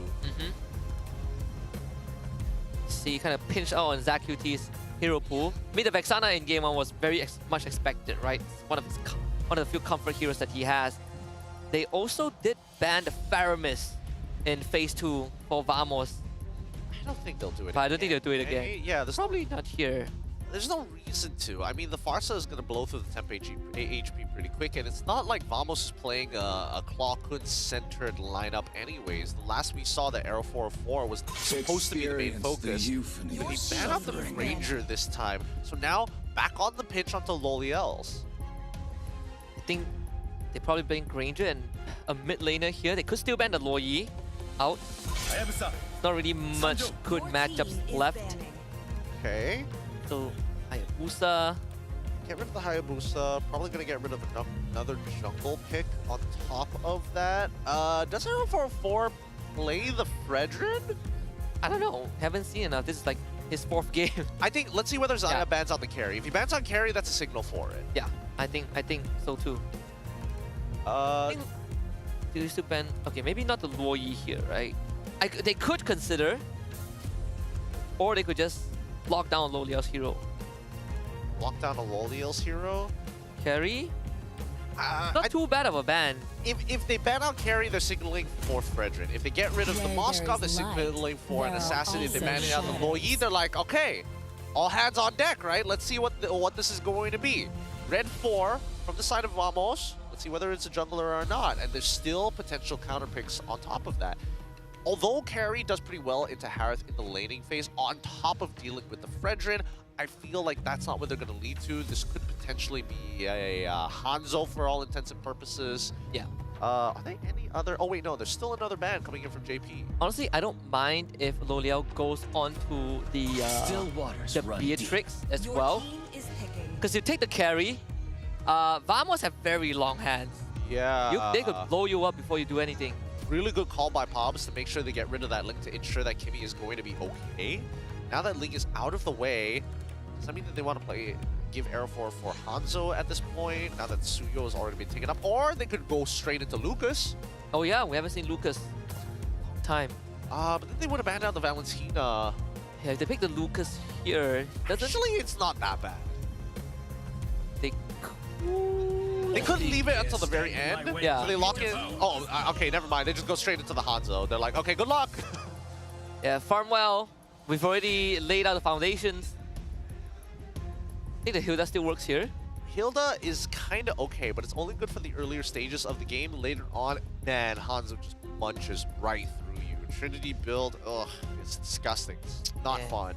Who do you go for as Niners? CC doesn't look too appetizing anymore. You need something to cancel out the far side anyways. They could go for like a Cho pick here, another meat peel on top of the Badang. Oh, they just go... Oh, I want to say Tigreal, but no. Yeah, there's just too many people who's gonna get like munched on by Jawhead? Jawhead's okay, actually. My mission is Let's see, so they take the Hylos, they take the safe route. Okay. What does L'Oreal get? Another gold medal in my pocket. Moskov, alright. I was thinking of other gold laners that could potentially turn this around and keep it a little spicy against the Hanzo. Arguably even the Klopp, and then I realized there was Lolios on the other side, so Moskov is going to be the go-to. Again, this composition is very centered around both Lolios and more importantly Zach QT on this Kimmy. Baxia gets locked in to try and deal with Hazelnut. Alright. Not just Hazelnut, it deals with both Loliel and Zach QT. He buys that blade armor. I think it's lights out. I don't know how you're gonna kill him. I don't know. I think everybody should be taking blade armor at this point, right? Even Fovius as well. Just double up on it. Oh, you're hitting 2 people with blade armor at once! Oh, I heard you both have piercing damage. Pierce this! That'd be so funny if they both can't kill them, if they both have blade armor. Let's see how this is going to play out, right? Because again, interesting draft this time round. A little niche here on the Hanzo. It's going to be a little difficult, but we'll see because it really depends on the performance of both Hazelnut and Sapat. Less on Zach QT, but definitely on Lolios. He cannot make a mistake in this game. And this doesn't feel too good. Hazelnut on the Hylos into the Baxia. I mean, good luck to both teams, JP Niners and Vamos. Niners again remains on the blue side, Vamos on the red side. We're in game 2. Jump right into it. JP on the blue side once again. No surprises here. An early retry. It looks like Max does not want to fight for the Litho Wanderer, knowing that Arrow 404 could potentially just run on over and just steal a buff if he wanted to. Either way, if we don't see that start on the side of Team Vamos, in terms of the laning phase, we're seeing that Sapat getting harassed early on by Smooth. He's just making sure that he keeps his distance so he doesn't continuously get auto-attacked. Just have to let Smooth shove in the lane. Smooth is holding the lane very well. Like the management from Team Vamos. Let the Wanderer goes to Arrow 4-4, turns around, Hazelnut. Very, very low. One more Wow. kill. And that will be Clarkwood getting first blood. They forgot how Boxia works. Revitalize, nice going, but you didn't get a majority of that healing. It was short. It was shortened, not only shortened, but not getting the max amount of value because of Boxia's passive. Now Zorn on top of Max. Gonna roll right onto the Suyo. He hit level 4, no cooldowns, gets jumped on, popped by Clarkwood. Second kill for Farsa. I think Vamos are doing a really good job right now. Zach QT is like, guys, we have to calm down here. This Boxia is going to be a bit of a problem for the earlier stages of the game. We wanted to play around the marksmans of our compositions. Let's stick to it. If we have to give up Max's jungle farm, we might have to just give it up. And we have a double marksman comp, right? Execution is even more important. We can't have our front lines going down like this. Help! It seems like Hazel is gonna go down. Boom, boom. Munched on. Just a quick snack. Snack for Era 404. Funny enough, he's not the one actually getting the kills. It's actually Clarkwood has been taking it away, which is actually great for Clarkwood, right? Because if he scales really fast into this composition, look at that feathered airstrike. Zach QT and Subpot just getting chunked out pre-level 4. And Zach QT misses out level 4 because of that. Subpot had to help his teammate. Max is gonna get the orange buff. Comes into the smooth. Oh my god, he nearly. Wow. Clarkwood, he shows presence, and Zorn walks right back in. This is not a fun time. Not a fun time at all for the Niners. As the Wheel of Destiny is rolling in. See that the recall habit has started. Zorn has regained his confidence. And then Espresso gets the crab. Everything going well for Team Vamos. Another feather airstrike. Yep. Hazelnut out of the lane. Smooth shows up. And this lane is now sandbagged. Oh my god, they're just holding them hostage! They're like, nah, you don't get EXP, Zach QT, you're gonna miss out a minion for this. Just hold the artillery. Team Vamos literally freezing the mid-wave whenever they can. Oh, the traction post misses, and Zach QT is gonna get chased down. Runs away, but Hazelnut can't do the same. No luxury to run. This game is already done. Yeah, I think so too. This game is done. Vamos, they're just too far ahead, and even on the solo lane, Loliels is losing against Nespresso, and he's not going to let this lead go to waste. He doesn't even mind taking a bit of damage just to get some free gold plate. He's already taken nearly a third of it, and that's without any help. Yeah, for the unbelievers, I think if Vamos wins one more team fight, or even just a skirmish, we can just call it. Yeah. Era 4-4 just got Corrosion Sight. 3.5 minutes in. He is... I don't know how you're going to stop him. If Hazelnut is dying in that manner, no chance. Okay, good movement from Hazelnut and Zach QT, but right now, they just need Zach QT, please. Dear God. Oh, well, okay, all right. SOD going wide. Whoa. We hit a collective groan of the fans. Like, oh! An attempt on the Zorn. They boxed him in, fist crack, fist break, everything used, but the only thing breaking is JP9's front line. Hazelnut getting chunked away. Arrow 4 not able to collect any kill, but here comes Zorn, rolls on the Subpot, who now wants to disengage. Flicker 4 from Smooth, drags him back with a Dark Wave, and Smooth is going to Ascension mode. Vamos again win. It's just too much damage here. Oh, burn him down! Zach QT with 10% of his HP, they all get zoned away. Zorn, honestly, he could have died there, but that Revitalize is keeping him alive until we see some anti-heal. This is going to be Vamos' game. Oh my god. First item, Blade Armor from Smooth. Dude, Zach QT finally gets the glowing wand, but he sure as hell needs either a Feather of Heaven or a Concentrated Energy if he's going to survive. Wait until they start attacking Smooth. Let's see what happens. Oh, it's bad enough with your auto attacks. It's even worse when it's enhanced. Now you do double damage to yourself. And so he gets one as well. Hazelnut blows up. Here comes Smooth. Boom. Zach QT is gone. Squished by the totem. Yeah, I think we can call it. Yeah, this is it. This is it. This should be a 2-0 for Vamos. Whoa! Already with the party tricks. Just got to show us like, hey, I'm part of the screen, guys. Don't worry. What's the intention? He's trying to tell the observer, look here. Like, does he want to swap lane? You're getting more exciting gameplay from my gold lane laning phase than anything else. You got to look on my side. It's the... Beat him up. Beat him up. Oh, okay. He got the buff. Thank God. God, the oppression. I mean, if Niners could even get a single turret, that would be great. Look at them, just raw, like, aura farming. Just like, hey, you want to go up against this right now? You think you can deal with this right now? It's just too much. MVP of the game is Blade Armor for sure. Okay, second attempt onto Zorn, who just uses Revitalize, and this fight is over, right? I don't really know what's the plan, but sure, they can try. Zorn finally will go down, but it takes pretty long for that to happen. Arrow 4 shows up. Loliao actually got the kill. Nespresso chases him down. One more Chrono Dash will do the job, but Loliao flickers to safety. And Niner somehow gets a better trade. Hey, see now Vamos is getting a little too cocky. They're sacrificing both of their players. So, funny enough, ZachQT lost 15% of his HP just by auto-attacking.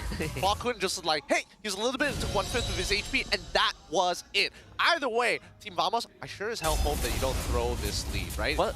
JP Niners gave you a gift in game number 1 by throwing their lead, but if Team Vamos does it, this is going to be ridiculous. Is that the Blade Armor for Zorn also? Yes, they both have Right, they both have Blade Armor, right? Those were their first item priorities. Ah, smart. Smart boys.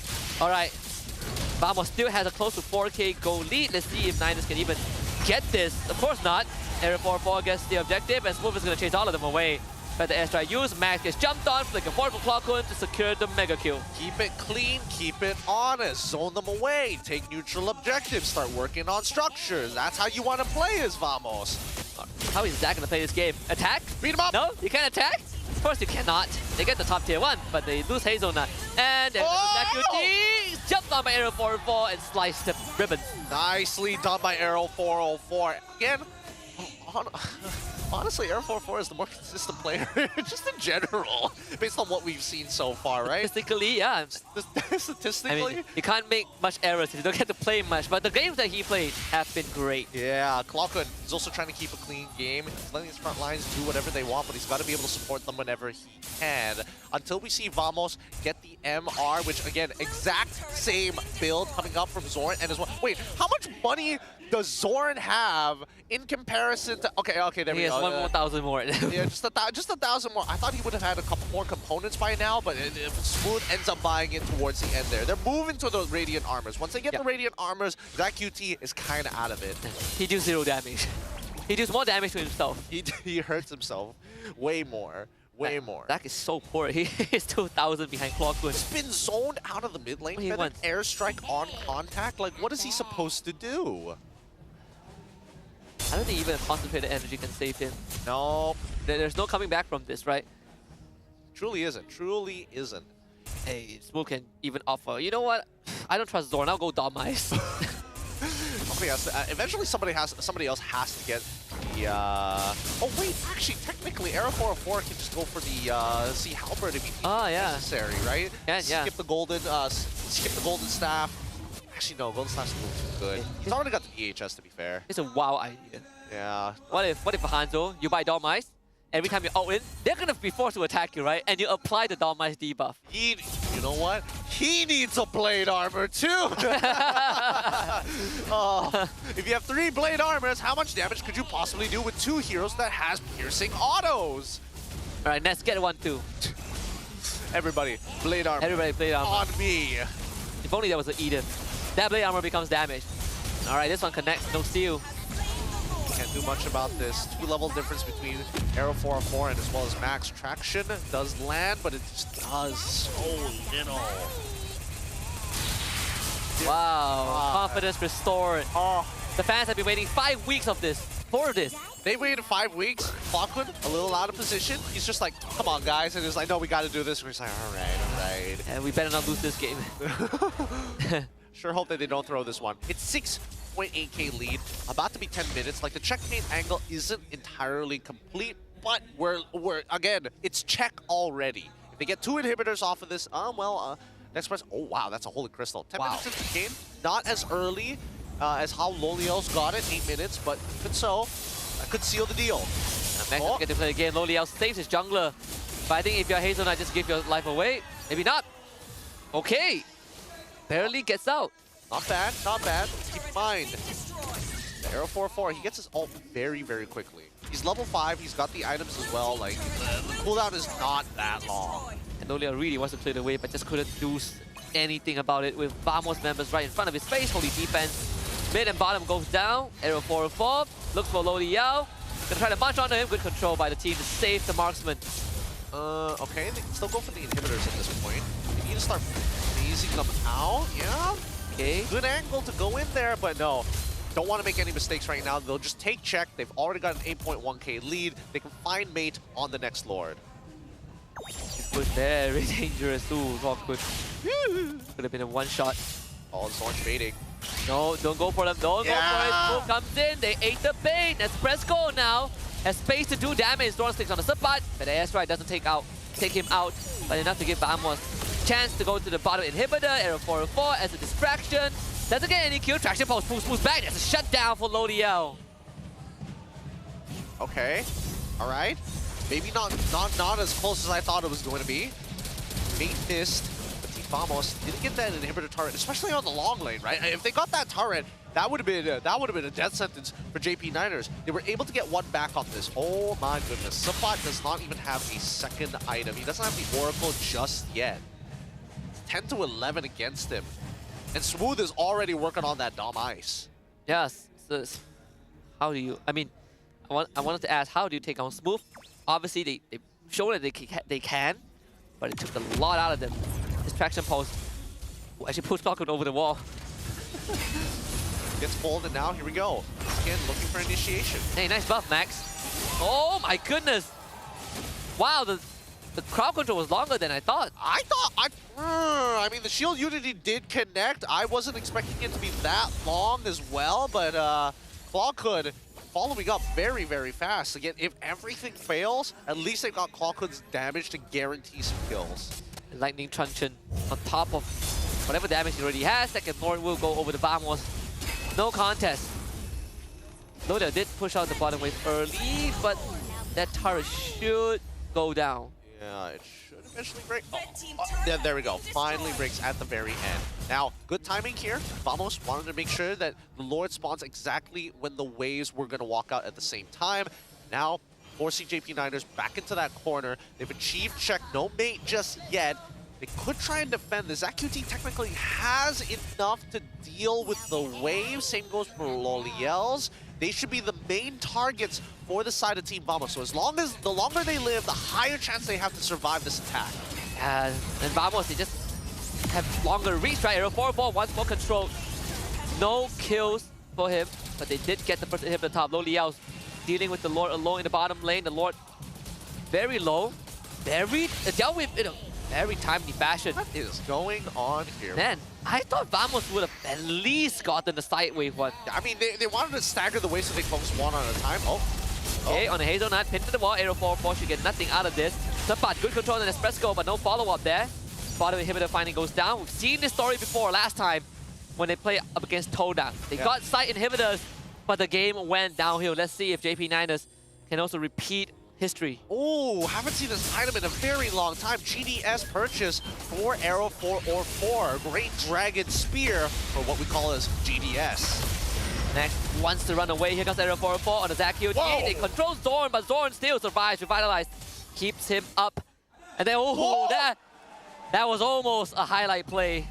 Oh boy, and you can hear the Vamos fans. They were cheering for that one. It's not jeering this time. They're genuinely excited had that SOD landed. Regardless, 75 more seconds until Team Vamos tries to put JP Niners in that checkmate position once more. It's going to take some time, and so far the scaling is going pretty well for Loliels. He's found 2 kills in the past couple of 14 minutes, but overall, Suppot has been sacrificing everything, literally everything, all the gold, all the EXP to both the jungler as well as their mid laner, as well as their gold lane. Haven't seen a game where one team has a 10k goldie and it still felt so close.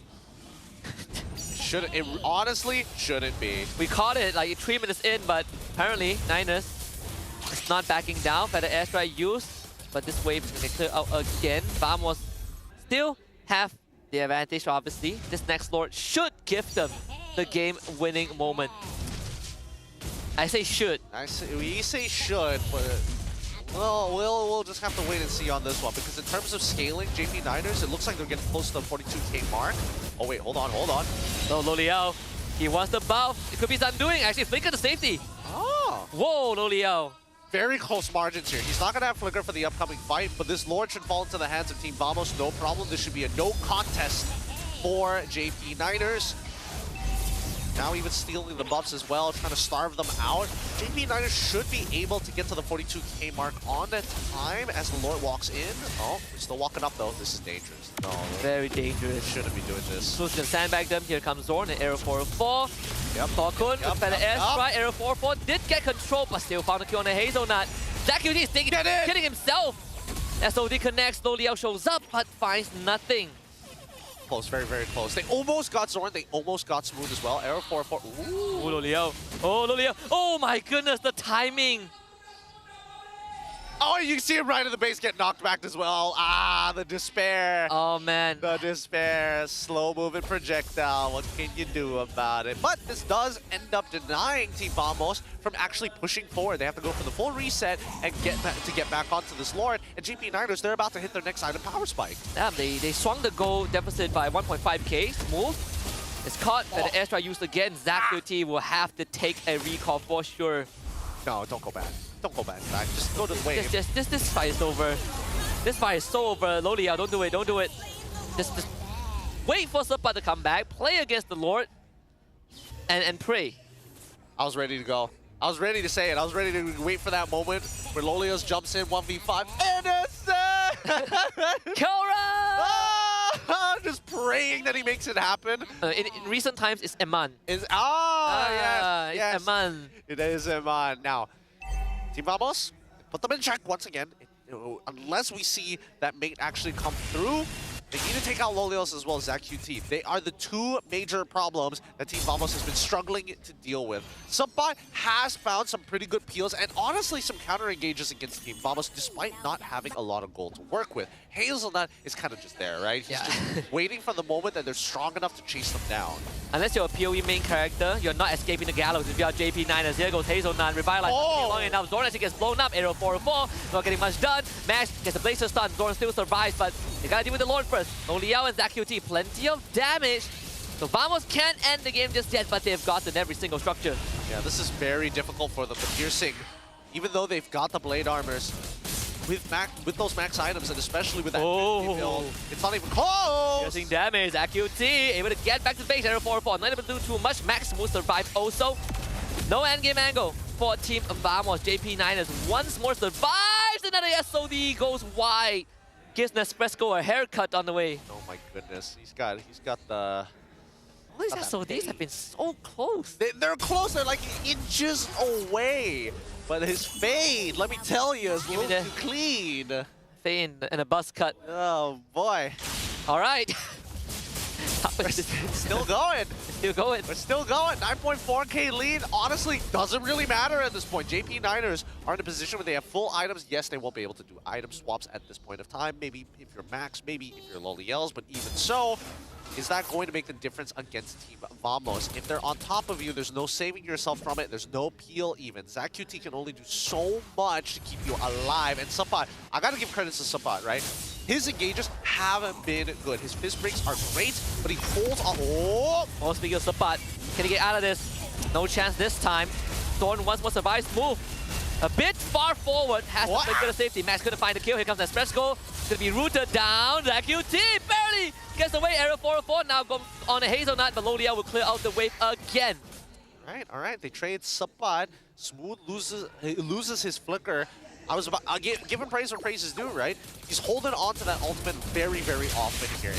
He's waiting for the right time to utilize it. Nespresso, he had to use Purify in the earlier fight as well. But I think that Team Vamos, just stick to your guns, right? Stick to your guns. Look to hit from multiple angles. Take out that front line first. You have a composition that's really good at actually chunking them out. Let Zorn and Smooth, especially Smooth, eventually get into that back line. Nets needs a point of entry. Hazelnut, he just got the immortality. He's gonna come back. Those pathways can get laid up. They look for Zach and finally they get it. 2 dead for JP9ers. This fight has concluded. Took him long enough, but Team Vamos, with patience comes success. Supa will be next on the gallows. And only Loliao left. This SOD doesn't really do much. It connects, but Vamos, they can just stand and wait. Loliao! He's going for the wave! He wants to protect his family, everything under the sun! He's gonna try! Gets Rando! But the wheel of Zorn comes back immortality. And finally goes down. Winter Crown will only buy that much time. A heroic attempt But there's only so much a hero can do in dire times. Team Vamos just too strong as the villains. This time the story doesn't end with the hero winning out. And here's the V formation. Vamos will just let it play out. 2-0 over Niners. Oh, they had to do the Winter Crown on them as well. You saw the item swaps happening through. Zach QT finally makes a mistake and walks up too far for comfort as Vamos takes a 2-0 victory against the JP Niners. Hey, Arrow 4-4, 100% win rate with Vamos. Never dropped a single game, and in the pivotal series came through with the Hanzo and the Hayabusa. What a game. What a game. This could have been all 3 series here. This could have gone the whole distance. You can see that even Hazelnut with his friend Arrow 404. A good time, a good match amongst friends. Could have gone 3 games, I agree. Game 1 was the start of some brooding hope for Niners. Didn't get it through. Game 2 had to play from behind, but one mistake costed everything. And just like Game 1, but different parallels. Couldn't win when ahead, couldn't win when behind. Vamos just better this series. Yeah, they capitalized on the mistakes just better. There's nothing much they could have done. But with that being said, Vamos fans are cheering. Let's give it up for Rose with the interview on stage. Dua berbalas kosong, 3 mata penuh untuk Team Vamos. Guys, a round of applause. Congratulations. And of course, hello Arrow 404. Ini kali pertama Rose akan interview awak. Hai. Happy tak?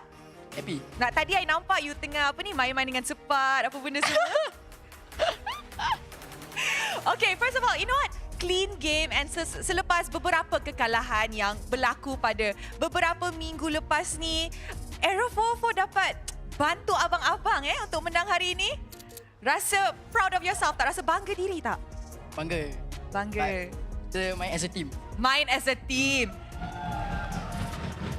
Okay, no, actually Rose ada soalan untuk adik baru MPL kita lah kan. We all know he's still a kid and dia pun masih lagi tengah belajar. And I saw on social media a few days ago, siap tidur dalam kereta.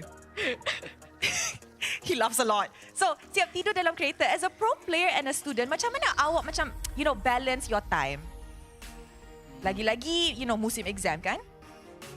Musim exam kurang main lah. Kalau biasa, saya belajar kat sekolah je. Oh. Balik rest kejap, dah scrim. I see. Biasanya berapa jam sehari you buat scrim dengan, belajar, review apa benda untuk exam? Scrim normally sampai pukul 9, 10. Lepas tu saya belajar. Oh, memang ada curfew lah. So, abang-abang you memang sayang lah? Belajar? You rasa, Rose ada soalan, you rasa berapa A boleh dapat?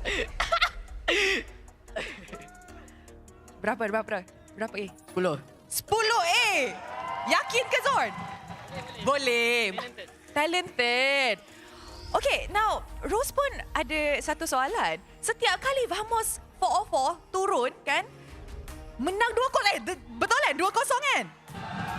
Adakah awak ni lucky charm Vamos untuk musim ini? Maybe. Ada apa-apa tak yang you nak cakap kepada Abang Chibi dalam bilik tu? Thank you sebab ajar saya. Dan bagi peluang main hari ini. Okay. And I dengar cerita you memang close dengan Nets Close. I nampak selalu beli aiskrim sama-sama, makan sama-sama. Siapa paling baik? Paling baik? Saya lah. Hah? Bukan. Abang-abang. Oh, Nets. Zon tak baik? Kurang? Baik. Kurang. Chibi? Baik. Semua baik. Semua treat you as a little brother. Yeah. Okay, we like that now, Zorn. Yeah. You know, it's been a tough few weeks. Betul. Okay. Banyak kekalahan, banyak benda yang berlaku. And now, korang punya harapan untuk playoffs masih lagi cerah. Okay, selepas menang 3 mata hari ini, Zorn as a player yang main in every line up, macam mana you guys punya mental sekarang? Macam mana korang bounce back? Kalau ikutkan sekarang kita orang punya mental lega lah. Boleh dikatakan kita orang dah finally dapat apa yang kita orang nak. Tapi sebelum lawan Diners pun betul-betul kita orang punya pressure tinggi juga sebab since kita orang ada peluang untuk tak lepas playoff. And then for now boleh cakap alhamdulillah kita orang dapat kembalikan kita orang punya orang kata confident untuk bermain lawan tim-tim yang seterusnya. Momentum tu boleh kata dah sedikit by sedikit tapi makin kembali lah kan. Okay. And I'm pretty sure ramai orang pun happy dengan kemenangan hari ini. Betul? Alright, so stadium juara. Siapakah MVP anda? Mari kita tengok MVP perlawanan ini in 3, 2, 1. MVP jatuh kepada...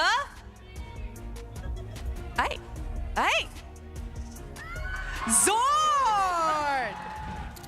Wow. Beberapa kekalahan yang berlaku datang kembali dengan, fresh aura, dapat MVP. How are you feeling today? Selain jadi pada, rasa lega. Kalau ikutkan rasa macam terkejut lah. Since rasa untuk season ni untuk seorang Roma untuk dapatkan MVP betul-betul susah. Sebab saya rasa bukan kita orang punya era. So untuk sebagai user tank MVP saya rasa macam bersyukur gila lah. Sebab rasa macam akhirnya Muntun hargai user Roma ya. Wow. Mungkin sebab performance yang Zon tunjuk kepada semua orang hari ini. And of course, I tak nak tanya macam mana korang akan prepare for your matchup up against Aero. But more towards apa yang you rasa Vamos masih lagi kurang dan ada masa untuk obviously improve sebelum matchup dengan Aero. For now rasanya mungkin kita orang punya confident. Rasa kalau kita orang main macam Niners lah, lawan Niners, kita orang ada confident yang kuat. Which is kita orang tak takut nak buat apa-apa movement. Saya rasa kalau benda tu kita orang teruskan untuk lawan Aero nanti, insyaAllah kita orang boleh menang juga lawan Aero. Itu adalah kemenangan yang sangat-sangat penting kalau pasukan Vamos nak qualify ke playoffs. Maybe one last question kepada Aero 404. Now, Rose baru je mention kan, your last match is up against Aero Esports. Nak tanya you nak main ke lawan Aero? Nak. Sebab ada Hazel. Yes! Ada Hazel. You rasa bila you lawan Hazel, apa yang akan berlaku dalam perlawanan itu? Saya rasa normal lah. 50-50. 50-50. You rasa nak lawan dia punya haya ke? Boleh. Boleh? Boleh. Is there anything yang you nak cakap kepada Hazel? Good luck, have fun. Tu je? Tu je. Tak nak. Okay, you know what? Since awak ni first time I interview you, apa yang you nak cakap kepada audience yang datang dan sokong mereka? Thank you pada semua fan-fan Vamos, fan-fan JP and what's up Vamos? Thank you sebab datang and harap korang boleh datang lagi next match dengan Aero. Korang akan datang tak next match dengan Aero? Alright, itu dia. Super amazing, Tanya, and congratulations, of course. Thank you so much kepada Aero 404 dan juga Zorn. And with that, tanpa membuang masa, mari let's throw it back to the casters to break down apa yang berlaku dalam clean sweep perlawanan ini. Casters, back to you guys. Thanks, Rose. That was Aero 404 and our MVP of the match going over to Zorn. Do you necessarily agree with this? Because I think, yes, he was providing a lot of pressure coming into game number 1. Game number 2, there were moments in that game where I was just like, yo, I don't know, you should be there, buddy. Hey, if I have to make a pick, I think Smooth is the guy. Smooth. I think Smooth would be my personal MVP. I felt like he had almost the same function as Cram when they went up against HomeBois, right? Just massive stand back. I mean, he also had his moments where he got caught. But overall, I'm okay with both. You're okay with both? This boxer did have a lot of it. I don't know, maybe he's a good bait, right? I think so. I think in both games, oh man, it's tough to say because Zorn had a lot of value in both of the games, no matter what, and no matter how you put it. I think everybody on the side of Vamos played a decent game. I think the more consistent ones is where I'm leaning to. I feel like Hawkhood definitely deserves a shout because again, without his damage, this composition technically doesn't work, right? Yeah. That Feather Airstrike is extremely important in game number 2. But even in game number 1, it's not like he was doing too hot as well. Because this game, 3-21. What? 20-minute game, 3-21. The fact that it lasted 20 minutes is 10 minutes too long. This game should have ended a long time ago. But no, Vamos, they played it disciplined and they just waited for the choco, right? Able to end the game. lasted longer than a lot of people would have liked, but at least they got the win. They were able to just put JP Niners in a very, very tough spot. I still feel like there are certain things that Vamos could have ironed out. You know, I think they could play the side lanes a bit more, but JP Niners weren't exactly managing it the best either. Yeah, I think definitely the flaws on both sides, but happy for Team Vamos to find that 2-0, right? The playoff run could potentially still happen. JP Niners, on the other hand, it is starting to look extremely rough for them. But Sapat, interesting enough, his third item, he's like, you know what? Give me a brute force breastplate, baby. Make me fast. Make me run alongside that Hanzo. I'm shocked that he went brute force. I was like, okay, either immortality or you bait with a winter crown. But no, breastplate. I mean, to be fair, he got the quantum charge on top of everything. Yeah. Right? So it's like, I gotta go fast, gotta chase them down. It's not like we have a glorious pathway or anything. I mean that's true, but he hasn't been able to chase anyone down the whole game, right? Like his whole purpose is, I see Arrow 404, I fist break him, we make sure he doesn't kill our backline, I see Zorn, I do the same thing. So I don't know, I think it's a very interesting decision at itemization. I feel even worse for Hazelnut. Didn't get to play the game at all. Yep. When he finally got immortality, they instantly pop it. Such a feels bad moment. He died mid-animation trying to cast his ult. Yeah, no matter what, it's not like...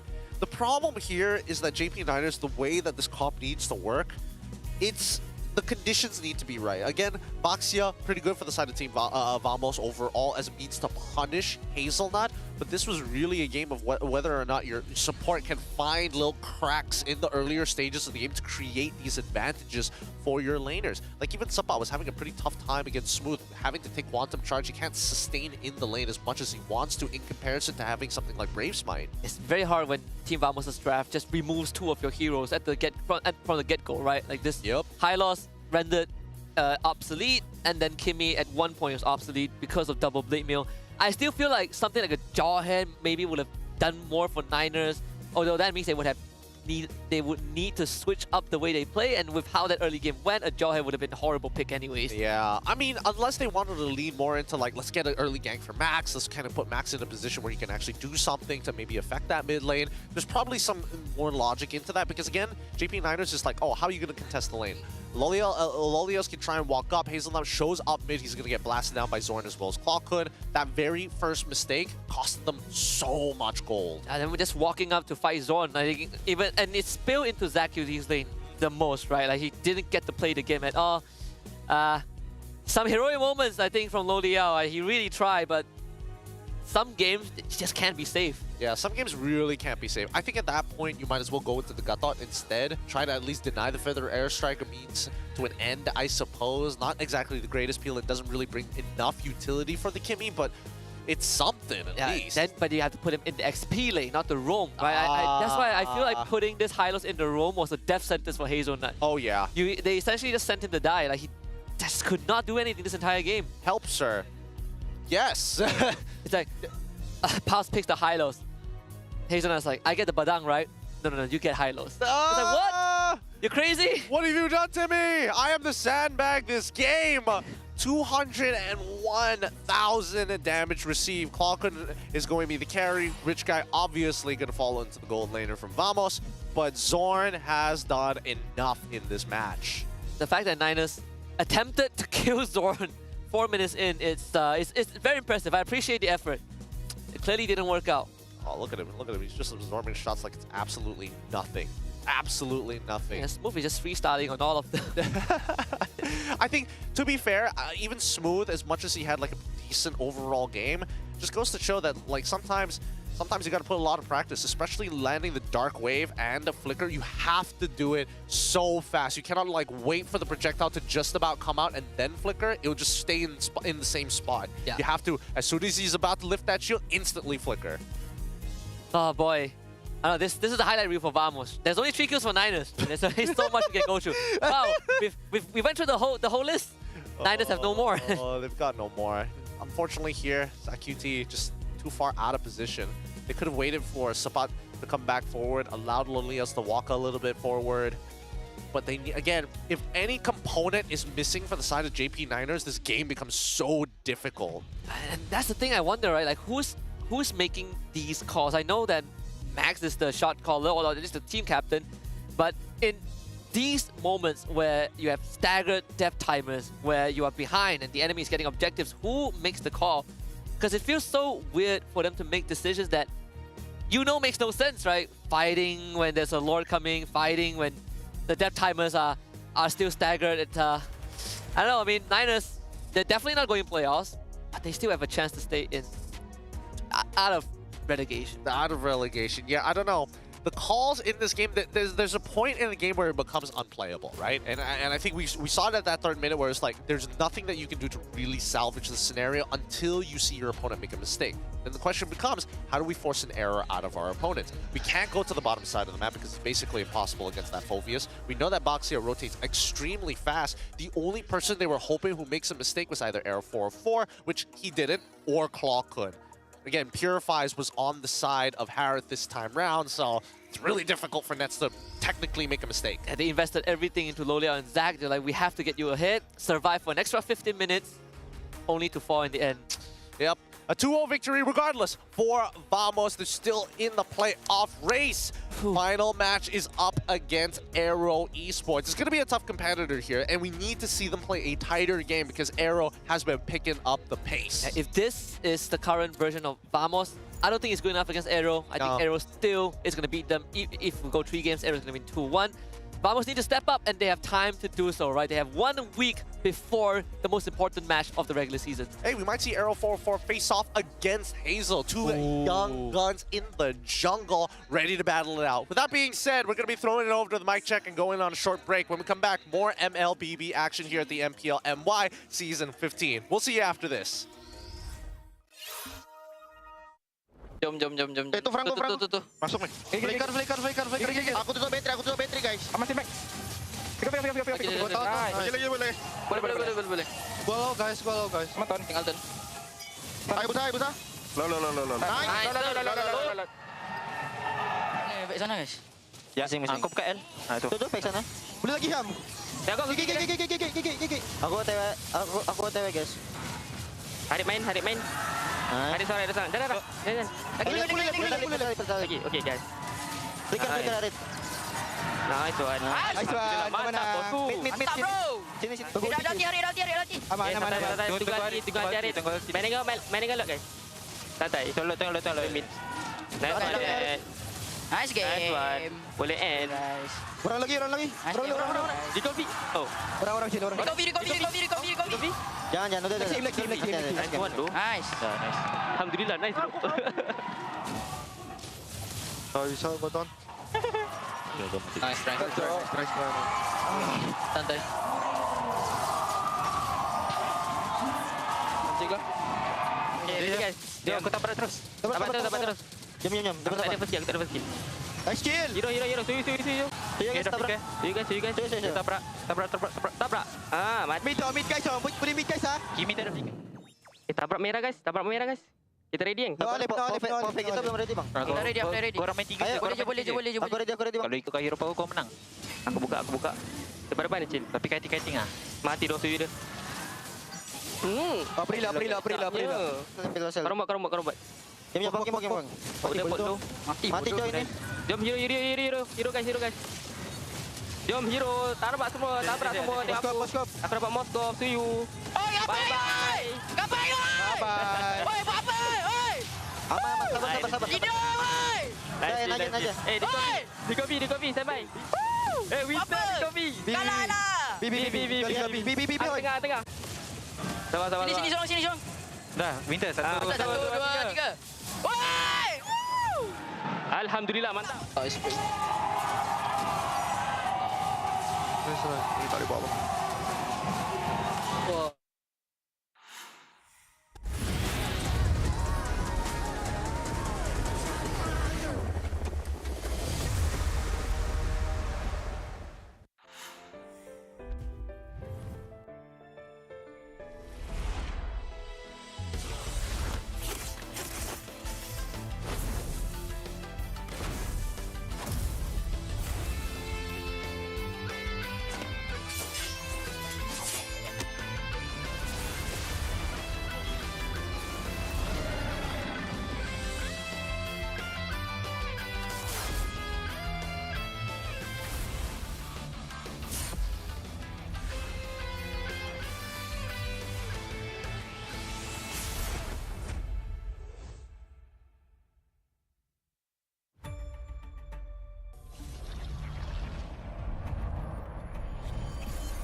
for ultimate glory starts now.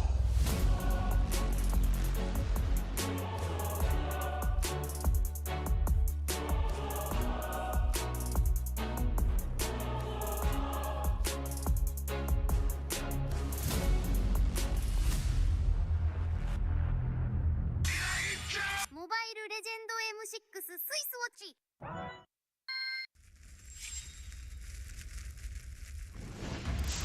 みんな、渦巻きナルトが帰ってきたぞ。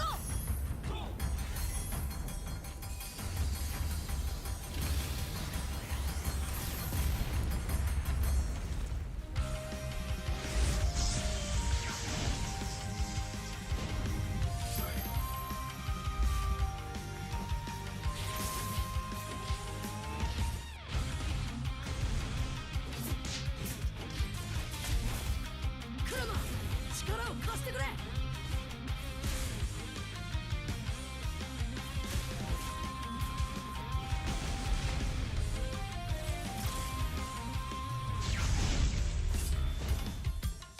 っしゃ、第7班ここに復活だってばよ。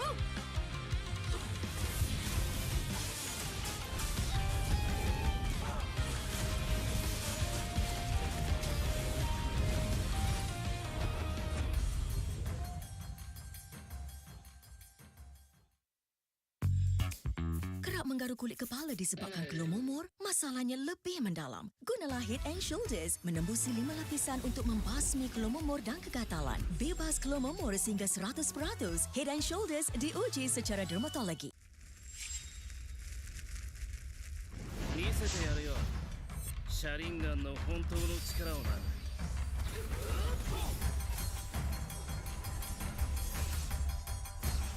力が湧いてくる。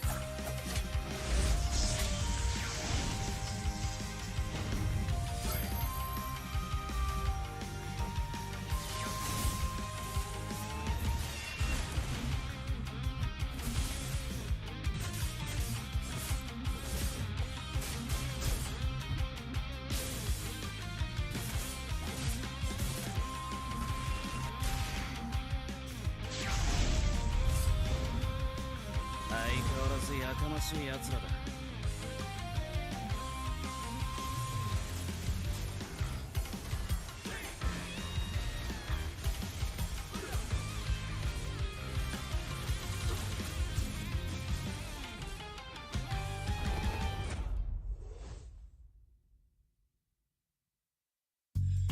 You keep scratching the surface for dandruff? But the problem lies deeper. Use Head and Shoulders. It goes 5 layers deep to defeat dandruff and itch.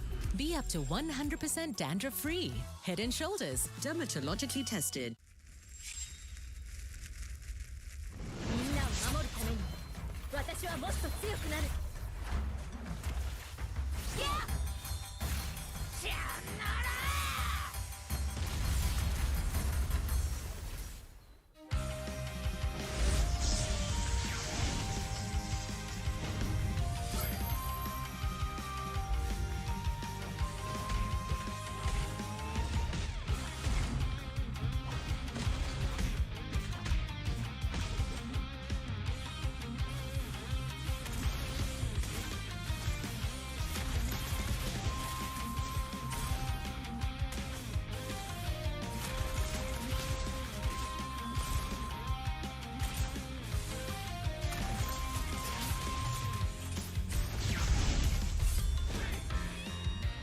今度は背中合わせでいくわよ。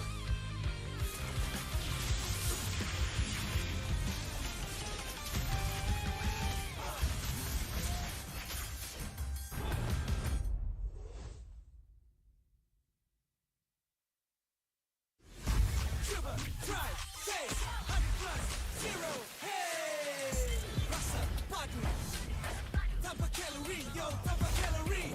Yo, hebatkan harimu dengan 100+0. Coba, try, taste, 100+0. Hey!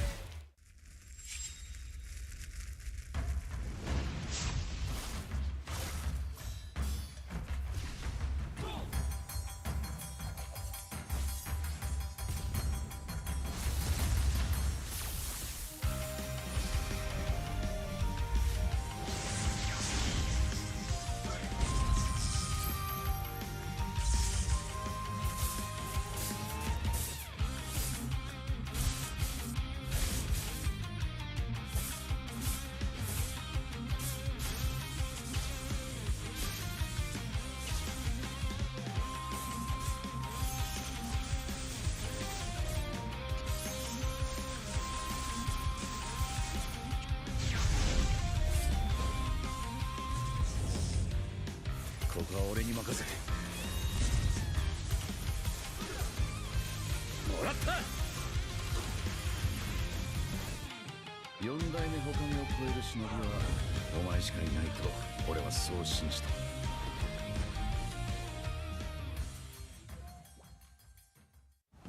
Jiwa perwira, setinggi semangat gagah sang harimau. Medan bertarung walau di mana, kita berdiri sama perkasa. Biar lawangan kita bergema satu dunia. Perwira dan pertiwi, bangkitlah dan terus berjuang. Marilah kita bersorak, harapan pasti ada. Ayo Team Mas, kita mara bersama. Kita semua Team Mas.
Ini 5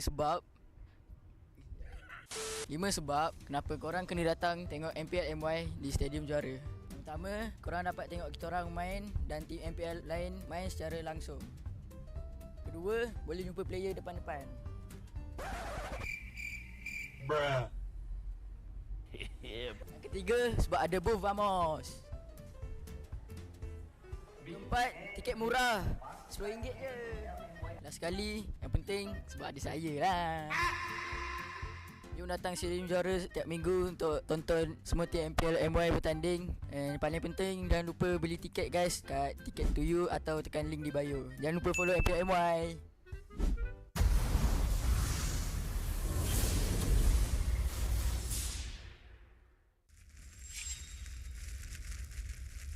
Misete yaru yo. Sharingan no hontou no chikara o na.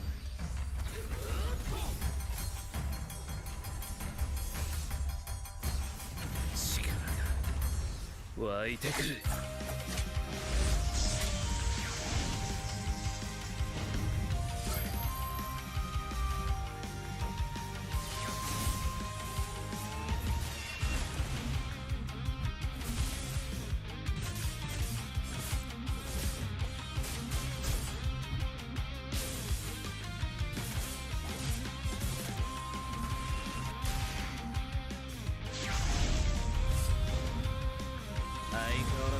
ましい奴らだ。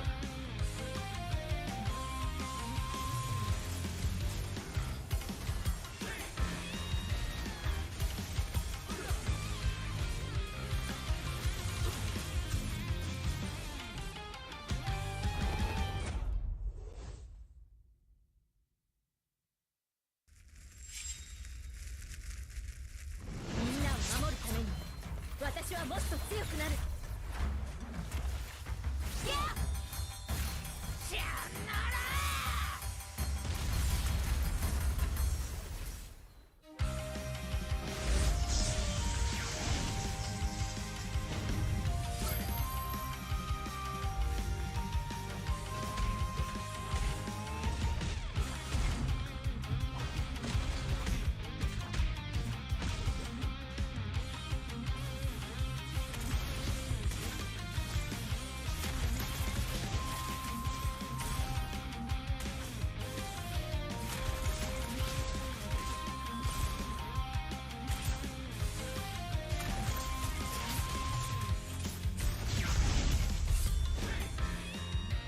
今度は背中合わせでいくわよ。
ここは俺に任せて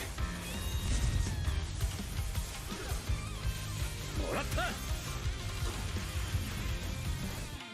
4代目他目を超える忍びはお前しかいないと俺はそう信じた。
相変わらずやかましい奴らだ。今度は背中合わせでいくわよ。よっしゃ、第7班ここに復活だってばよ。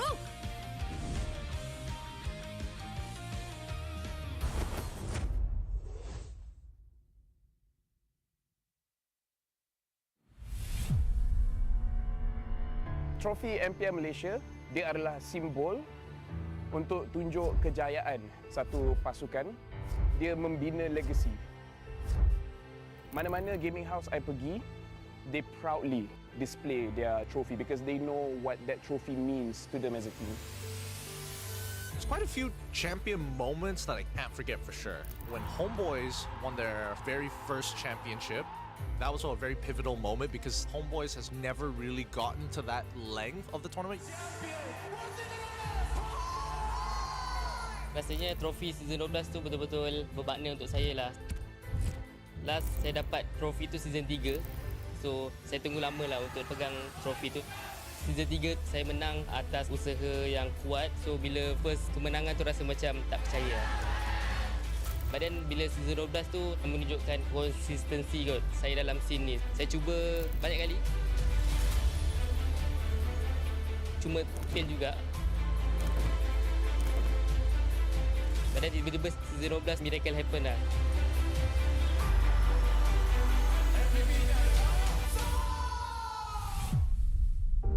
Season yang saya tak boleh lupakan is season 9 sebab itu first time saya champion. Dan saya dapat MVP pada season tu lah.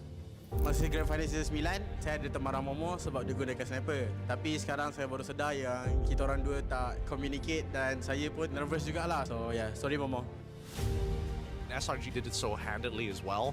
Haven't had like champions who've dominated that hard in quite some time. Time season 13 bermula, Maria from WTM datang interview saya dekat sekolah saya and saya ada cakap saya boleh kalahkan Chibi or being better than him, then it's just come true lah what I said.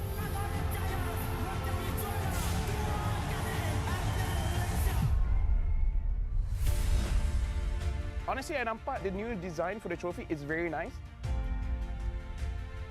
For me, trophy baru ni adalah signal kepada semua pasukan that kita kena tinggalkan cara yang lama and start bergerak dengan cara yang baru. Disebabkan kita dah nampak usaha berkali-kali, hanya SRG je yang betul-betul boleh bawa nama Malaysia dekat international.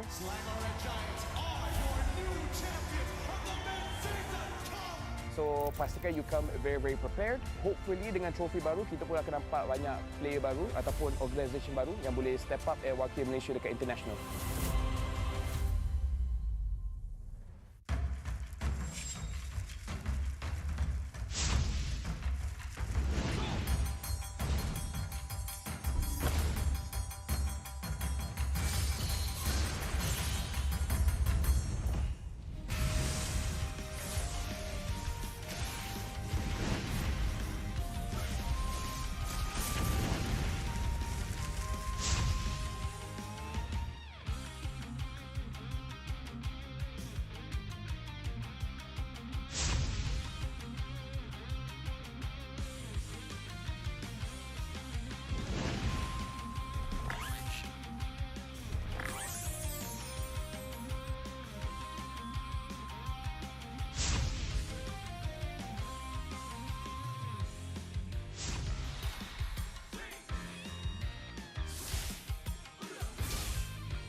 相変わらずやかましい奴らだ。今度は背中合わせでいくわよ。よっしゃ、第7班ここに復活だってばよ。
Vamos tries to catch up to the target. Zorn not able to find the toss, but Move will with the knockout. Gets terrified, crowd controls. Move will go down AOG. Uses the Winter Truncheon Winter Crown very early. Gets taunted out.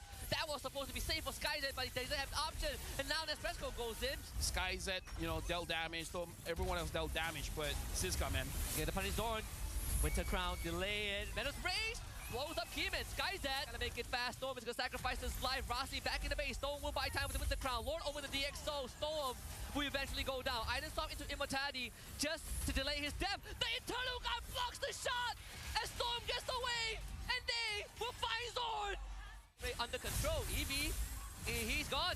Right, Winter Crown even used EV guaranteed death. Ivan, Winter Crown again, bakes out the aggro from Team Rain. But MV have successfully defended the base. Roundel still once more, but he has to be very careful. Oh! Crown bait, Zidane, spin it into a rough spot. Shadows for the Red Giants, 2-0 over Toda. All right, everyone's gonna freeze. 1, 2, 3, freeze! Yeah. Now everyone follow the timing. I like that. I call 1, 2, 3.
starts now.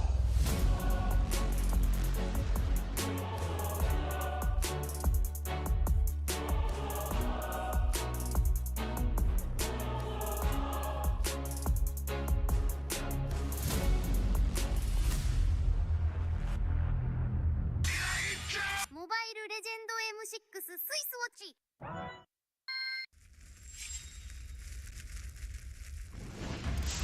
みんな渦巻きナルトが帰ってきたぞ。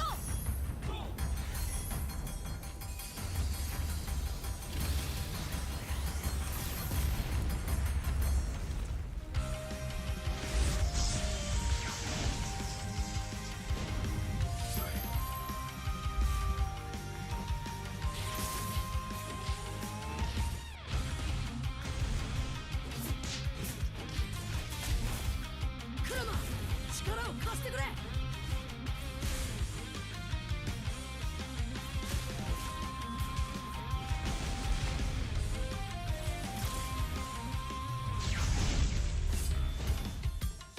っしゃ、第7班ここに復活だってばよ。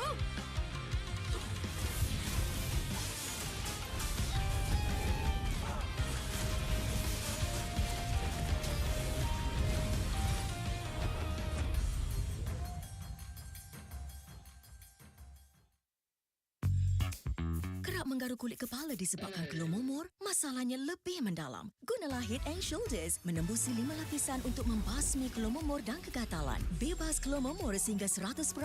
Head and Shoulders diuji secara dermatologi. 見せてやるよシャリンガンの本当の力をな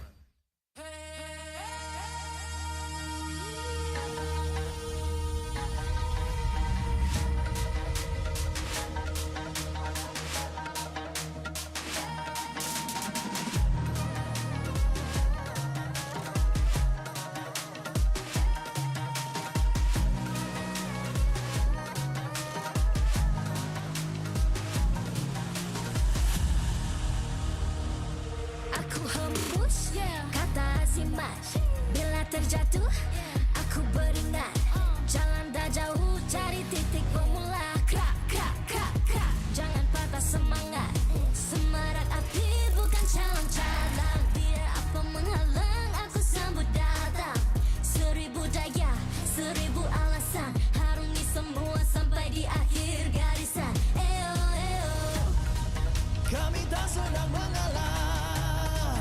Kami luar biasa. Semangat membara, harungi bersama.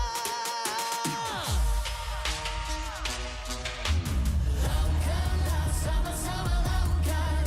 Bergema di kiri dan kanan. Tak berhenti marah ke hadapan. Tak mengalah berdepan cabaran. Jaga, jaga, kita jaga. Jaga, jaga, kita jaga. Jadi ayo. See me, watch me, hype me, gotta give it all. Don't matter how many times I fall, gotta get back up. Yeah, yeah, gotta go. I can hear them calling, now I gotta serve. Mess with my clique, now you get what you deserve. We keep it tight, we keep it cool. They got me and I got them too. Rasa api tak kunjung padam. Marah ke hadapan kita sehaluan. Jangan simpan-simpan, kita anak Malaysia. Kami tak senang mengalah. Kami luar biasa. Semangat membara, harungi bersama. Jaga, jaga, kita jaga. Jaga, jaga, kita jaga. Jadi ayo. Yeah.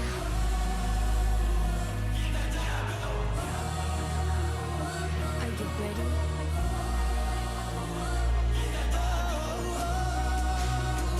Can you feel me now?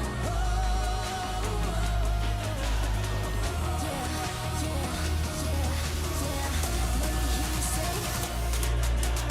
Oh, yeah. Lakukanlah sama-sama lakukan. Bergema di kiri dan kanan. Tak berhenti marah ke hadapan.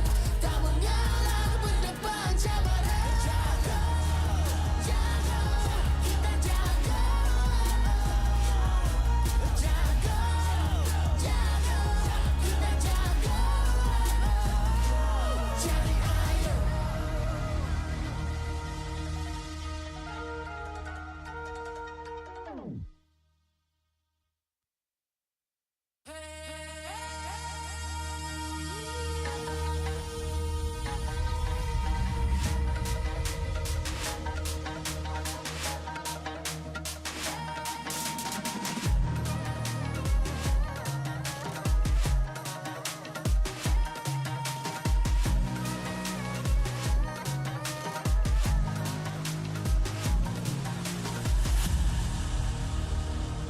Aku hembus kata rematch.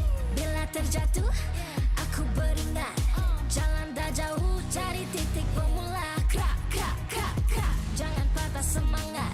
Semarak api bukan calon cadangan. Biar apa menghalang aku sambut datang.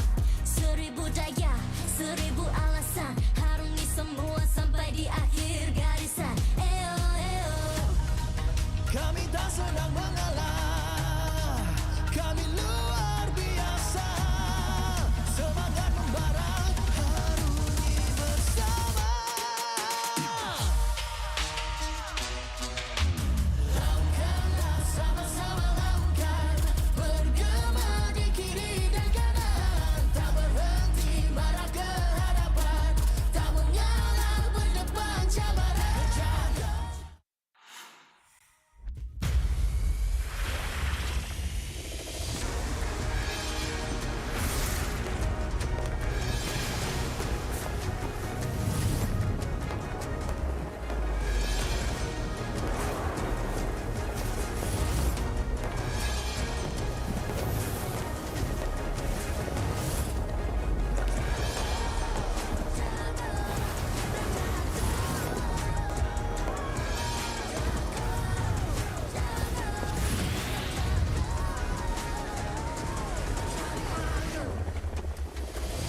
MPL Malaysia Season 15 is powered by Moonton. Official gaming smartphone, Infinix Note 50 Pro Plus 5G.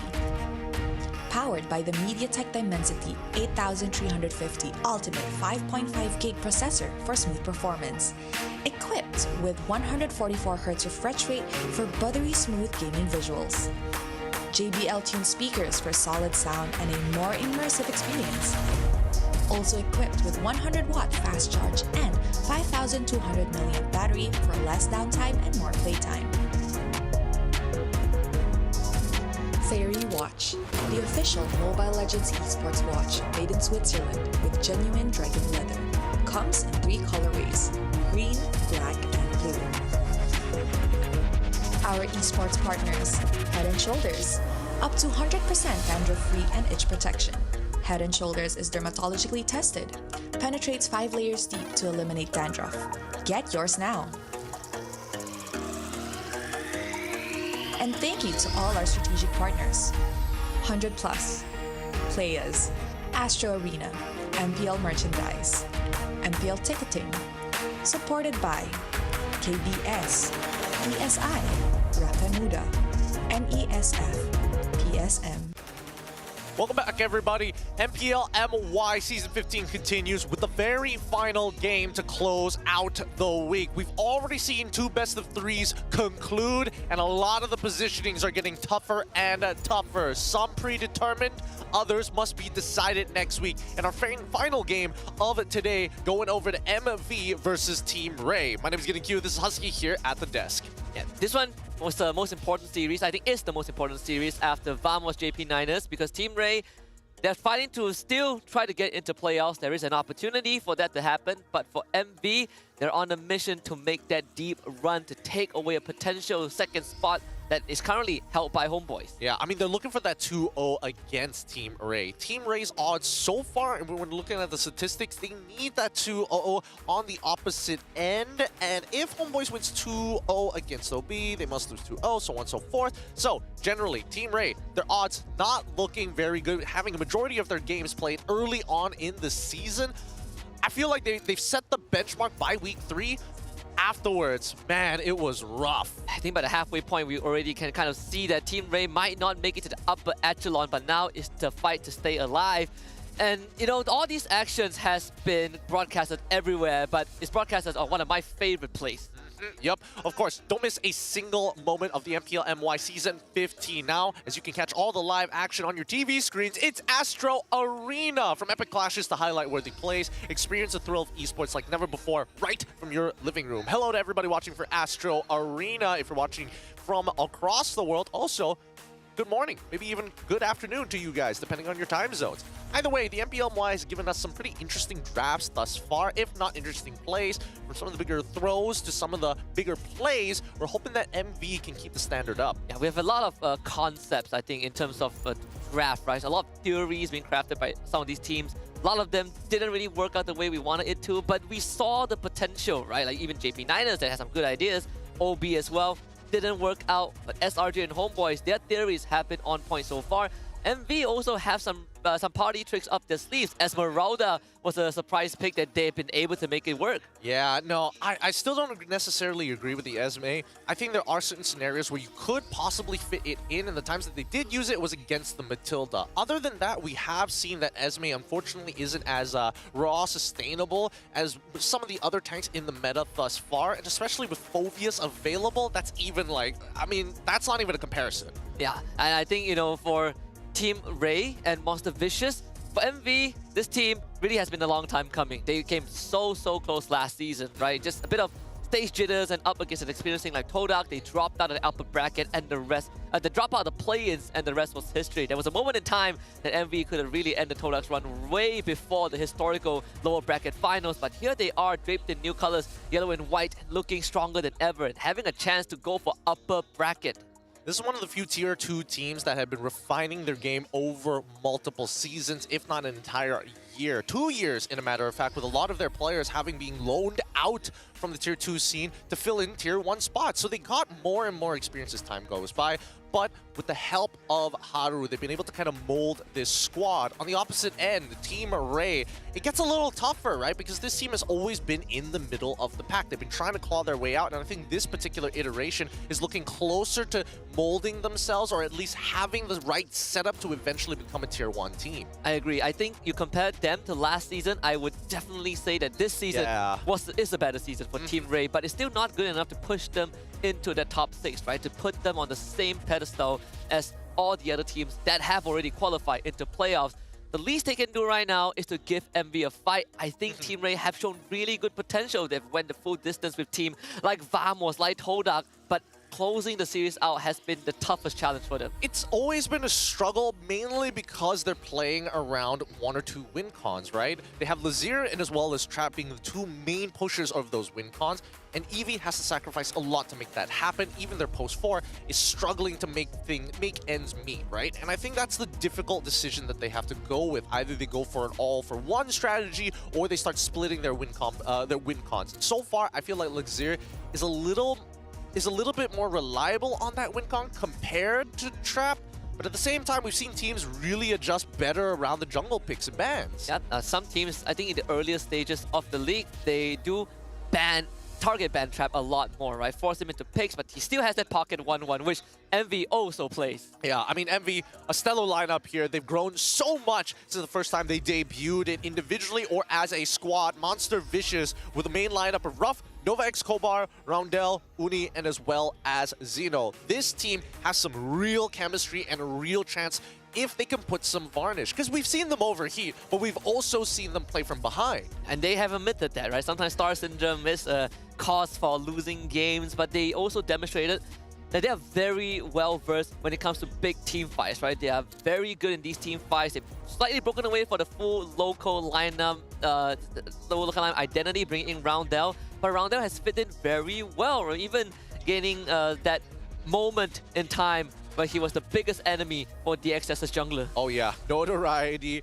confirmed. But on the opposite end, their competitors today is going to be Team Ray with Trap, Virgie, Dinesh, Lazier, and as well as Eevee. This team definitely plays better on the utility, but they always need their win cons to be there. And right now, they are blunting on the edges. I'm trying to see whether or not they can start to adjust their strategy to have not only multiple win cons, but also able to bleed their leads over from maybe even Eevee. He used to be that EXP laner who could do that. Yeah, I want to see if they would bring back that flavor from last season, which was the only way they know how to play the game, but it works extremely well when they hit the right marks, right? Picks like Jawhead that allows them to go fast. Jawhead, Suyo, Jawhead Hayabusa. Now they have Lazier playing the Lucas to fit into that as well. Let's see if that flavor is going to show against MV. I really hope that it does. I mean, we got to see something new from Team Ray if they want to still hold their position. If not, a spot in the league. Let's see the lineups.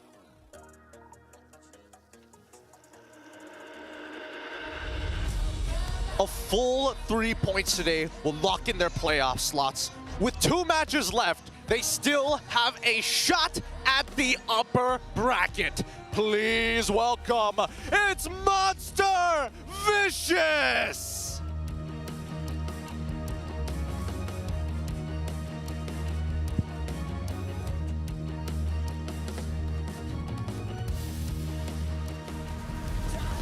They managed to steal a point against DxSoul yesterday. Today, they carry a bigger mission to rise above last season's finish and secure a playoff spot. Please welcome Team Ray!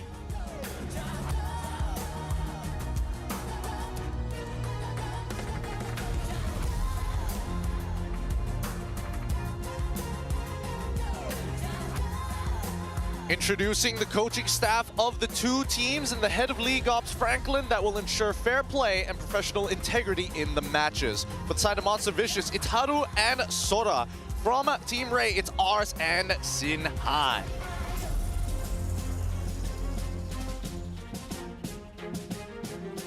Let's keep it going with the fist bumps between the teams, a true sign of professionalism.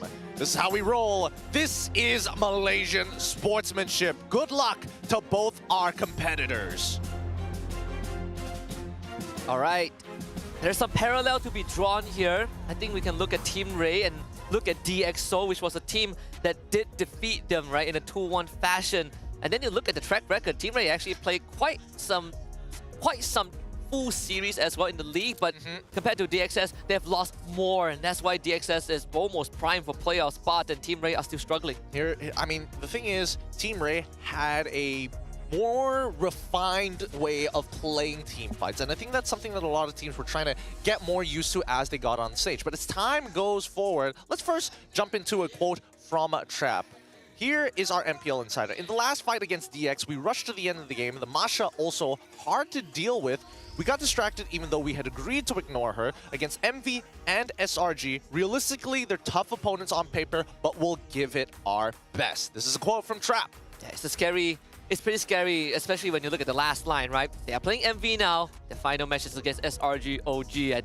And you know, with how SRG OG dominated HomeBois yesterday, it's fair to say that the odds are really not in Team Ray's favor. Even if they win this, it still doesn't guarantee them any spot, but they have to start somewhere. I mean, they're susceptible to mistakes. That's the thing. And I think that, unfortunately for Team Ray, as much as they are well connected with each other during those team fights, I mean, if one person makes that mistake, everybody technically kind of looks in tunnel visions on the same thing. I mean, you heard it here first from Trap, right? The Masha was a bit of a problem. Coming into this game, I'm curious to know whether or not they're going to get rid of the Masha, especially when you're up against a team like MV, and also what is the preparation, because it really boils down to how many win cons can we take away from Team Ray and have a dominating early game.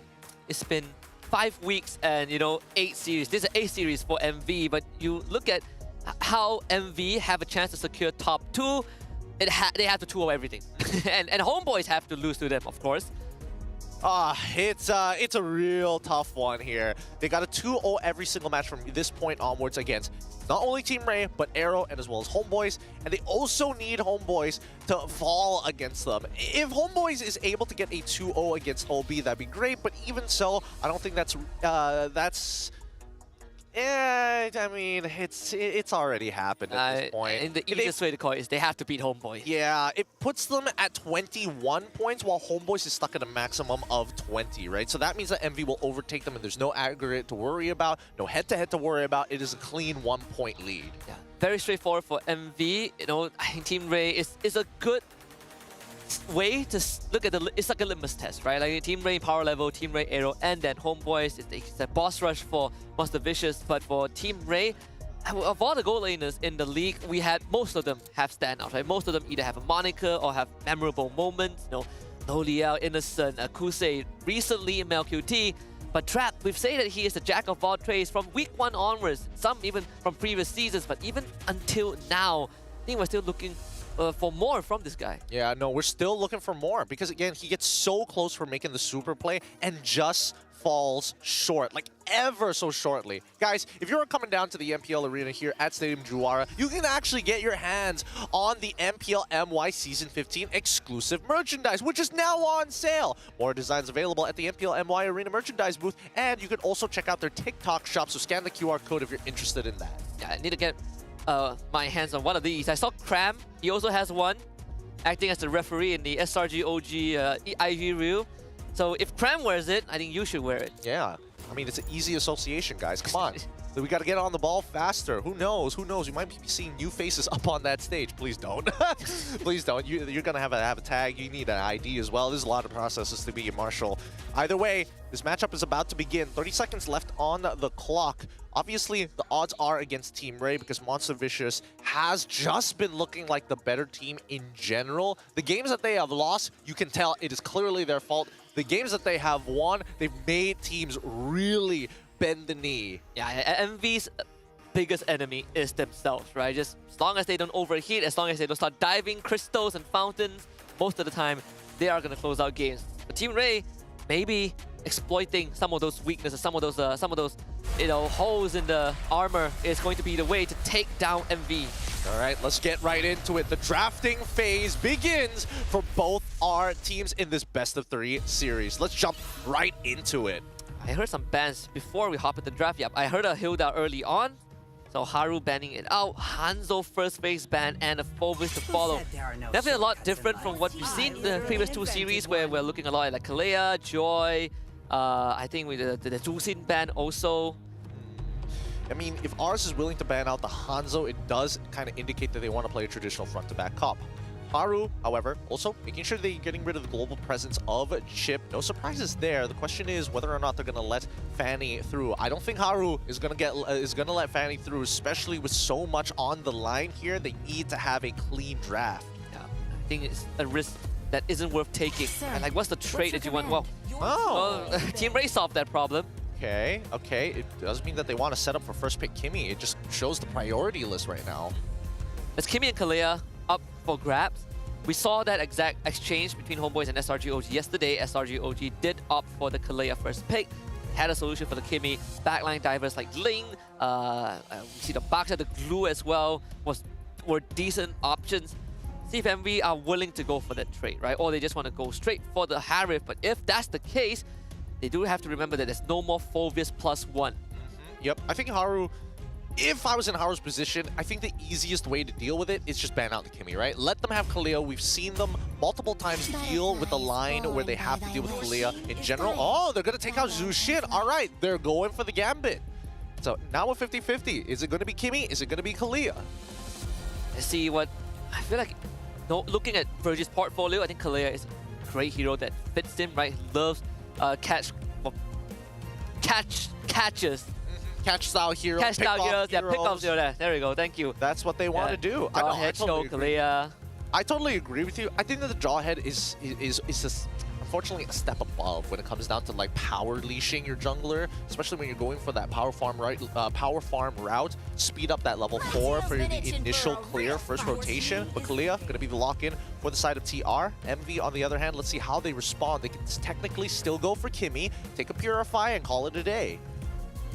At least our region has really strayed away from Jawhead, right? I think just doesn't fit what we like to play. I think Kalea is a very big reason. It's either or. So MV, they go for the Kimmy. It's a very obvious trade. Kimmy into a Gatot solves the problem immediately. Yep, very honest answers. Very honest line of drafting for the side of Harun as well as Sora. They see a problem, immediately answer it. Now they pose the question to ours, how exactly are you going to deal with the Kimmy? I'm going to be surprised if Lazir is thinking, hey, maybe I can get my hands on the Ling this time round. And that could affect the relationship of how MV want to play out the EXP to force priority. There's another line that we haven't seen in quite a while. Lucas into Valentina for a 2-3. Usually you see it on the red side. Well, actually you see him on the blue side since you get 2-3 immediately. Not sure if they want to go for it. I know Lazir has been a big fan of the Lucas pick and they just does play the Valentina. They go for the Kakashi. They go for the Hayabusa, which is a lot more direct, a lot more safe.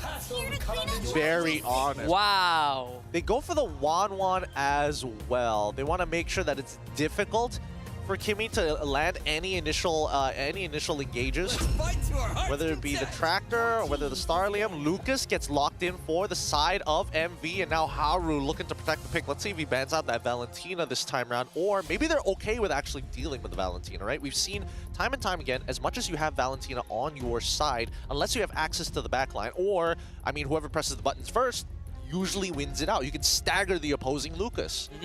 And if it's not a direct lane matchup, in the XP lane, which in of itself is very rare, Lucas usually does decent. Unless they're willing to flex rough on that Kimmy. I mean, we have seen him on that Kimmy. That wasn't really the best game. They did lose to DXS because of some minor errors on their end. But I still won't rule it out. I think against Team Ray, Dinesh has been kind of going towards the Eve a lot as well, right? That is a possible pick that Team Ray can look at. Now, Baxia ban coming up for the side of MV as a potential way to deal with the Gatot, if not another flex tank that wants to kind of sustain in the front lines. I thought that maybe they can pick it up for themselves, especially when you're facing the Kalea. I think this is fine, right? At the end of it, how are they going to deal with the Wan, right? The only person who can technically do it is Lucas, but even then there's a possibility of an outplay from Trap if he just maintains just enough distance to stay away from the flash step. Yeah, need enough health food to tank up to eat the crossbow tank, but eventually they are going to start transitioning into Winter Crown. They already have the Gatot, which is a big flex. I feel like if you are MV right now, you're in a position where, do I reveal where the Kimmy goes or do I reveal where Gatot goes? Right? So far he's been very honest, but now they're running a double flex. Yeah, I think at this point they might even have to triple flex it. They could triple flex it. They could go with the relationship of like Gatot and then maybe even a Badang on their side. It could be awkward at the same time because you're really only looking for the Badang in these cases. If you want to hide what your mid lane is going to be, in case you're worried about a glue on the opposite side. Oh, they get rid of Novaria instead. Huh. Makes the job easier for Kalea, but also for 1-1. I can see the angle. Without the Novaria, I think there's still Valentina if Dinesh wants to go for it. There is a bit of issue in terms of damage from Team Ray. Majority of it front-loaded from on Hayabusa, 1-1 needs time, and even then you need to unlock the weakness points. So I think if you are on Team Ray, you're looking to give Dinesh some very heavy hitters. Yeah, I'm thinking Yve, I'm thinking about Lo Yi as well, both of which are decently good. Valentina, also an argument. Lo Yi is the ban here, so now MV has to decide. They could technically still go for the Valentina in terms of viable mages that they can go for, even if they're, let's say the mage is like suddenly a marksman for all intents and purposes. There's still the Tsunami Slam that they could steal. They do go for the Badang like you suggested. And fun fact, Roundel, Virgie, and Lazir were once the trio made for Alter Ego X in MDL Indonesia. So could this be the key for MV to defeat Team Ray? We'll see if Roundel gives enough info, right? I mean, it has been a long time. That was season 9, dude. That's like 2.5 years ago. Because MDL, right, the MDL starts the same time as MPL, right? Yeah. So it's season 15 now. Yeah. It is quite some time, but now we see the final lock-in. Valentina as a potential counterpick against the Lucas. They can also steal the AOG, but a high loss as well to kind of speed up potential fights. Either way, it's going to be a sandbag of an EXP lane. No surprises here from the side of Team Array. A very honest draft, as both have posed the questions, is debated throughout the drafting phase. MV now looking for a mid laner of choice. If they go for the Yve, Valentina can steal it away, and that might hurt the odds of Kimmy, but at least they have the Gatot as a potential way to counter it. Yeah, and if you're feeling fancy as a Valentina, you can always still fist crack to get that minus stagger effect. We've seen players do that just to add a layer of peel, and in this case, you are peeling primarily for trap. And the Team Ray, very honest draft, falling back to having Lazir carry the early to mid and put all the ace in the trap basket when the game goes late. All right, it looks like it's going to be Roundel on this Kimmy. It's going to be Granger on Ruff. This matchup into the 1-1 is a little awkward, right? As much as the laning phase is kind of like a no-brainer, unless Trap makes enough mistakes and walks in only straight lines, that's when you see Granger getting a lot of value in the lane. Other than that, once he's got 3 items, it gets a little tough to predict which direction she's gonna go. Yeah, once she moves fast enough, right? At level 4, I think there is still openings for Ruff to deal with Trap. You can hit him with the Death Sonata, which is harder to avoid in general. But we'll see. I think this one, for Team Ray, I do like what they're doing with the draft. I want to see them execute it. Yeah, but the early game strength of MV is pretty high. I think that right now, Virgie's got to be really careful not to give any advantage over to MV, but at the same time, sustain the team when the time calls for the fight. They have to be decisive. They have to be concentrated. Most importantly, they need a win in this very first game of this best-of-3 series. Team Ray up on the blue side, facing off against Monster Vicious on the red. And if Team Ray is able to take even just one game out of MV, that number 2 spot will just slip away. So they have a bigger mission than just win, right? They have the power to alter, to affect other team standings overall. But the mid-lane priority for MV, very much expected. Virgie will just top Dinesh up with the passive. Yep, this is why Dinesh doesn't mind building up enough energy. Rondell has taken a couple of shots here. But when we're looking at the battle spells, Little Wanderer does fall into the hands of Lazir. In terms of battle spells, to pull yourself together from both Kalean as well as 1-1. Nothing else out of the ordinary. Maybe a mystery shop coming in from Roundel, but he just wants his items faster. And pull yourself together is very, very valuable for Virgie, right? You are getting fleeting time at 1 point. Every half a minute, you get to Tsunami Slam someone. But even for 1-1, reduces the item of active items, the cooldown of active items. So Winds of Nature suddenly becomes even more valuable in the long run. especially against this lineup. If Uni gets on top of her, oh boy, better hope that you got that wand ready. Oh, hold on. Punish on the Nova Escobar, lifting out, Kaido Strike. Just have revitalized. Around there looks to go for the chase. Here comes the Starlim Beam. Virgie will be safe. Yep, no commitment of the Ogi Shadow Kill at the very least. They got a battle spell out of Monster Vicious, which is still a win in Team Ray's books in terms of the overall trade. Now it's about hitting level 5 and making their way over to the turtle. Yeah, Eevee is going to try to share that mid-wave with Dinesh to hit that level 4. Wonder what the first ability with Dinesh do. Do you steal Unleash a Beast or do you steal the AOG? Right now, priority over to Monster Vicious. They want to actually fight this out. They can try and rush. Wazir realizing that he's going for it. Here comes Eevee with the Glorious Pathway, blocked by Zeno with the Fist Crack. But Dinesh, he's going to steal the Sacred Beast, jumps on the roundel. Turtle secured by Uni, but First Blood goes over to Dinesh. Both teams trade 1-for-1, and another turnaround with the flash combo. But Dinesh has his own, and Uni trapping around spot, but finds a double kill and a triple kill. Nova Escobar with the AOG save. Huge play here. Uni able to hold out and turn things around with the help of the AOG. Virgie, he's got to get out of there. Roundel, unfortunately, having to take the punishment. Worth it for the side Monster Vicious. And they will also lose Nova Escobar. Considering 4 in the first 3 minutes of the game, Monster Vicious giving this Lucas the best possible start. Oh yeah, this is just max value for Monster Vicious. And again, really good decision from Monster Vicious, right? They have first position, they knew that they could start rushing this. Laziers would have to take a little bit of time to finish off his purple to hit level 5 if you wanted to have a retry advantage, and Monster Vicious just ripped it out of his hands. And with that, Uni hits his 300 kill milestone achievement in this game. And we do see a bit of the struggle. Team Ray just do not have enough damage for these long-winded fights. Once Ogi Shadow Kill is out, when there's no more Tsunami Slam, once Dinesh drops his full combo as Sacred Beast, they really run out of numbers. Lazier goes to Roundel, Shadow Kill. He's not going to get anything done. And for Virgie, he's going to go down. Lazier has his Shadow sat on by Uni. AOG as an insurance policy. Mega kill for Lucas. Huge. Uni is so big right now. 4-0 and a 1. And he hasn't even invaded the enemy jungle just yet. Uni, at this stage, needs to start bleeding his lead somewhere. The first invasion does come through for our Lucas on the map. The AOG from Nova Escobar is a great insurance policy because it just tells Team Ray, it's like, if you want to go for more, we're going to take an arm and a leg. We just want a finger. Unfortunately for Team Ray, their window has closed a lot earlier than they would have liked. Zeno being a huge deterrent as the Padang. Vector Pulse pulls Eevee back. They have a counterintuitive combo there, but it's fine. Eevee will be forced away. Yeah, so far, Uni able to get his ult back up in time. They have to work too hard for it. Here we go, the next fight might begin. Oh! Flicker into a Tsunami Slam. They bring Trap into this, so they better get something out of it. Nova Escobar holds on to the AOG and Revitalize, who escape with the ult. Okay. 2-for-1 trade in terms of ult resources. Oh, Xeno's getting low. Incredibly low. Nova Escobar priming out the taunt, only going with Dinesh. He now turns into Sacred Beast, only to the back line, finds the turtle, but Dinesh also goes for the dive, gets Xeno out of the way. Nova Escobar also goes down. Crossbow tank now goes up as Trap tries to chase down Roundel, cannot get in range. Roundel survives, and the rest of them being run down. Team Ray again, 3 kills for them. Oh, I mean, Ruffy tries, he flickers forward to get on top of Trap.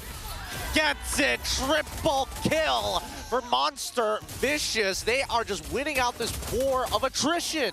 Every single time we see them team fight, it really does come down to a wire. Team Ray gets super close. Dinesh, not too bad. He's actually getting on top of the right targets. Unfortunately, he is not finding the big kills. He doesn't have that extra 4 assists, that extra 4 kills on top of himself. First item going 1, but I think Team Ray, they have forced their hands one too many times. Right now, they can't afford to do what they've been doing in the first 5 minutes. It's all about slowing things down, getting this 1-1 online, making sure that Eevee and Virgie can survive in the fight longer, because we've seen 2-3 times, sure, they found the backline, but in a long fight, Monster Vicious always wins. Yeah, I think that Team Ray need to understand that their composition is very pick-off, right? You go in, you try and bait out resources. I mean, using the Glorious Pathway to do that was pretty good, I'm not going to lie. But afterwards, once you had that Tsunami Slam, you're looking for prime real estate, prime targets. And unfortunately, these tanks from the side of Monster Vicious are a little too beefy to deal with. Yeah, Nova only going down once, but he has 8 assists out of 10 kills, so 80% kill participation. It's a very bloody game so far, but I think Team Ray recognizes that they cannot be doing that anymore. Both side lanes tier 1s have gone down. So Team Ray, they're going to shift their focus, right? It's getting trapped online. As we've seen 3 big interactions between Team Raid as well as Monster Vicious, those 3 interactions was enough to gain MV a 5.6k lead. These neutral objectives need to be sacrificed, and Team Raid, they're all for it. They're like, okay, we've already lost T1s on top and bottom side. There's no real need to try and steal this away. They need to look for interceptions on the rotations. Novax Kobar, unfortunately, already sniffing it out to open up this map. And even so, instant run to the top side to cover that wave. Uni giving Lazir a jump scare and taking away his orange buff on top of it. Feather of Heaven for round down. Ruff getting Malefic Raw. Dinesh don't really want to be there. Oh, he didn't know. He couldn't see anything that was happening. Probably saw the animation at the very end, but still unable to steal the ult. Not close enough. Ruff going to be the main source of damage other than your boy Uni. But at this point, they're trying to make sure that his Sky Piercer stacks remain at an all-time high. Monster Vicious wants purple buff. They have priority over it. Not really sure if Virgie can do anything to help that. Just call for full retreat. Whatever MV want, you just give it to them. To use Lazir to play the side lanes. He needs to recover by creating this macro pressure, you know, farming the waves that are pushing in, and the rest of Team Ray just gotta hunker together. And Eevee and Virgie will have to just sacrifice their gold. Yeah, can't do much about that. Monster Vicious now develop a 6.6k gold lead, and I mean, they've been covering these waves extremely well. I think that, Zeno, he's a little worried that he can't fight Lazir. Worst yet, having to deal with Virgie. Oh! They commit the flicker for the catch on the Zeno. He just flickers away. Luckily, the wave was coming at the same time, and a pick on the opposite end as Roundel finds Eevee. With that being said, they're not going to press the advantage. TR, they're going to quickly hide in bushes and start the recall because they're losing their mid-tier 1, which is an important side of the map. And their escape route was cut out by Uni too. So if they show up on the radar, Monster Vicious is going to jump them. Traction pulse. Not going to do too much. Also, the tier 2 mid stays. 10 seconds until the first lord on the bottom side. Lazir getting War Axe. Eevee finally complete the blessing, gets a encouraged blessing. 8.3k goldie for MV. I mean, it's a steady, slow roll from the side of Monster Vicious, right? They're playing extremely standard right now. They have advantages. They're just pressing their advantages against Team Ray to see how much resistance they get back. And so far, they haven't made too many mistakes. Team Ray, unfortunately, just going to be the weaker team in this type of war of attrition. Their composition just does not allow them to get these picks efficiently. Fortunately for Dinesh, in his base form of Valentina, won't be able to one-shot targets until he starts getting some big boy items. And even when he transforms, there's just too much of a lead on Uni to compare. Yeah, just got the talisman, enchanted talisman. We saw how Storm build the Valentina, right? When they went up against MV, just full damage. Talisman, glowing one, lightning function, divine glaive, anything to one-shot the backline, stay in the fight. And I can see that happening for Dinesh, but this game is progressing way too fast for Team Ray to keep up. Yeah, this game is getting quicker and quicker. We're at the 10-minute mark and it's at 9.2k. Monster Vicious has been getting at least 800 to 900 gold every single minute now. About to turn that into 1,000 gold per minute. Let's see how many structures can MV take. They can take even one inhibitor. It will spell disaster for Team Ray. The Lord gonna be... Actually, they're just gonna shove the wave in. I thought they would just wait for the wave to still push. I mean, they want the waves to kind of be staggered, but there's just holy defenses on every single side, right? There's nothing much they can really do about it. It's not like they can manipulate the waves or use a jawhead to kind of eject their one. But now, with the second wave here, they start the siege. They quick execute. Eevee no longer in the fight. They even forced out the Sacred Beast from Dinesh. That is not good. It's a pretty big win for Monster Vicious. They got what they wanted. They were looking for a pick. Now they're waiting for the waves once again. It's not like they can siege continuously against Team Ray. If not, it's actually worse for Monster Vicious than it is for Team Ray. So they're looking for angles to poke. They know that Virgie can top them up, but until we see a mistake, they are looking for the break. Traction pulse. Virgie actually not able to get away. And because of that, he just gets shot down. they are just fishing. They're just fishing. They're like, technically they could have broken that inhibitor. They're like, no, let's just leave it up. That was so unlucky. Virgie was in his own puddle, so instead of dashing with the tidal strike, he went up into the air and got sucked back. Honestly, there are very few times. Oh my god, please finish live. Yes, he lives, and finally they break the inhibitor. They are just punishing Team Ray for walking up. EV, next on the Death Note. Godlike for Rough. Finish. Not the time to do magic, but I don't think there's ever going to be a time. Virgie finds nothing again. Monster Vicious in one fell swoop. 2 inhibitors down. They take their time. 25 seconds until the first Lord actually spawns. I mean, sorry, the second Lord spawns in this game. Even so, Team Ray, we haven't seen any angle of entry. I don't see it happening. No BOD, no finally a Maleficor coming in from Lazier. Okay, some saving grace, especially if you do end up picking up a tank. Ideally Xeno, because Gothard right now has just way too much health. Yeah, front lines are just way too strong. So much crowd control, so much stagger potential. 1k gold lead, net worth lead per minute. I think this is the most net worth lead we've seen in quite a while. 12.4k. This is a brutal angle. It's a very unlosable position, but there's many times I've said that, and teams happen to throw it. Right now, Monster Vicious, they want this 2-0, and they want to do it as cleanly as possible. Now they're looking for the end angle. 13k gold as Team Ray unable to find anything on the map. Yeah, this is the amount of net worth that if your whole team gets shut down, you probably still have 6,000 net worth lead. Yeah, that's actually true. There's too much to go through.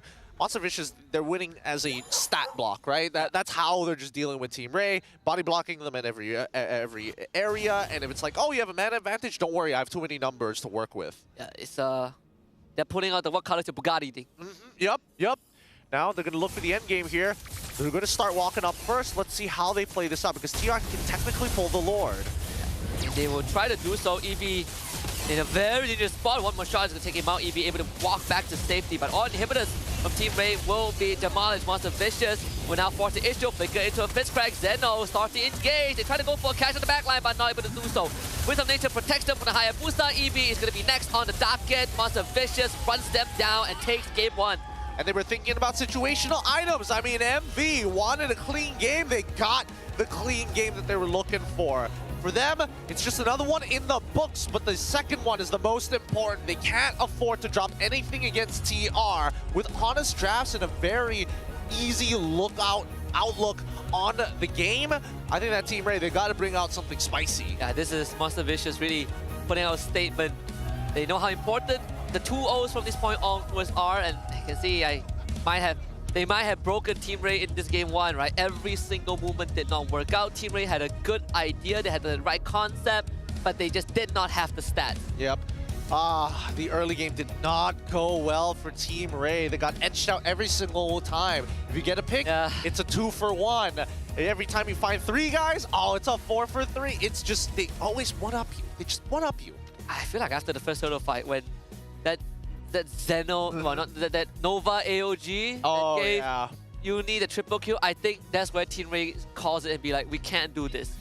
They tried it a few more times, and by the time the third one ends, it was too late. I mean, to be fair, Dinesh tried his best. He goes onto the back line, they peel away, you got battle spells out, you turn around to deal with this like 3-in-1 nine-tailed beast looking down at you, and you're like, I hope I have enough. He's like, guys, I got the job done. Oh wait, my house burned down. Yeah, it's really, really tough. It's like both sides were not trying to divert attention. They weren't trying to be a little sneaky with their drafts at all. It is question, answer, another question, comes back, answer, another question, and finally, there was just too many questions on the side of MV for their opponent's Team Ray to answer. Let's look backstage for our MVP of this game. We're giving it this time to Ruff, our MVP of game number 1. I don't even remember how many kills he got this game. I know for a fact he didn't go down. He had a flawless game, completely untouched. No one could reach him. 11, 0, and 4, 79% kill participation. what can I say? It's a perfect game for Ruff. Oh yeah, he was farming. He was absolutely farming. 951 GPM. Not only did they unlock him from his lane, immediately after, he's walking on the opposite side with his squad of 4 to start taking away jungle camps one by one as his boy Uni is farming the entire bottom side. They have an efficient sweeping system. Yeah, very nice, right? You have a Roundel to set things up, the traction pulse, you pull someone back, you root them down, Zeno engages, and then he just executes them. Yep, you just gotta poke them out. Poke them out. Everybody who's out of position, we can jump on. No problem whatsoever. We still have the insurance policy of Nova X Kobar, and that's why Monster Vicious were playing so aggressively. Even Zeno, to a certain degree, he's like, okay, as long as I don't die in the side lane, we'll be fine. Just wait for the minion wave to slowly come to me. If they engage, at least I can walk out. If they engage, we are gonna counter-engage. If I see them, I'm gonna jump on them. Dinesh is killing you around now, but it's fine. It's fine. We're wiping them out. We're wiping them out. Take one for the team. Take one for the team. I mean, both Virgie and Lazier are probably looking at Roundel on the other side. It's like, okay, you get away this time. You get away this time. We might be able to find another punishment later down the road. But with that score to 3-19, 13 minutes, about to go into that 14th minute, this was an overwhelming game for Monster Vicious. This is how you really snowball a lead, right? In comparison to what we saw, the 21-3 from Vamos JP, which took way longer, this is how Monster Vicious kind of figured things out to snowball a lead. You know, you take advantage of your cores, you make sure that that lead gets spilled over to your core players, and you use them as a wrench to stop Team Ray. And they're just a stepping stone, right? Monster Vicious kept a nice and tight game. They took every opportunity to make contact against Team Ray, and they didn't waste a single moment. Overall, I think the Team Ray, a couple of adjustments they could have been looking for is to maybe look for not only potential picks, but give up that second turtle. I think most people feel like, hey, every single turtle matters. You're not entirely wrong, but that second turtle in particular, if you've already lost the first one, is basically an econ turtle, right? Yeah. If you're putting yourself in a position where if we lose again, we're guaranteed to lose that third turtle, let's just scale up, get ready for that third turtle fight where you can actually roll the dice with better odds. I also feel that this 1-1 pick came a bit too early. Yeah. I feel like maybe they want to go for comfort, but you are essentially just telling your goal laner, this is the game plan. Unfortunately, we don't have anything to supplement you. You have to hold your own. Not really the best position they want to put trap in. I hope game 2, if regardless they go blue or red side, I think this marksman pick, if you want to review it, don't do it with someone like 1-1. Do you think he would be better on the Beatrix this time round? I think Beatrix actually would have been a way better approach. Maybe it could have at least dragged out the game for Team Rain. Yeah. Again, wave clear is always a big issue for a lot of these teams that want to try and snowball with a pick-off comp, right? Yeah. When that doesn't happen, the second problem is when you're dealing with siege compositions. You saw that Monster Vicious, every single time they're walking up for an inhibitor, they're basically getting a free kill. They're just fishing 2 for 1s. And you just have a Gatot that ults whenever he likes, right? He ults on your turret, you have to give it up. But with Beatrix, you can clear waves, you can threaten these kind of dives, and you have a great combo with Kalea, which also is one of the main problems that they run in. They just do not have enough damage. Ralph coming up big time as the carrion as well as the rich guy. Sandbag goes to Eevee as Nova X Kobar, once again, the best wingman, starting his jungler off with a 3-kill lead. It is huge, especially since nobody could walk away from that AOG. They exhausted everything. Yeah, I had a feeling that, if I remember, Dinesh even terrified him. He was one hit away from dying, and then in comes Nova, just like the savior he has always been. I mean, he terrified both of them, actually. The AOG had to be recasted because of that Terrify. It's just unlucky, you know? It's one of those moments where it's like, darn you, extra stats. Nova, why? One more time. It was a coin flip. The coin flip that, unfortunately, Team Ray got unlucky on. Regardless, coming into game number 2, do you think going over to the red side is probably the way to go? Because, like, Team Ray? I mean, we saw them ban out Fanny, right? They were trying to prioritize something else, and in this case, it was the Kalea even over the Kimmy. Yeah, I think red side might be better for Team Ray. There's a lot more flexibility, right? If you want to do someone like a 1-1, I think red side might be the best place to do it. Oh, this one is just so sad. Look at that. Like, it only was crowd control, and then that AOG came through. So close. So very, very close. But every single one of these fights, I mean, to a certain degree, a little bit of a roll, or low roll even. especially for Lazier. He probably could have gotten a little bit more, but I think that MV just played overall a little cleaner, a little better. Very, very punished. Very, very polished. And even rough, he's just making a statement like, jack of all trades, not even close. Yeah, just solo kills him underneath tier 1. I think he even blew the flicker for that. And this one also, unlucky moment. Virgie caught by his own passive.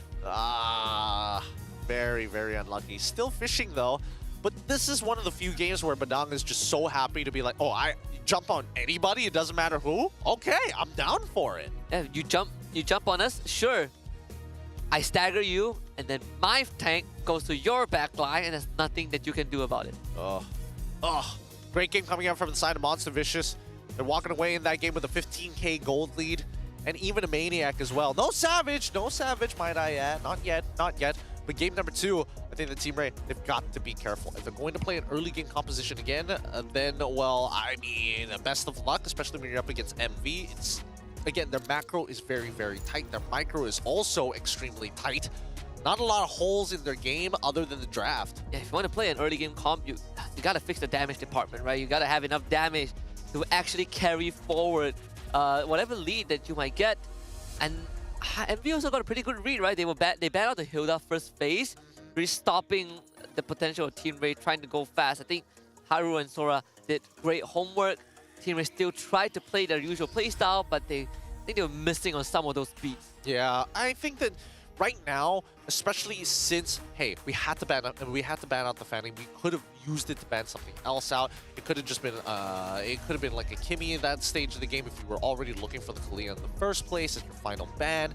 Then you could start thinking about like, okay, coming into that second phase, what do we do? Because again, we've seen this time and time again where Kimmy gets locked in for the red side, and now they've got a double flex mix. So sometimes even on the blue side even, right? And then glue suddenly becomes a problem. Do you have an assassin that can get on top? Now we've seen Ling. We've also seen Boxy as potential answers to the Kimmy. But I think right now it's the relationship of, hey, glue is available, beats majority of tanks in the EXP. Must we wait until the very end to lock in our mage? And yeah, I agree. I think it's safer if you see the enemy mage, then sure, right? You can go for glue. We've seen that as SRG OG did that yesterday. But I think for Team Ray, it does worry me. What else does EV have left in the pool, right? In that XP lane pool, I think XP laners are such an integral part of a team comp in this meta. You have so many responsibilities. You have to keep your backline alive. You have to harass the enemy backline. Gotta manage the waves. Yeah. You have to make sure that you rotate early. Sometimes you have to sacrifice the wave. You have to babysit your cores. Oh man, you might as well be a support at this point. Exactly, right? And they call us the second roamers. It's the EXP in a nutshell, right? Never get the actual title. Still has to play the role plus extra. Hey, you work OT for the same pay. That's actually the best way of putting it, really. EXP is rough right now. It is very, very difficult. As we see, our members of Monster Vicious as well as Team Ray set themselves up for game number 2. I hope that Team Ray switch sides. I would like to see what the priority for Monster Vicious is going to be. I, again, wouldn't imagine them not letting Kimmy through. They definitely want to first pick it. We've seen them time and time again deal with this Kalia that is second nature. And I think right now, MV has at least evolved from the first phase of the meta. Yeah, they definitely have. Okay, I think if MV goes blue side, it's gonna favor them so much, right? Like blue side draft for MV overall has been very, very honest, but it's that honesty that is scary. That they're so confident with their execution. I think very, very few teams so far have been able to figure that out. But if you want a surprise factor for Team Ray, I think you go red side, but do not reveal a 1-1 pick if you have that in your mind. I think that really has been a trap. I think they for the sake, for just no pun intended, they've been trapping themselves. They really have. I think the second thing that we need to think about is whether or not the Lucas is a necessary argument. Is this a necessary evil that needs to be in the game for either one of these teams? Lazier can play. It is clear that he can play because we saw in the first 3 weeks. But at the same time, Uni has shown that he has a higher level of mastery of this hero. We've seen it with so many leads on this Lucas in the earlier stages of the game. That is disgusting. Is there a consideration to first phase ban him, especially when Loi is available, especially when Kimmy, Kalia, Chip even is available? If you're on red side, probably not, right? You most likely would be looking at blue side to ban it. There's very less first pick Lucas, I don't remember seeing any, at least in the recent 2-3 weeks. Unless MV is that bold. I know Uni has really been loving the Lucas. He really has. But if they first pick the Lucas, that is a statement. I doubt it. They might consider banning you. That's something for blue side. I think it's a blue side ban. Let's see the drafting phase here. Let's see how both of these teams are going to adapt. We see, oh, Matilda ban here for the side of Haru. On top of the Hilda, he's not letting go of that Hilda at all. Wow, really switching it up. So Fanny ban, this one makes a lot more sense for the red side. The Kimmy ban. I think that's fair. Get rid of the Kimmy here.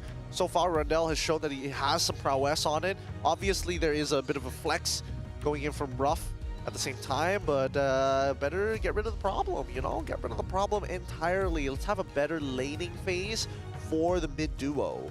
Haru here, you could ban the Harif also. I think Tusin usually you leave it for the red side. You ban Harif or you can ban Chip. Yep. You ban Chip just like last game.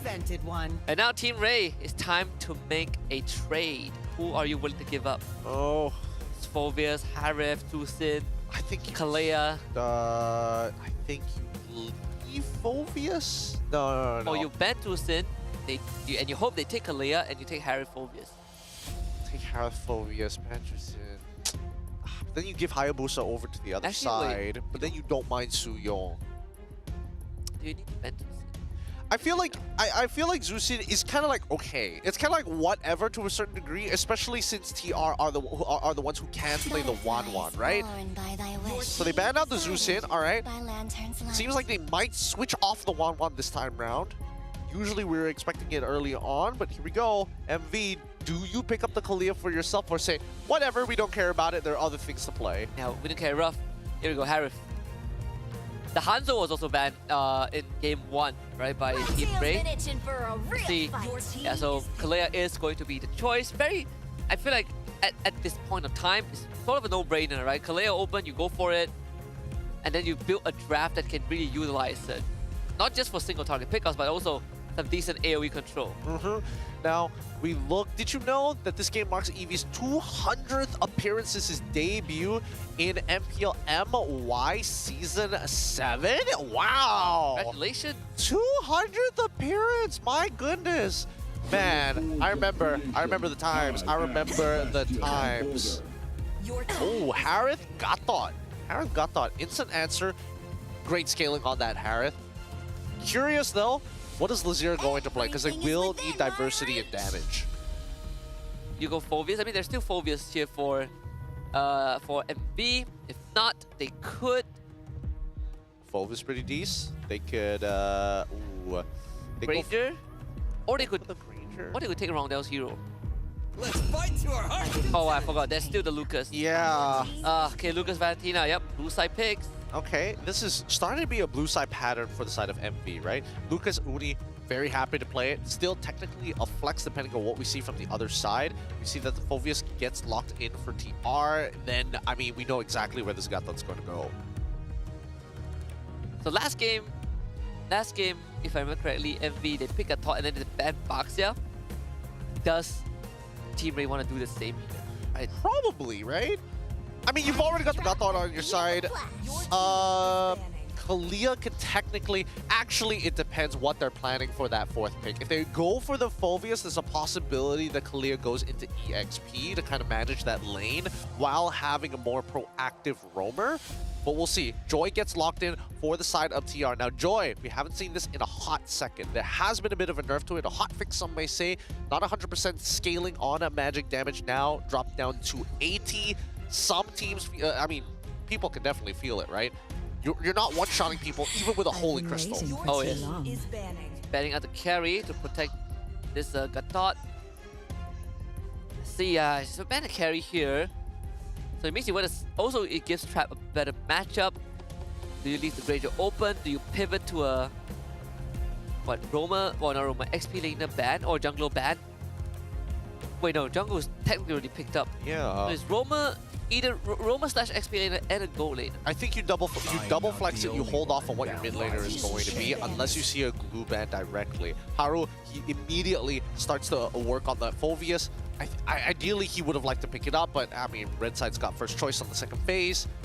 What else is there to ban? Ours can technically also get rid of the Farmist, but then Valentina's already taken out. The mid lane is shown and it's clear what they want to do. Do they care about glue? Or do you ban the Badang here? Because they want to have double tanks, right? Especially if you're in TR's position. I feel like they want to set up for a glue.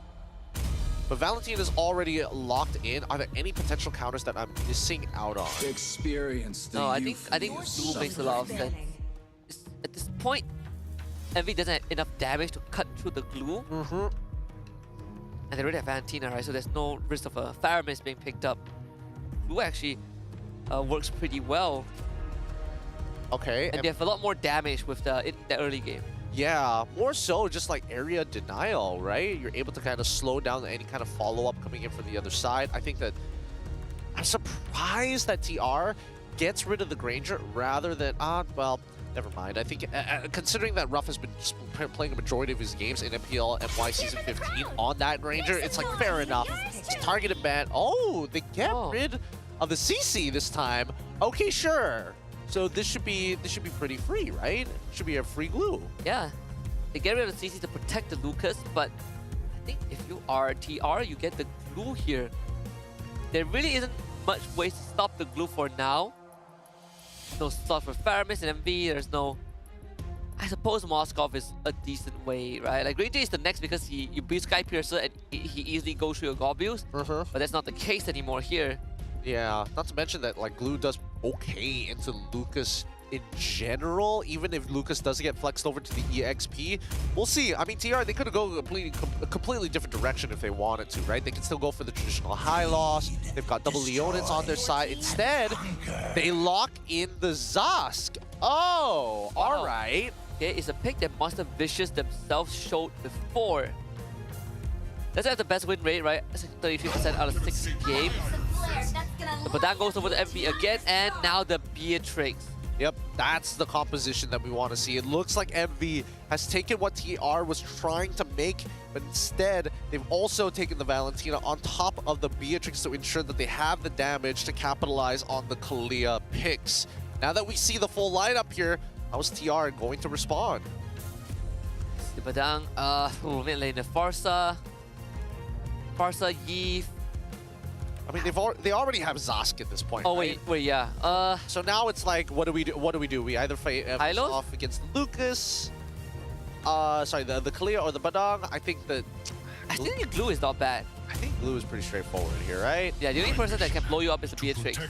Okay, they go for the high loss instead. Easier to execute, less likelihood, because again, this composition is going to take some time to scale now that Joy has been nerfed. Even Harith, to a certain degree, nerfed as well, but he still does good with the whole. Once you get hit the 3 items plus the Holy Crystal. Yeah, just keep it simple, right? Keep it simple, keep it straightforward, focus on the execution. They definitely have a lot more damage than they did in Game 1 when it comes to those early turtle fights. Obviously, when you exclude the Zaz from the conversation, but he can be a very, very valuable tool in more drawn-out team fights, which was the weakness of Team Ray in Game 1. That being said, let's have a look at the final compositions, because we're seeing a couple of similarities. TR, they've got some great scaling. However, it's all magic damage. With the nerfs on Joy and as well as Harith, let's see how this is going to affect the game as a whole. MV on the other side, want to peel, want to play for that early, want to be able to pick off their opponents. And now we head on over to game number 2. MV cannot afford to drop the ball. They need a 2-0 to try and secure their spots in the playoffs from this game and every game after. Yeah, MV also joked about their win condition, which is going all 3 games, but definitely not this one. Lazir getting a head start in the leash thanks to the Nightmaric spawn from Dinesh. So that's already good enough compared to Lucas, which again traditionally doesn't have the fastest clear. But this matchup for Team Trap and Ruff is going to be very crucial, right? I assume that Ruff is going to just hang around the turret a lot more. Once he traps, he hang around there a lot more. And then once Ruff gets level 4 and some items, some damaged items, it's going to be very tough for Trap to run up. Yeah. So far, Bullcrab falls into the hands of Trap. Not bad, not bad. Weapon Master, the atypical was Assassin Emblems coming in from Ruff. the opposite end, it's going to be Mystery Shop this time for Trap. He wants to get his items as soon as possible. Everything else seems to be standard. As we see the game continue to go by, both Xeno and Eevee, very dead sandbag lane, but for the earlier stages, Eevee will force priority. Just stand in front of your face as a Padang. Nothing much that Zeno can do. Eevee will start cutting the wave. And Monster Vicious, they did have a 3-man squad. We saw an attempted tidal strike from Nova Escobar. It doesn't find anything. Little Wanderer did go over to Team Ray. Eevee taking a lot more damage than he wants to. Now Zeno will keep it under control into a fist break. Roundel shows up. Full combo. Eevee will get away. Oh, okay. Only had one Shadow Strike to go. By the time he got the second, has to force the flicker. Wasn't able to get the max damage of both dashes. So now we go straight to the turtle. No flicker coming in from Roundel. He has not hit level 4. Luckily, he doesn't lose a minion. Xeno, at the same time, thinking about it. They're not going to go for that early rotation where they eventually get level 4s roughly about the same time. Instead, they're going to drag this out. They know that Uni didn't get much of a leash in the earlier stages, and it's not going to be as quick as Dinesh dropping the Nightmaric Spawn. So they want to drag this out as long as possible so that Uni is going to be level 5, the same as Lazier. And the Nightmare Spawn being a bit of a nuisance, giving Team Ray giving Team Vision to work with, and also damaging members of FB that walks up too close. Zeno can do this forever. As long as Passion is there, he's going to keep healing his teammates. It is Team Ray that needs to make the executive decision. Eevee walks up, tanks the damage again, terrified into a fist break from Zeno. Here comes Lazier, charges up the ultimate electrifying beast, but Turtle still goes over the Master Vicious. And now Team Ray looks to continue the chase. Lazier finds nothing. Oh! First blood goes over the Master Vicious. The 1-for-1 trade. Uni does go down, but they get the Tsunami Slam onto Dinesh. Capture him back. Double kill for Roundel. Okay, 2-for-1 trade, but still Monster Vicious obtain the turtle and even getting some mid-lane gold plating. That's a little nice bonus there. Trap, obviously, not leaving the lane at all. But even so, for Team Ray, losing that fight, okay, not the biggest of deals. We ended up having to use both our Revitalize, a Purify coming in from Dinesh as well. But Monster Vicious, as long as the fights drag out, it's actually in their favor. And Team Ray, I think right now, Zas just doesn't have the items that is going to cost them enough of attacks on their health pool. Oh, yeah. Once more, if Nova Escobar is in the fight, he can keep healing his teammates up. Skills have pretty low cooldowns too. Now he has an inkling that Virgie and Trap are going to be at the top side. Team Ray looking to slow down the game, at least to their pace. Because again, a lot of that responsibility lies onto there to get us ahead in the early game. Speaking of getting ahead in the early game, a 1.5k lead, sorry, 1.4k lead for the side of Monster Vicious. Lanes are being held extremely well. Dinesh can't walk out of his base just yet. 2-level lead for now, we'll see. Probably only just a 1-level lead after that wave collapses and oh no, it's a clean 2-level lead? Okay, yeah. It's a one level lead once that wave is done. As we see, Nova Escobar, he's fishing right now. He is just sitting in that river, looking for opportunities if ever Team Ray make a mistake. Even Team Ray is starting to show good respect to Monster Vicious. They're not forcing any fights.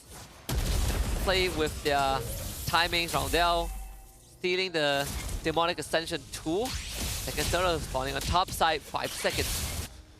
As we see, both teams continue to take their time with this. Old Crab will fall into the hands of Uni. Starliam's side first purchase on the side of Trap. This is a dangerous position to be in. We even see the healing reduction now out for Monster Vicious, so Eevee not as tanky as he wants to be. Drop the Glorious Pathway, instantly counter engage from Zeno with the Fist Crack and Fist Break. They want to look for Zeno, who will flicker away. Lazier couldn't find the kill.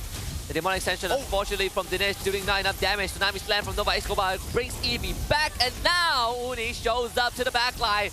Just claws them into bit. Team Ray finds Nova, but they lost 4. Triple kill for Roundel. Wow, Monster Vicious playing that really, really well. Keep in mind that, wait, hold on. Might get one back. Tempted 1v1. Whoa, Lazier gets the turtle. Roundel tries to terrify. Lazier should be able to get away with the Cyclone 9. Roundel didn't find the kill. Unlucky, but at the same time, This is a win for Team Ray. They're not dropping off too hard. It's still a 3K lead for the side of Monster Vicious, and they've been able to bring Team Ray apart, right? One by one, forcefully by Uni, but a majority of the time it just comes down to who's the target you can catch with the Tsunami Slam. Ruff may not necessarily be there for every single one of these fights, but at least Zeno can say, if you try to engage, don't worry, there's still counter engagement from our side, so you have to think about that. He is so powerful with the Badang too. Someone like DXS, the few teams that you give them the Badang, they are going to really make your life an inconvenience. Just miserable. Oh, Glorious Pathway even getting deployed out. Missing T1s on both top and as well as middle, as well as mid for the side of Team Ray. Hopefully Monster Vicious, I think they're trying to put their efforts into Trap. They don't want him to skill as hard, knowing that they've been able to invade successfully against Monster Vicious, slowing down Lazir. This game definitely not as bloody as the first one. 8 kills across the board, 7 minutes in, but MV massed a 4K gold lead. And Team Ray, I think as much as they want to make a move onto MV, there's just no way into it, right? They had to be a very honest engage with Glorious Pathway. You don't want to take a gamble with AOG, and every single time they do something like that, either Monster Vicious has battle spells, or you get a counter engage with the Fist Crack from Zeno. Uni is going to jump in straight into a Tsunami Slam from Nova Escobar. EV is gone. Instant pop. Tsunami Slam, drop the ults, disengage straight away. Virgie did not have enough time to react to that because of how quick it was. Regardless, whoa! Oh, wow, the stolen the Demonic Ascension brings Roundel to safety, and now the fight will break out. Ruff shows up, the British Passion gonna use Ruff. He's just gunning down Trap, who dashes away with the Chrono Dash, but Roundel picks up the kill in the end anyways. Nova Escobar and Uni chasing Dinesh, couldn't find it, but MV has found 3 kills. Do they get at least? No, don't even get the purple buff. Ruff leashing away that turtle, and now Monster Vicious looking to win the game the same way they did in game number 1, just a slow-moving tide to eventually become a tsunami. A pause has been called. We're not sure from which side just yet, but this game, it feels like it's not over, but at the same time, considering how tight Monster Vicious is playing, they're really backing Team Ray into a corner at an alarming rate. It's a slow burn too. It's a slow burn that really wears you out. Especially when you're on the losing side, right? No moves are working out for you. You are looking to find an opportune moment. At the same time, you're asking your course to farm up. It does start taxing you once you realize that I spent past 2-3 minutes getting my item spikes and I still cannot win team fights. It's a type 1 issue from the side of Monster Vicious, so should be remedied pretty quickly. I sure hope so. Because again, they have not been finding any success or even a successful engagement. It's such a slow burn for them. Yeah, it really is. I feel like they need to make contact against Monster Vicious. Don't get me wrong here. But at the same time, what are the target priorities? Because no matter what they do, the follow-up counter engage, even after the AOG, is just not enough. You're up against Zeno back on this Badang, right? And he, again, has been doing a really good job of kind of keeping you in place. On top of the fact that there's still Unleash the Beast that you have to worry about. There's no guarantee unless Monster Vicious makes a mistake, which is why the only time they want to make contact is when Uni has his ult, or at the very least, they need a couple of picks, if not just a bit of a scuffle between the jungle and somebody else to build up that charge faster. Yeah, and usually, in this case, that's the pain point for Joy. She doesn't want to just show up and fight Lucas, right? Like, you lose either way. 1v1, you're going to lose. But if anyone else from MV is there, you lose faster.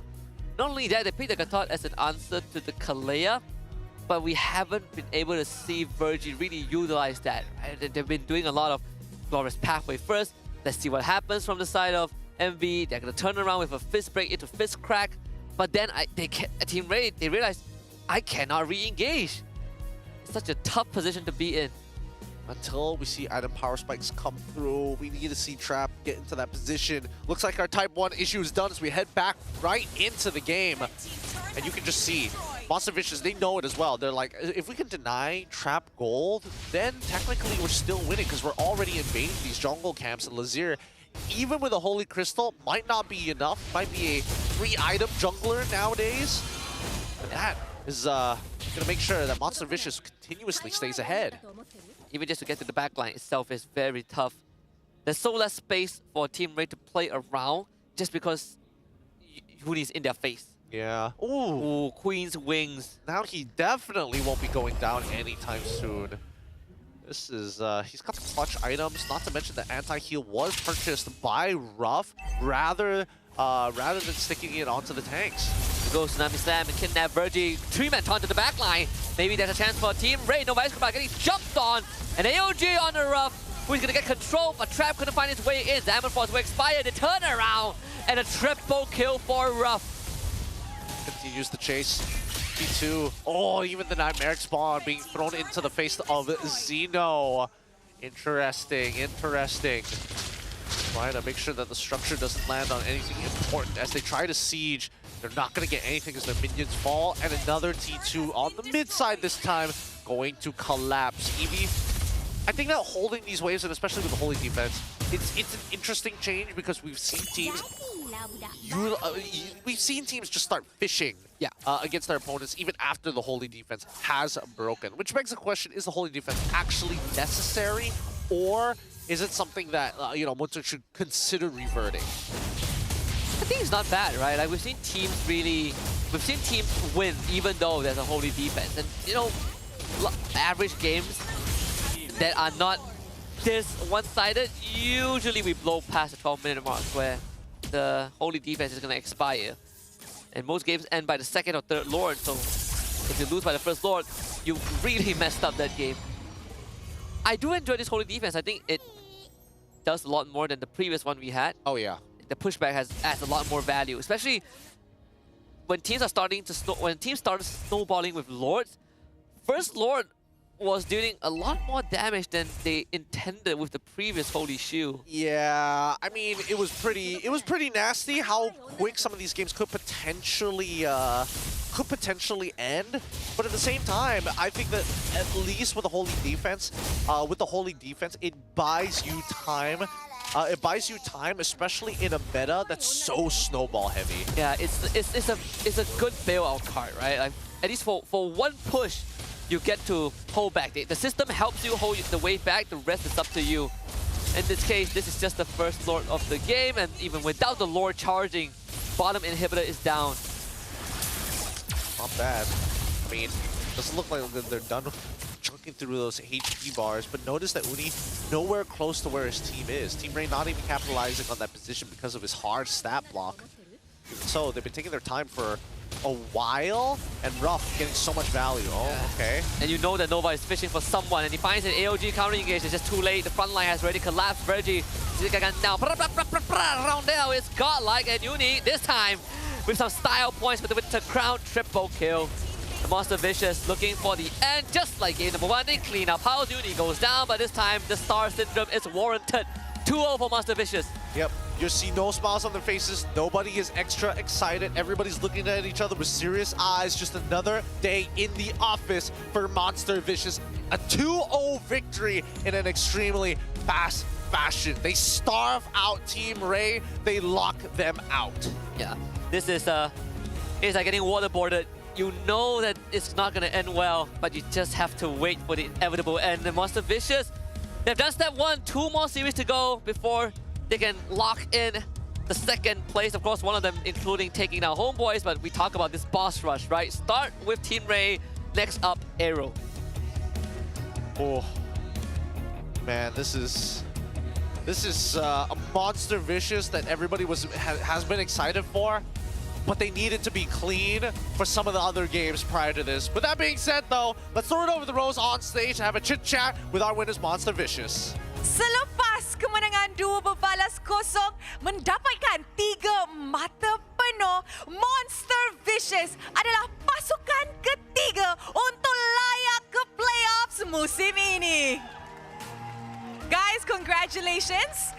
How are you guys feeling? Ada 2 lagi match untuk korang pada minggu depan dan dah layak ke playoffs. Ada pasukan masih lagi tengah fight untuk slot mereka.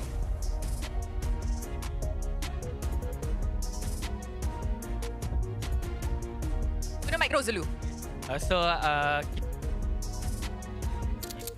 kita orang happy sebab kita orang dah break our case untuk kalah dekat untuk beberapa tim yang tak perform sangat dekat regular season. So kita orang just fokus dekat this month lah, sebab minggu ni memang sangat-sangat tough untuk kita orang, sebab kita orang lawan dua team yang sangat perform regular season and then terus ke playoff.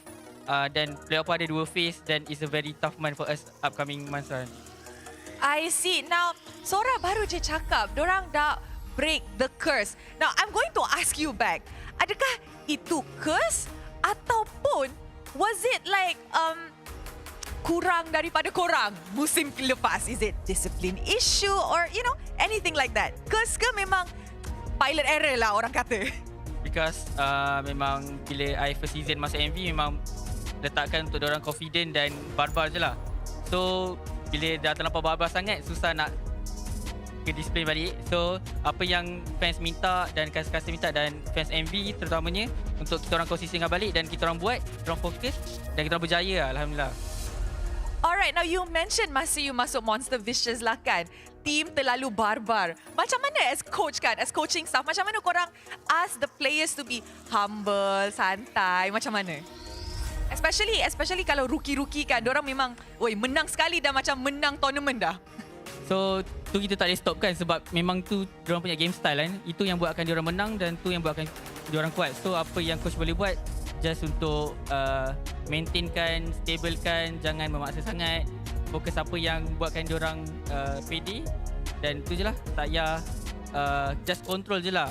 Jangan rendahkan sangat, just betul-betul kena tengahkan. Just right. Yeah, just right. Just right. Now, Sora, your last two matches adalah Aero dan juga HomeBois. Ini adalah dua-dua pasukan yang tengah duduk agak selesa di carta liga, especially HomeBois dan Lion masih lagi tengah kejar upper bracket untuk playoffs yang akan datang. Tapi, kedua-dua pasukan ni sudah kalah dengan Selangor Red Giants OG Esports. Adakah ini satu macam advantage untuk korang? Sebab bila I interview you dengan Haru, biasanya korang cakap bila kalah it's more of a kesilapan korang masa drafting and you guys masih lagi tengah adapt dengan meta kan. So now that you guys know how to beat them, is it an advantage? Kita orang tengok lah macam mana SRG diorang pelbagaikan draft, buat momen-momen yang mengejut, gameplay dan juga drafting. So maybe we will try in our scrim how the SRG team co-op lah dengan macam mana elemen surprise tu dekat HomeBois. So yeah, kita akan ikut jejak langkah SRG lah kalahkan HomeBois. Okay, that is something I wanna see. Sebab Monster Vicious masih lagi ada peluang untuk mendapatkan upper bracket untuk musim ini. So with that, mari kita tengok MVP perlawanan ini in 3, 2, 1. MVP jatuh kepada stylenya. Wow. Raf. Alright, Raf. Jom, teman kita di atas pentas. Jom. Dia banyak gaya tapi tak nak naik pentas. Wow, okay, congratulations. I rasa Raf is in a rush. So, tu yang Dina dapat tahu MVP siapa. Okay, I'm just kidding. Fahmi. Oh, okay, now Rush. Rose nak tanya, sebenarnya this season kan kita boleh nampak that banyak perubahan daripada segi gameplay, how your discipline in game is and your decision making. Mungkin Raf boleh ceritakan sikit lah. What was the reason behind your improvement? Saya banyak dengar cakap coach saya. Kalau tak dengar, mungkin gameplay saya barai lah. Selalu kena marah ke? Tak kena marah, tapi kena tegur. Kena tegur. Lepas tu, you take it with a grain of salt lah, tak terasa. Ya, saya terima dengan hati. Wow! He matured a lot. Okay, mungkin Uni. I belum borak dengan Uni lagi. Hai Uni. Hai. Congratulations, you layak ke playoff?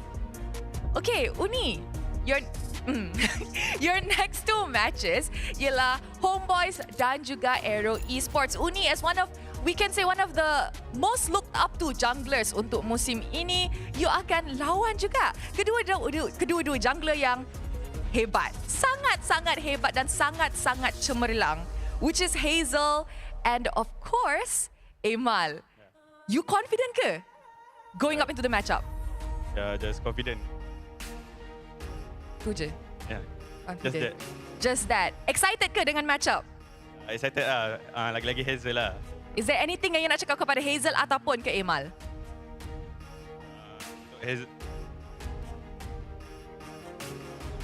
Rock cakap watch out. Alright, anything yang nak cakap kepada fans yang datang untuk sokong mereka di minggu kelima? I think Sora want to say.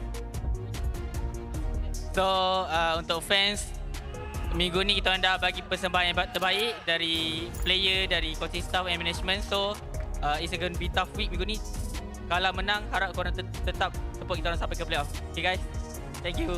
Thank you so much and congratulations once again. Ini adalah pasukan ketiga untuk layak ke playoffs di musim ini. And with that, let's throw it back to the casters to analyse apa yang jadi dalam perlawanan ini. There you have it. Thank you, Rose. Our MVP of the game goes to Ruff, and they also qualify for the playoffs with 2 perfect back-to-back games, 0 deaths, 900 GPM and above. Yep, have qualified for top 6. Now is the chase for the upper bracket seeding. What a start, right? Taking on Team Ray, and honestly, both games went down the same trajectory. It was dominance, pure dominance from the early until late game, and that's why Ruff has 0 deaths. Did not make it easy at all. The laning phase, he knew what he was doing. Once he started having that lead, he knew how to press it. And unfortunately, for Team Ray, they just couldn't handle this man. Overall, great execution. We've seen them play two styles of play, and both styles of which we've seen Team Ray make an attempt at. Yeah, I think it is also answers the question of whether Lucas is a commodity that needs to be eliminated, right? I think against MV, it is necessary to consider a Lucas ban because they have been really loving this pick and they've found so much success with it. I mean, they struggled. I'm not going to lie, they struggled. But we also saw the definitive de facto nerf on Joy seems to be kind of good. 2-item Joy usually blows you up no matter what you do, right? Even if you have it, sometimes, even with the Athena Shield, you're like, hey, oh, thank goodness you don't have a Divine Glaive. Sometimes if you don't have enough health, you still blow up anyways, right? We don't even see a fully completed MR item. Just the cloak was enough, and sometimes, even when they did, well, to be fair, they didn't get very close to Ruff, he didn't blow up. Yeah, I think Azir barely had any chance to go to the backline, and the times he did, no one went down. It's a tough game for the Joy, even tougher for EV because he's the only one that is suitable to be picked up by Nova and then use himself to call in Virgie for the AOG. But when the game goes late, EV couldn't even survive the initial impact. Yeah, no, everybody was just getting blown up. By the time EV, honestly, by the time it was like the 3rd or 4th Tsunami Slam onto EV, basically died in the arms of Kalia. It broke him in half. Yeah, literally snapped his back into 2. Virgie's like, what do you want me to do? If I jump, I die as well. Virgie shows up AOG and he's like, well, party's over. I guess that's it for me. Overall, you can see the amount of punishment both Virgin as well as Eevee was taking, especially on the opposite end. Rundell actually doing a pretty decent amount of damage, 51,000 overall. Not to mention that, I mean, Uni, every single time he goes into combat, somebody's head is going to be on a spike. Most damage this entire game too, 51,000 on the Valentina. And you look at the damage dealt. EV tank doubled the damage of Zeno. Yeah. That was a rough game. Really painful game. Really painful. Zeno really used him as a punching bag. He's probably the sandbag of the game, right? Wait, hold on. 50,000? Yeah, he definitely is. Man, Monster Vicious, they play such a strong game, and as you heard from Sora Biome, right, they found their center. They found where it's like not too overhyped, not too under energy. They found a good place where there's enough energy to be consistent while still having a high ceiling. Yeah, maintaining that focus, right, have to always be locked in. As they did have a very rough few series prior to this where games go 3 games, you know, they've been knocked down before, they've been bested by some of the teams that they felt like they could have put up a better fight. So this is a good reset for them. And of course, Hall of Famers, we talked about the sandbag already, it's Eevee. Nova is the wingman, and Rundell carrying this game. Okay, I mean, Rich Cat goes over to Uni. I thought our MVP got it for sure, but no, it's actually Uni. Strangely enough, you don't usually see a high GPM, especially when you're playing on that Lucas. His jungle clear is not that fast. Again, 2 items, that's when you expect it. But 911 total GPM throughout that match compared to a 901, if I remember correctly, from Beatrix. Yeah, he is farming heroes. He's taking out Team Ray as if they were nothing. I think this highlight is going to be almost the same as game 1, a full highlight reel of Team Ray's dominance. Yeah, just Monster Vicious just going at it, man. Look at them. Every interaction they make it count. It's just too difficult to handle. And even the one time that we saw Unidai, Dominator's Descent, again, I like the idea from Team Ray, right? If we drag this fight long enough, we need to kind of play the zone control. However, the biggest problem is that once you take that Purify, you suddenly become a non-threat, a non-target for Nova X Kobar. Now it's all about, can I blow up your tanks? Can I get somebody involved to help blow up your tanks? Is Ruff having a good game? Should Team Ray rotate it towards the goal lane more often rather than contest these neutrals? Even in the previous sequence we saw, like Team Ray was really fighting Monster Vicious, like being in the face. Uni, he's taking purple buff. Yep. Then once resources run out, he's like, all right, it's my turn, baby. Hey. Sacred Beast form. Walks in, I don't want to do that much. I just want to come in like a wrecking ball. Again, Team Ray needs to be very aware about their resources. I think that's the one thing that we've noticed throughout the season. They've just been lacking, right? They kind of overcommit to these fights, and even when it comes down to pick off compositions, it's not very pick and then walk away, right? And again, neutral objectives. You don't have to contest for every single one of them. I think they also need to start understanding the limits, right? Do we have enough damage? Do we have enough tools? Evidently against MV, they didn't.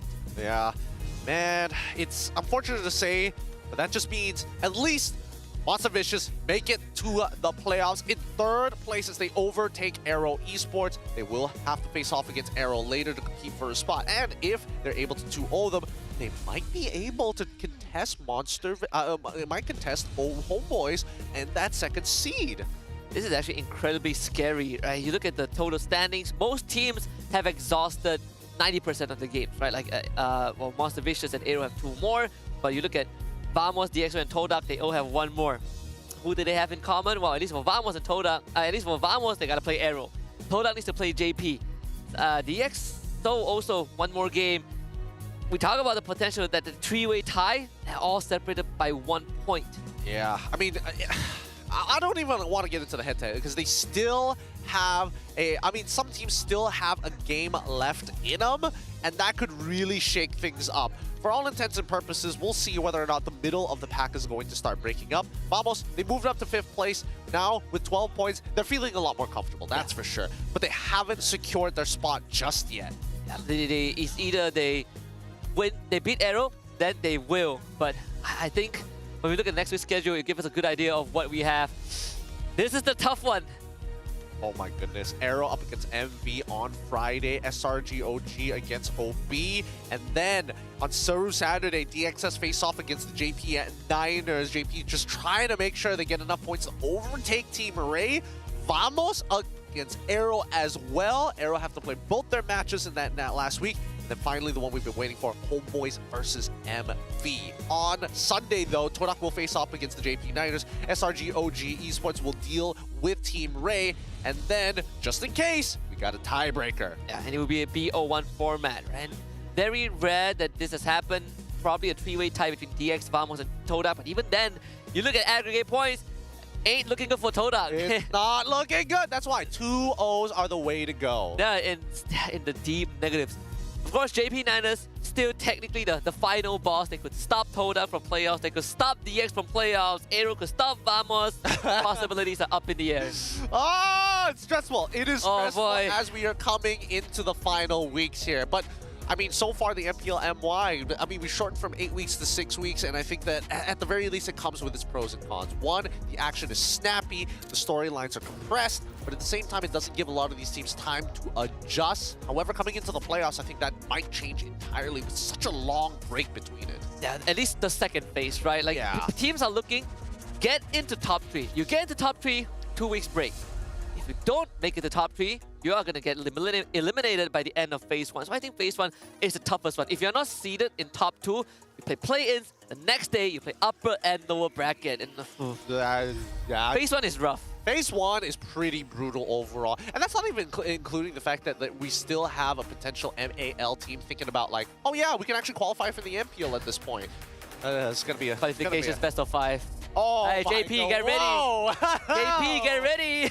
Oh, it's just never ending. That being said, it's a mic check here coming real soon. But first, go over to gaming/esports in Malaysia. Tell us what you think of. Take the survey about everything that is happening here. We're still working with KBS again. Big shout outs to them. This is Husky. My name is Gideon. We're thanking everybody for watching the MPL MY Season 15, Week 5, Day number 3. It has been one hell of a day, my guy. It has been. Oh, I can't wait for the last week, dude. Me too. With that being said, thank you for watching. We'll see you next week with more MLBB action.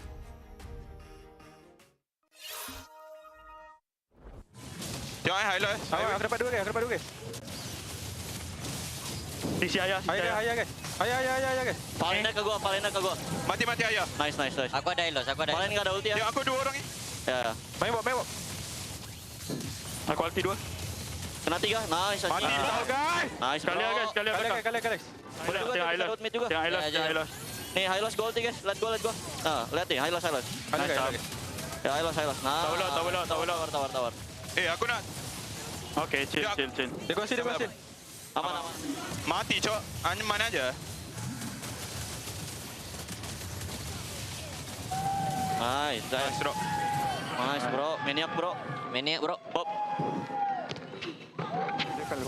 Winter. 1. Nice try. Wah. Keras. Nice try. Dia ibu ya? Tak aku. Dapat 3. Kejap skill lebih. Aku sabar. Aku man. Nanti Joy, balikin guys. Jom. Zaz Rati. Highlight. Mati. Dapuri hari guys. Hari. Nice. Mampus. Tengok guys, gatat. Dia highway guys. Jaga Joy. Aku aman. Aku main dengan kau, Rok. Tengok, Rok. Aku aman. Aku ada jaga hari. Cari guys. Nice one. Lagi Rok. Sakitnya ulat dia ni.